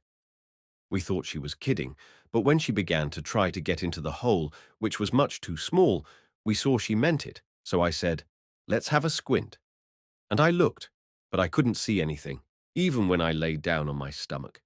The others lay down on their stomachs too, and tried to see, all but Noel, who stood and looked at us, and said we were the great serpents come down to drink at the magic pool. He wanted to be the knight and slay the great serpents with his good sword. He even drew the umbrella ready, but Alice said, "All right, we will in a minute, but now I'm sure I saw it. Do get a match, Noel. There's a dear." "What did you see?" asked Noel, beginning to go for the matches very slowly. "Something bright, away in the corner, under the board against the beam." "Perhaps it was a rat's eye," Noel said, "or a snake's, and we did not put our heads quite so close to the hole till he came back with the matches." Then I struck a match, and Alice cried, "There it is!" And there it was, and it was a half-sovereign, partly dusty and partly bright. We think perhaps a mouse, disturbed by the carpets being taken up, may have brushed the dust of years from part of the half-sovereign with his tail. We can't imagine how it came there. Only Dora thinks she remembers once, when H.O. was very little. Mother gave him some money to hold, and he dropped it, and it rolled all over the floor. So we think perhaps this was part of it. We were very glad. H.O. wanted to go out at once and buy a mask he had seen for 4p. It had been a shilling mask, but now it was going very cheap because Guy Fawkes's day was over, and it was a little cracked at the top. But Dora said, "I don't know that it's our money. Let's wait and ask father." But H.O. did not care about waiting, and I felt for him. Dora is rather like grown-ups in that way. She does not seem to understand that when you want a thing, you do want it, and that you don't wish to wait even a minute. So we went and asked Albert next door's uncle. He was pegging away at one of the rotten novels he has to write to make his living, but he said we weren't interrupting him at all. "My hero's folly has involved him in a difficulty," he said. "It is his own fault. I will leave him to meditate on the incredible fatuity, the hare-brained recklessness which have brought him to this pass. It will be a lesson to him. I, meantime, will give myself unreservedly to the pleasures of your conversation." That's one thing I like Albert's uncle for. He always talks like a book, and yet you can always understand what he means. I think he's more like us, inside of his mind, than most grown-up people are. He can pretend beautifully. I never met anyone else so good at it, except our robber, and we began it with him. But it was Albert's uncle who first taught us how to make people talk like books when you're playing things, and he made us learn to tell a story straight from the beginning, not starting in the middle like most people do. So now Oswald remembered what he had been told, as he generally does, and began at the beginning, but when he came to where Alice said she was the priestess, Albert's uncle said, "Let the priestess herself set forth the tale in fitting speech." So Alice said, O high priest of the great idol, the humblest of thy slaves took the school umbrella for a divining rod and sang the song of what's its name? Invocation, perhaps, said Albert's uncle. Yes, and then I went about and about, and the others got tired, so the divining rod fell on a certain spot, and I said, dig, and we dug. It was where the loose board is for the gas men, and then there, really and truly, was a half-sovereign lying under the boards, and here it is. Albert's uncle took it and looked at it. The great high priest will bite it to see if it's good, he said, and he did. I congratulate you, he went on. You are indeed among those favoured by the immortals. First, you find half-crowns in the garden, and now this. The high priest advises you to tell your father and ask if you may keep it. My hero has become penitent, but impatient. I must pull him out of this scrape. Ye have my leave to depart. Of course we know from Kipling that means you'd better bunk and be sharp about it. So we came away. I do like Albert's uncle. I shall be like that when I'm a man. He gave us our jungle books, and he is awfully clever, though he does have to write grown-up tales. We told father about it that night. He was very kind. He said we might certainly have the half-sovereign, and he hoped we should enjoy ourselves with our treasure trove. Then he said, Your dear mother's Indian uncle is coming to dinner here tomorrow night. So will you not drag the furniture about overhead, please, more than you're absolutely obliged, and H.O. might wear slippers or something. I can always distinguish the note of H.O.'s boots. We said we would be very quiet, and father went on. This Indian uncle is not used to children, and he is coming to talk business with me. It is really important that he should be quiet. Do you think, Dora, that perhaps bed at 6 for H.O. and Noel? But H.O. said, Father, I really and truly won't make a noise. I'll stand on my head all the evening sooner than disturb the Indian uncle with my boots. And Alice said Noel never made a row anyhow. So father laughed and said, All right. And he said we might do as we liked with the half-sovereign. Only for goodness sake, don't try to go in for business with it, he said. It's always a mistake to go into business with an insufficient capital. We talked it over all that evening, and we decided that as we were not to go into business with our half-sovereign, it was no use not spending it at once, and so we might as well have a right royal feast. The next day we went out and bought the things. We got figs and almonds and raisins and a real raw rabbit, and Eliza promised to cook it for us if we would wait till tomorrow because of the Indian uncle coming to dinner. She was very busy cooking nice things for him to eat. We got the rabbit because we are so tired of beef and mutton, and father hasn't a bill at the poultry shop. And we got some flowers to go on the dinner table for father's party. And we got hardbake and raspberry noyeau and peppermint rock and oranges and a coconut with other nice things. We put it all in the top long drawer. It is H.O.'s play drawer, and we made him turn his things out and put them in father's old portmanteau. H.O. is getting old enough now to learn to be unselfish, and besides, his drawer wanted tidying very badly. Then we all vowed by the honour of the ancient house of Bastable that we would not touch any of the feast till Dora gave the word next day. And we gave H.O. some of the hardbake to make it easier for him to keep his vow. The next day was the most memorable day in all our lives, but we didn't know that then. But that is another story. I think that is such a useful way to know when you can't think how to end up a chapter. I learnt it from another writer named Kipling. I've mentioned him before, I believe, but he deserves it. Chapter 15. Lo, the poor Indian! It was all very well for father to ask us not to make a row, because the Indian uncle was coming to talk business, but my young brother's boots are not the only things that make a noise. We took his boots away and made him wear Dora's bath slippers, which are soft and woolly and hardly any soles to them. And of course we wanted to see the uncle, so we looked over the banisters when he came, and we were as quiet as mice. But when Eliza had let him in, she went straight down to the kitchen and made the most awful row you ever heard.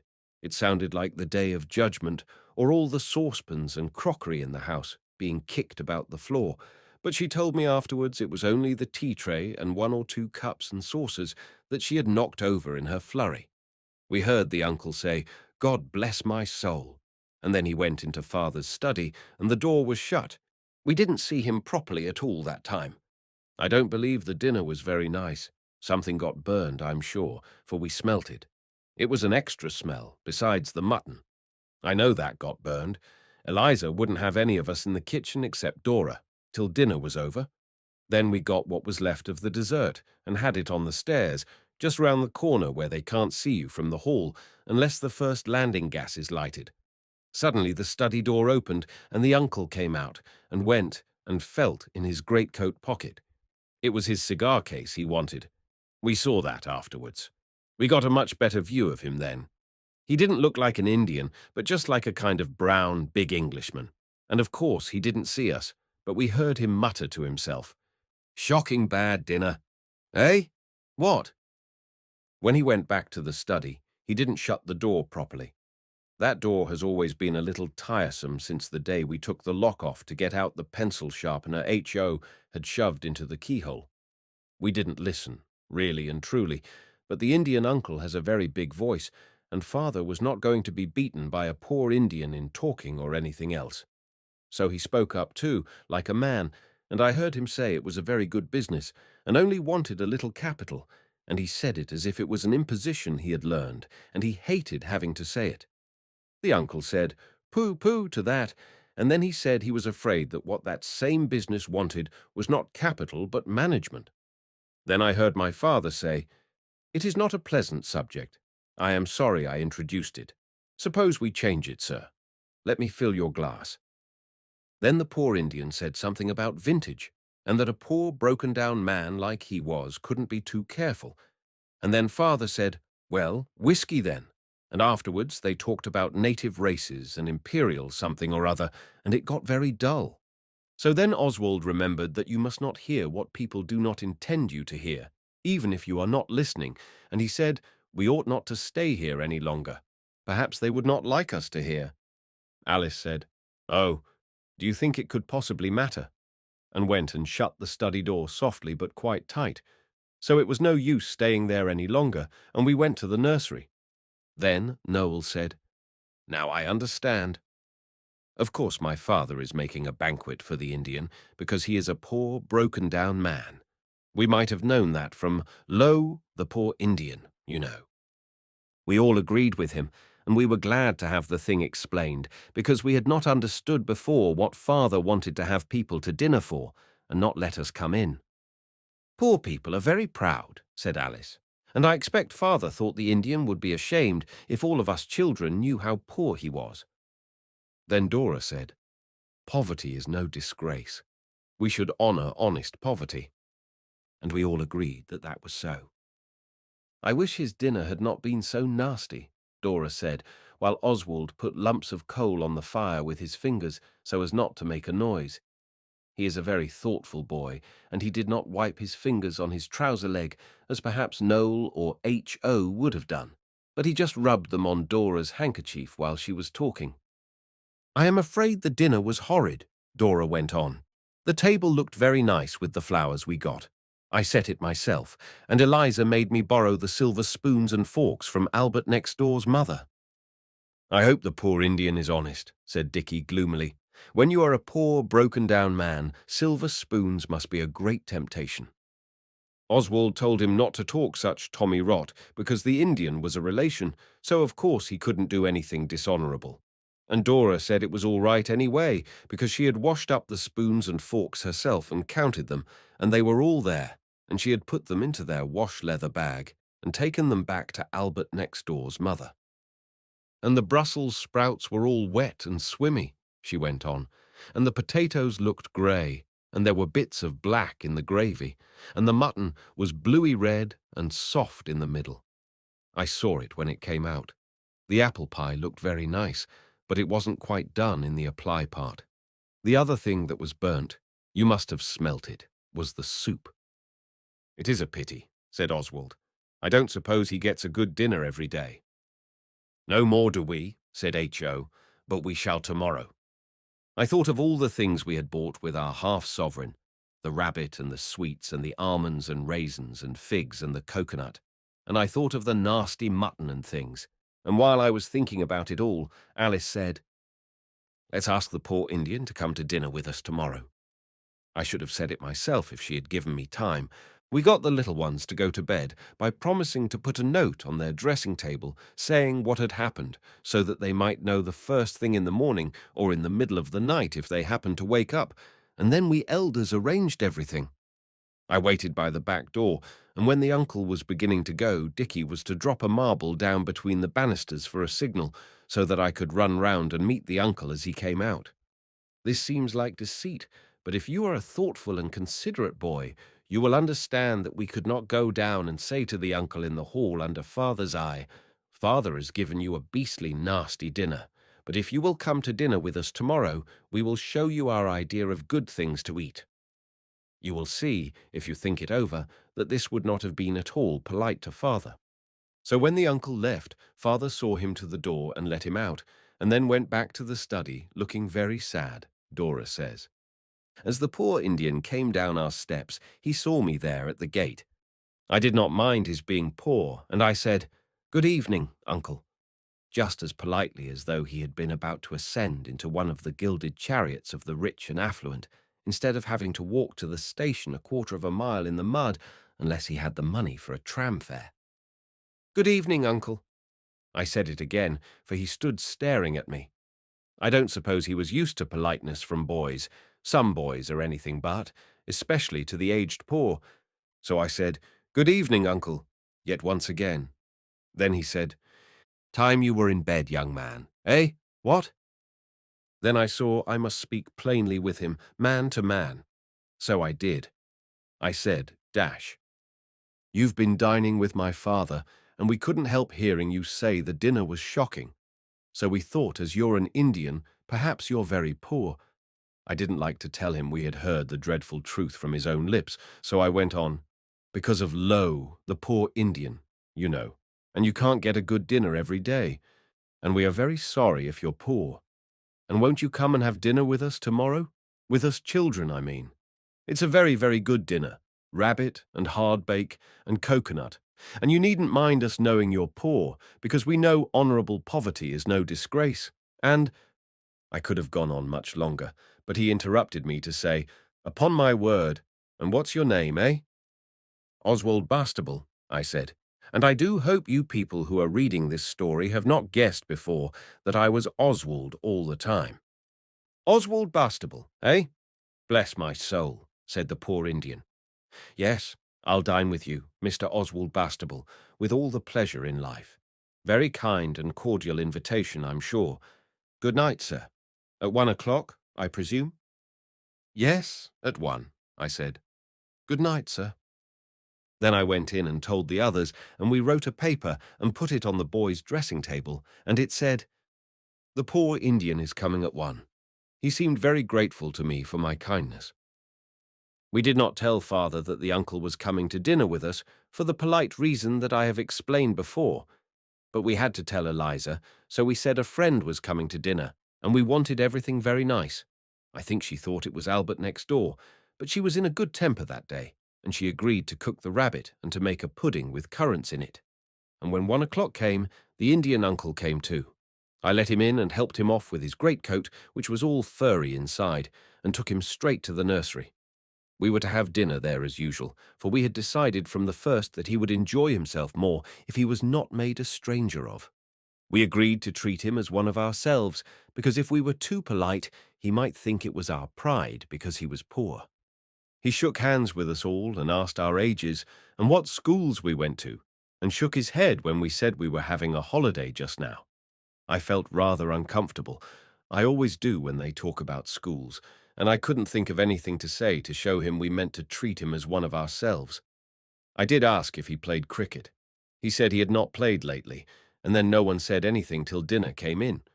We had all washed our faces and hands and brushed our hair before he came in, and we all looked very nice, especially Oswald, who had had his hair cut that very morning. When Eliza had brought in the rabbit and gone out again, we looked at each other in silent despair, like in books. It seemed as if it were going to be just a dull dinner, like the one the poor Indian had had the night before, only, of course, the things to eat would be nicer.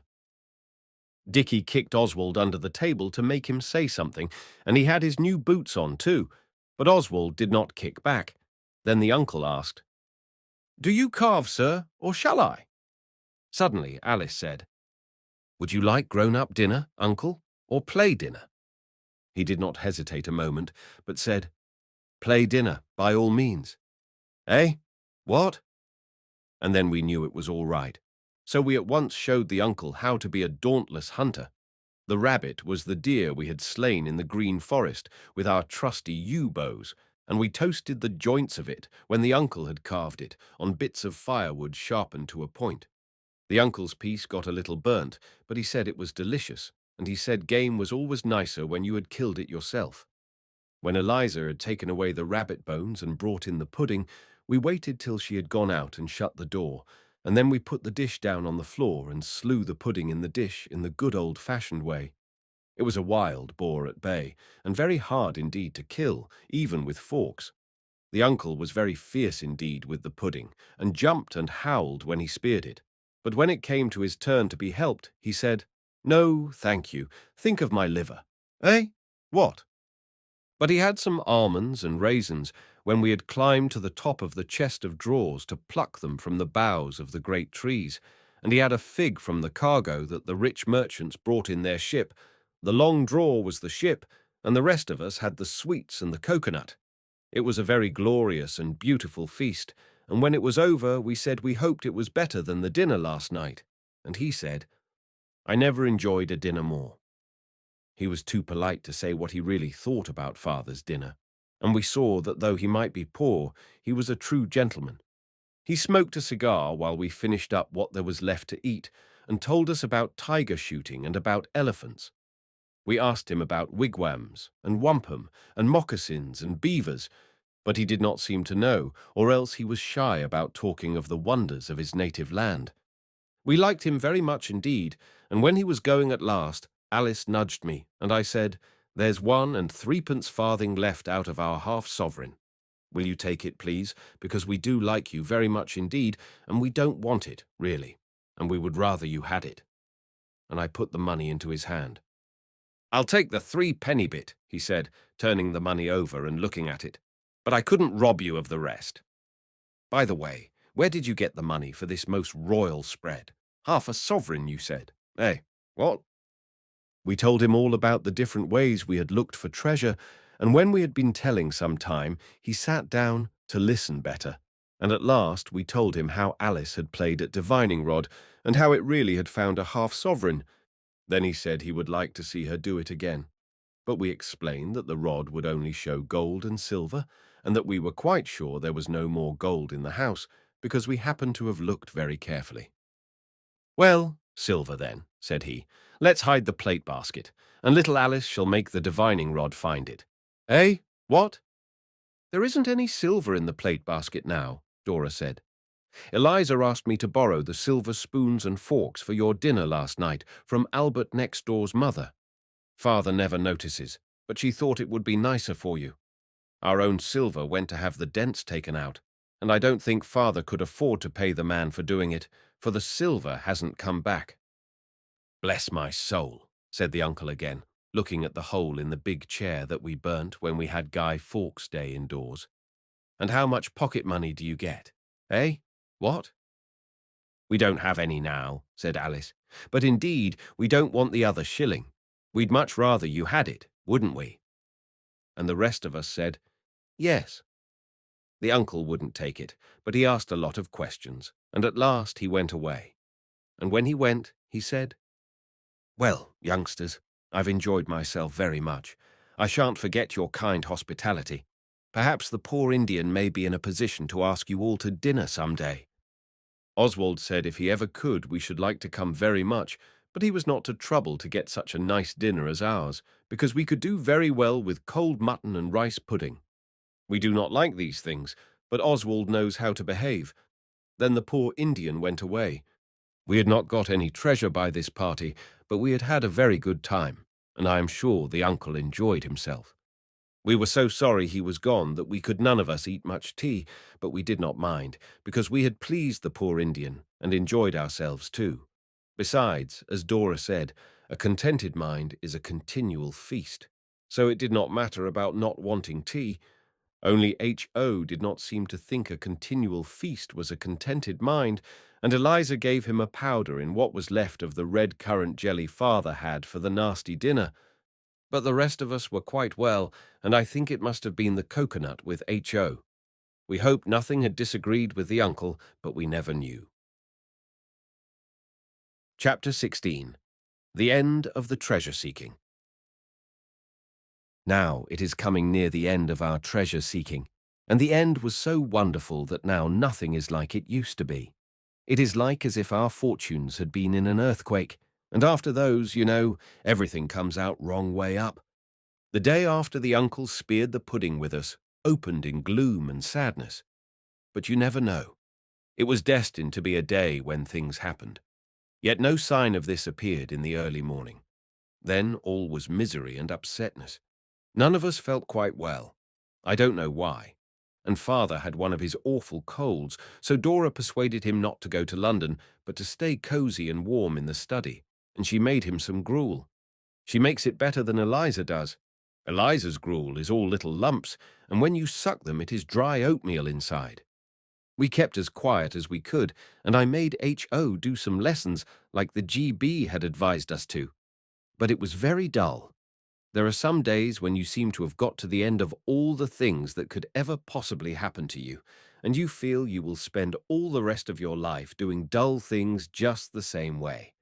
Days like this are generally wet days, but as I said, you never know.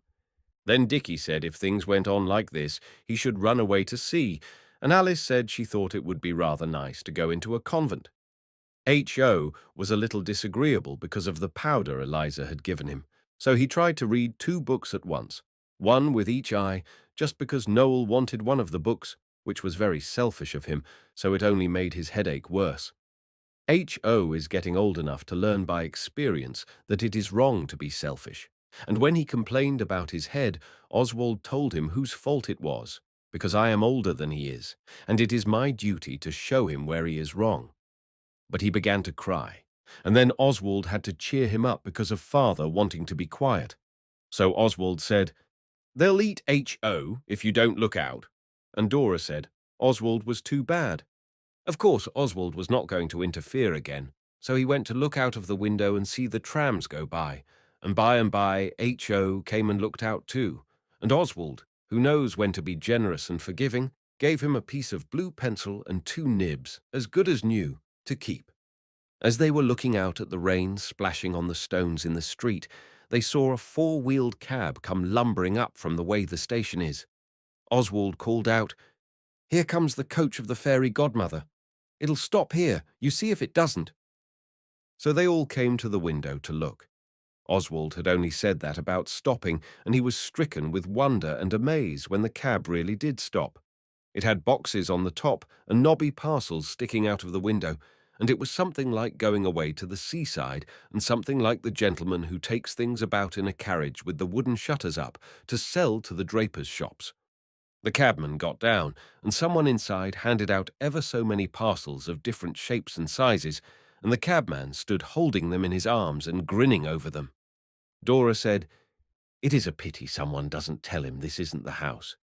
And then from inside the cab someone put out a foot, feeling for the step, like a tortoise's foot coming out from under his shell when you are holding him off the ground, and then a leg came and more parcels, and then Noel cried, "It's the poor Indian!" And it was. Eliza opened the door, and we were all leaning over the banisters. Father heard the noise of parcels and boxes in the hall, and he came out without remembering how bad his cold was. If you do that yourself when you have a cold, they call you careless and naughty. Then we heard the poor Indian say to father, "I say, Dick, I dined with your kids yesterday, as I dare say they've told you. Jolliest little cubs I ever saw. Why didn't you let me see them the other night? The eldest is the image of poor Janey, and as to young Oswald, he's a man. If he's not a man, I'm a nigger. Eh? What? And Dick, I say, I shouldn't wonder if I could find a friend to put a bit into that business of yours. Eh?" Then he and father went into the study, and the door was shut, and we went down and looked at the parcels. Some were done up in old, dirty newspapers and tied with bits of rag, and some were in brown paper and string from the shops, and there were boxes. We wondered if the uncle had come to stay, and this was his luggage, or whether it was to sell. Some of it smelt of spices, like merchandise, and one bundle Alice felt certain was a bale. We heard a hand on the knob of the study door after a bit, and Alice said, "Fly!" And we all got away, but H.O. and the uncle caught him by the leg as he was trying to get upstairs after us. "Peeping at the baggage, eh?" said the uncle, and the rest of us came down because it would have been dishonourable to leave H.O. alone in a scrape, and we wanted to see what was in the parcels. "I didn't touch," said H.O. "Are you coming to stay? I hope you are." "No harm done if you did touch," said the good, kind Indian man to all of us, "for all these parcels are for you." I have several times told you about our being dumb with amazement and terror and joy and things like that, but I never remember us being dumber than we were when he said this. The Indian uncle went on. "I told an old friend of mine what a pleasant dinner I had with you, and about the threepenny bit, and the divining rod, and all that, and he sent all these odds and ends as presents for you. Some of the things came from India." "Have you come from India, uncle?" Noel asked, and when he said yes, we were all very much surprised, for we never thought of his being that sort of Indian. We thought he was the red kind, and of course his not being accounted for his ignorance of beavers and things. He got Eliza to help, and we took all the parcels into the nursery, and he undid them and undid them and undid them, till the papers lay thick on the floor. Father came too, and sat in the Guy Fawkes chair.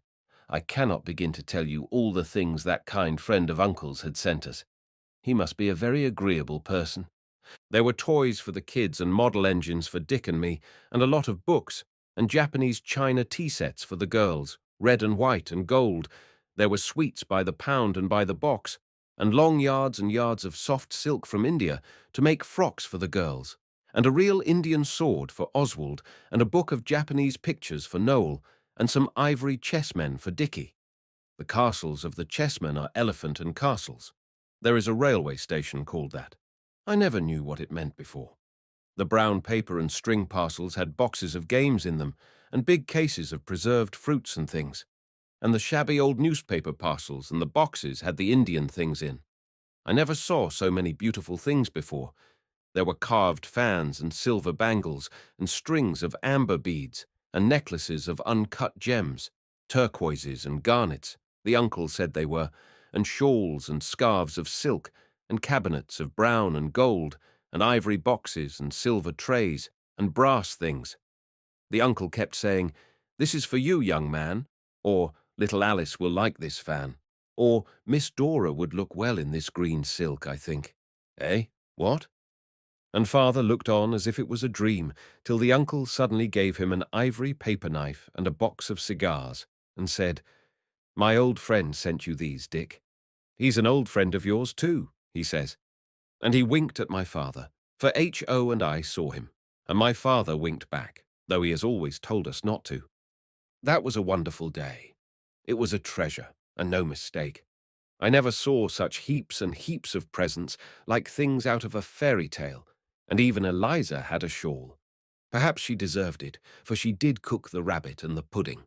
And Oswald says it is not her fault if her nose turns up, and she does not brush her hair. I do not think Eliza likes brushing things. It is the same with the carpets. But Oswald tries to make allowances even for people who do not wash their ears. The Indian uncle came to see us often after that, and his friend always sent us something. Once he tipped us a sovereign each, the uncle brought it, and once he sent us money to go to the Crystal Palace, and the uncle took us, and another time to a circus, and when Christmas was near, the uncle said, "You remember when I dined with you, some time ago? You promised to dine with me some day, if I could ever afford to give a dinner party. Well, I'm going to have one. A Christmas party. Not on Christmas Day, because everyone goes home then, but on the day after. Cold mutton and rice pudding. You'll come? Eh? What?" We said we should be delighted, if father had no objection, because that is the proper thing to say, and the poor Indian, I mean the uncle, said, "No, your father won't object. He's coming too, bless your soul." We all got Christmas presents for the uncle. The girls made him a handkerchief case and a comb bag out of some of the pieces of silk he had given them. I got him a knife with 3 blades. H.O. got a siren whistle, a very strong one, and Dicky joined with me in the knife, and Noel would give the Indian ivory box that Uncle's friend had sent on the wonderful fairy cab day. He said it was the very nicest thing he had, and he was sure Uncle wouldn't mind his not having bought it with his own money. I think Father's business must have got better. Perhaps Uncle's friend put money in it, and that did it good, like feeding the starving.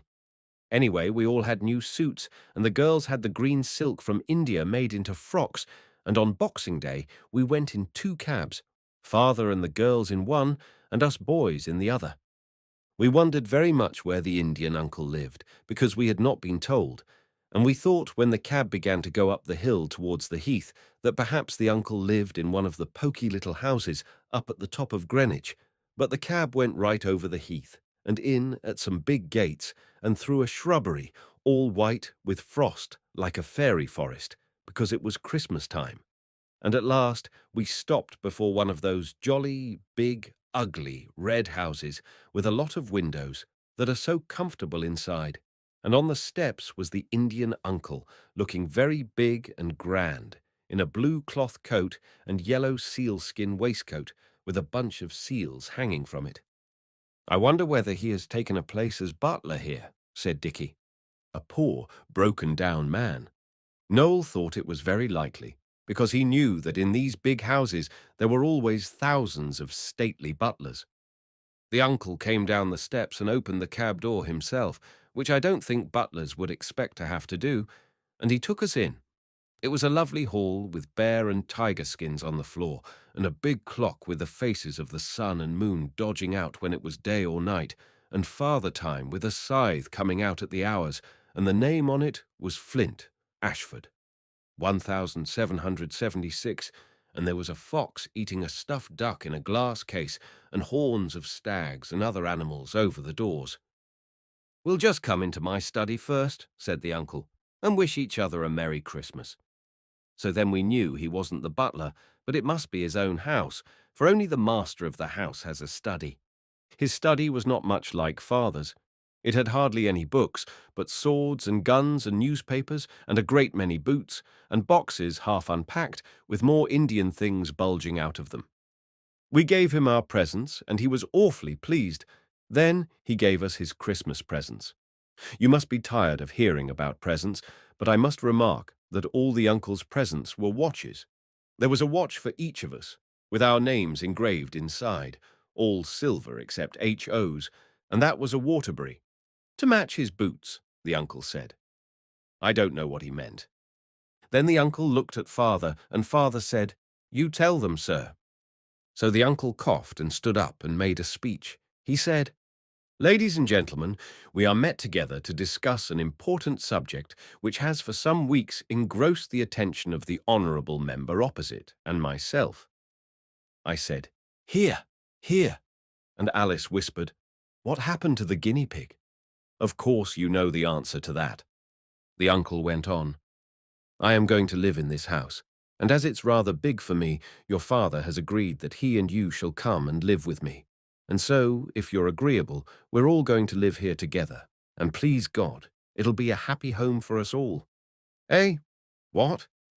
He blew his nose and kissed us all round. As it was Christmas, I did not mind, though I am much too old for it on other dates. Then he said, "Thank you all very much for your presents, but I've got a present here I value more than anything else I have." I thought it was not quite polite of him to say so, till I saw that what he valued so much was a threepenny bit on his watch chain, and, of course, I saw it must be the one we had given him. He said, "You children gave me that when you thought I was the poor Indian, and I'll keep it as long as I live. And I've asked some friends to help us to be jolly, for this is our housewarming." "Eh? What?"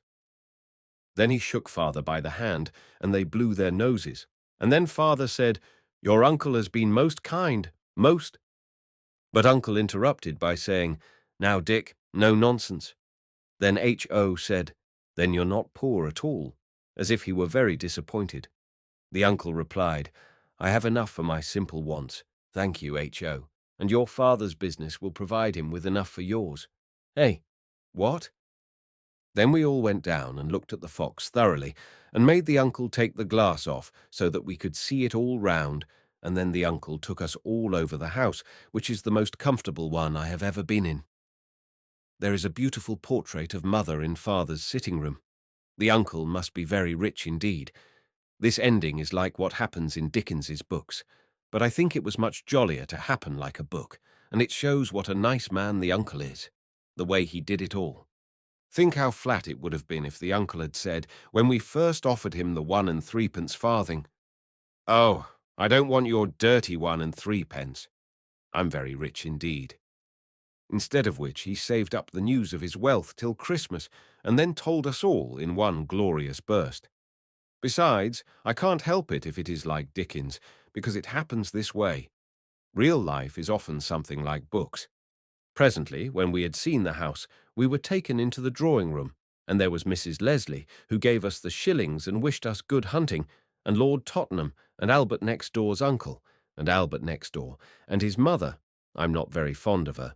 And best of all, our own robber and his 2 kids, and our robber had a new suit on. The uncle told us he had asked the people who had been kind to us, and Noel said, "Where is my noble editor that I wrote the poetry to?"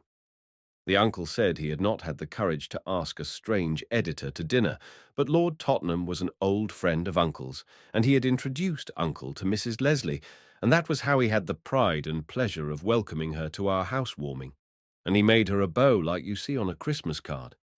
Then Alice asked, "What about Mr. Rosenbaum? He was kind. It would have been a pleasant surprise for him." But everybody laughed, and uncle said, "Your father has paid him the sovereign he lent you. I don't think he could have borne another pleasant surprise." And I said there was the butcher, and he was really kind, but they only laughed, and father said you could not ask all your business friends to a private dinner. Then it was dinner time, and we thought of uncle's talk about cold mutton and rice. But it was a beautiful dinner, and I never saw such a dessert. We had ours on plates to take away into another sitting room, which was much jollier than sitting round the table with the grown-ups. But the robbers' kids stayed with their father. They were very shy and frightened, and said hardly anything, but looked all about with very bright eyes. H.O. thought they were like white mice, but afterwards we got to know them very well, and in the end they were not so mousy. And there is a good deal of interesting stuff to tell about them, but I shall put all that in another book, for there is no room for it in this one. We played desert islands all the afternoon and drank uncle's health in ginger wine. It was H.O. that upset his over Alice's green silk dress, and she never even rode him. Brothers ought not to have favourites, and Oswald would never be so mean as to have a favourite sister, or, if he had, wild horses should not make him tell who it was. And now we are to go on living in the big house on the heath, and it is very jolly. Mrs. Leslie often comes to see us, and our own robber and Albert next door's uncle. The Indian uncle likes him because he has been in India too and is brown, but our uncle does not like Albert next door. He says he is a muff, and I am to go to Rugby, and so are Noel and H.O., and perhaps to Balliol afterwards. Balliol is my father's college. It has 2 separate coats of arms, which many other colleges are not allowed. Noel is going to be a poet, and Dicky wants to go into father's business. The uncle is a real good old sort, and just think, we should never have found him if we hadn't made up our minds to be treasure seekers. Noel made a poem about it. Lo, the poor Indian from lands afar comes where the treasure seekers are. We looked for treasure, but we find the best treasure of all is the uncle good and kind. I thought it was rather rot, but Alice would show it to the uncle, and he liked it very much. He kissed Alice, and he smacked Noel on the back, and he said, "I don't think I've done so badly either, if you come to that, though I was never a regular professional treasure seeker." Eh? What?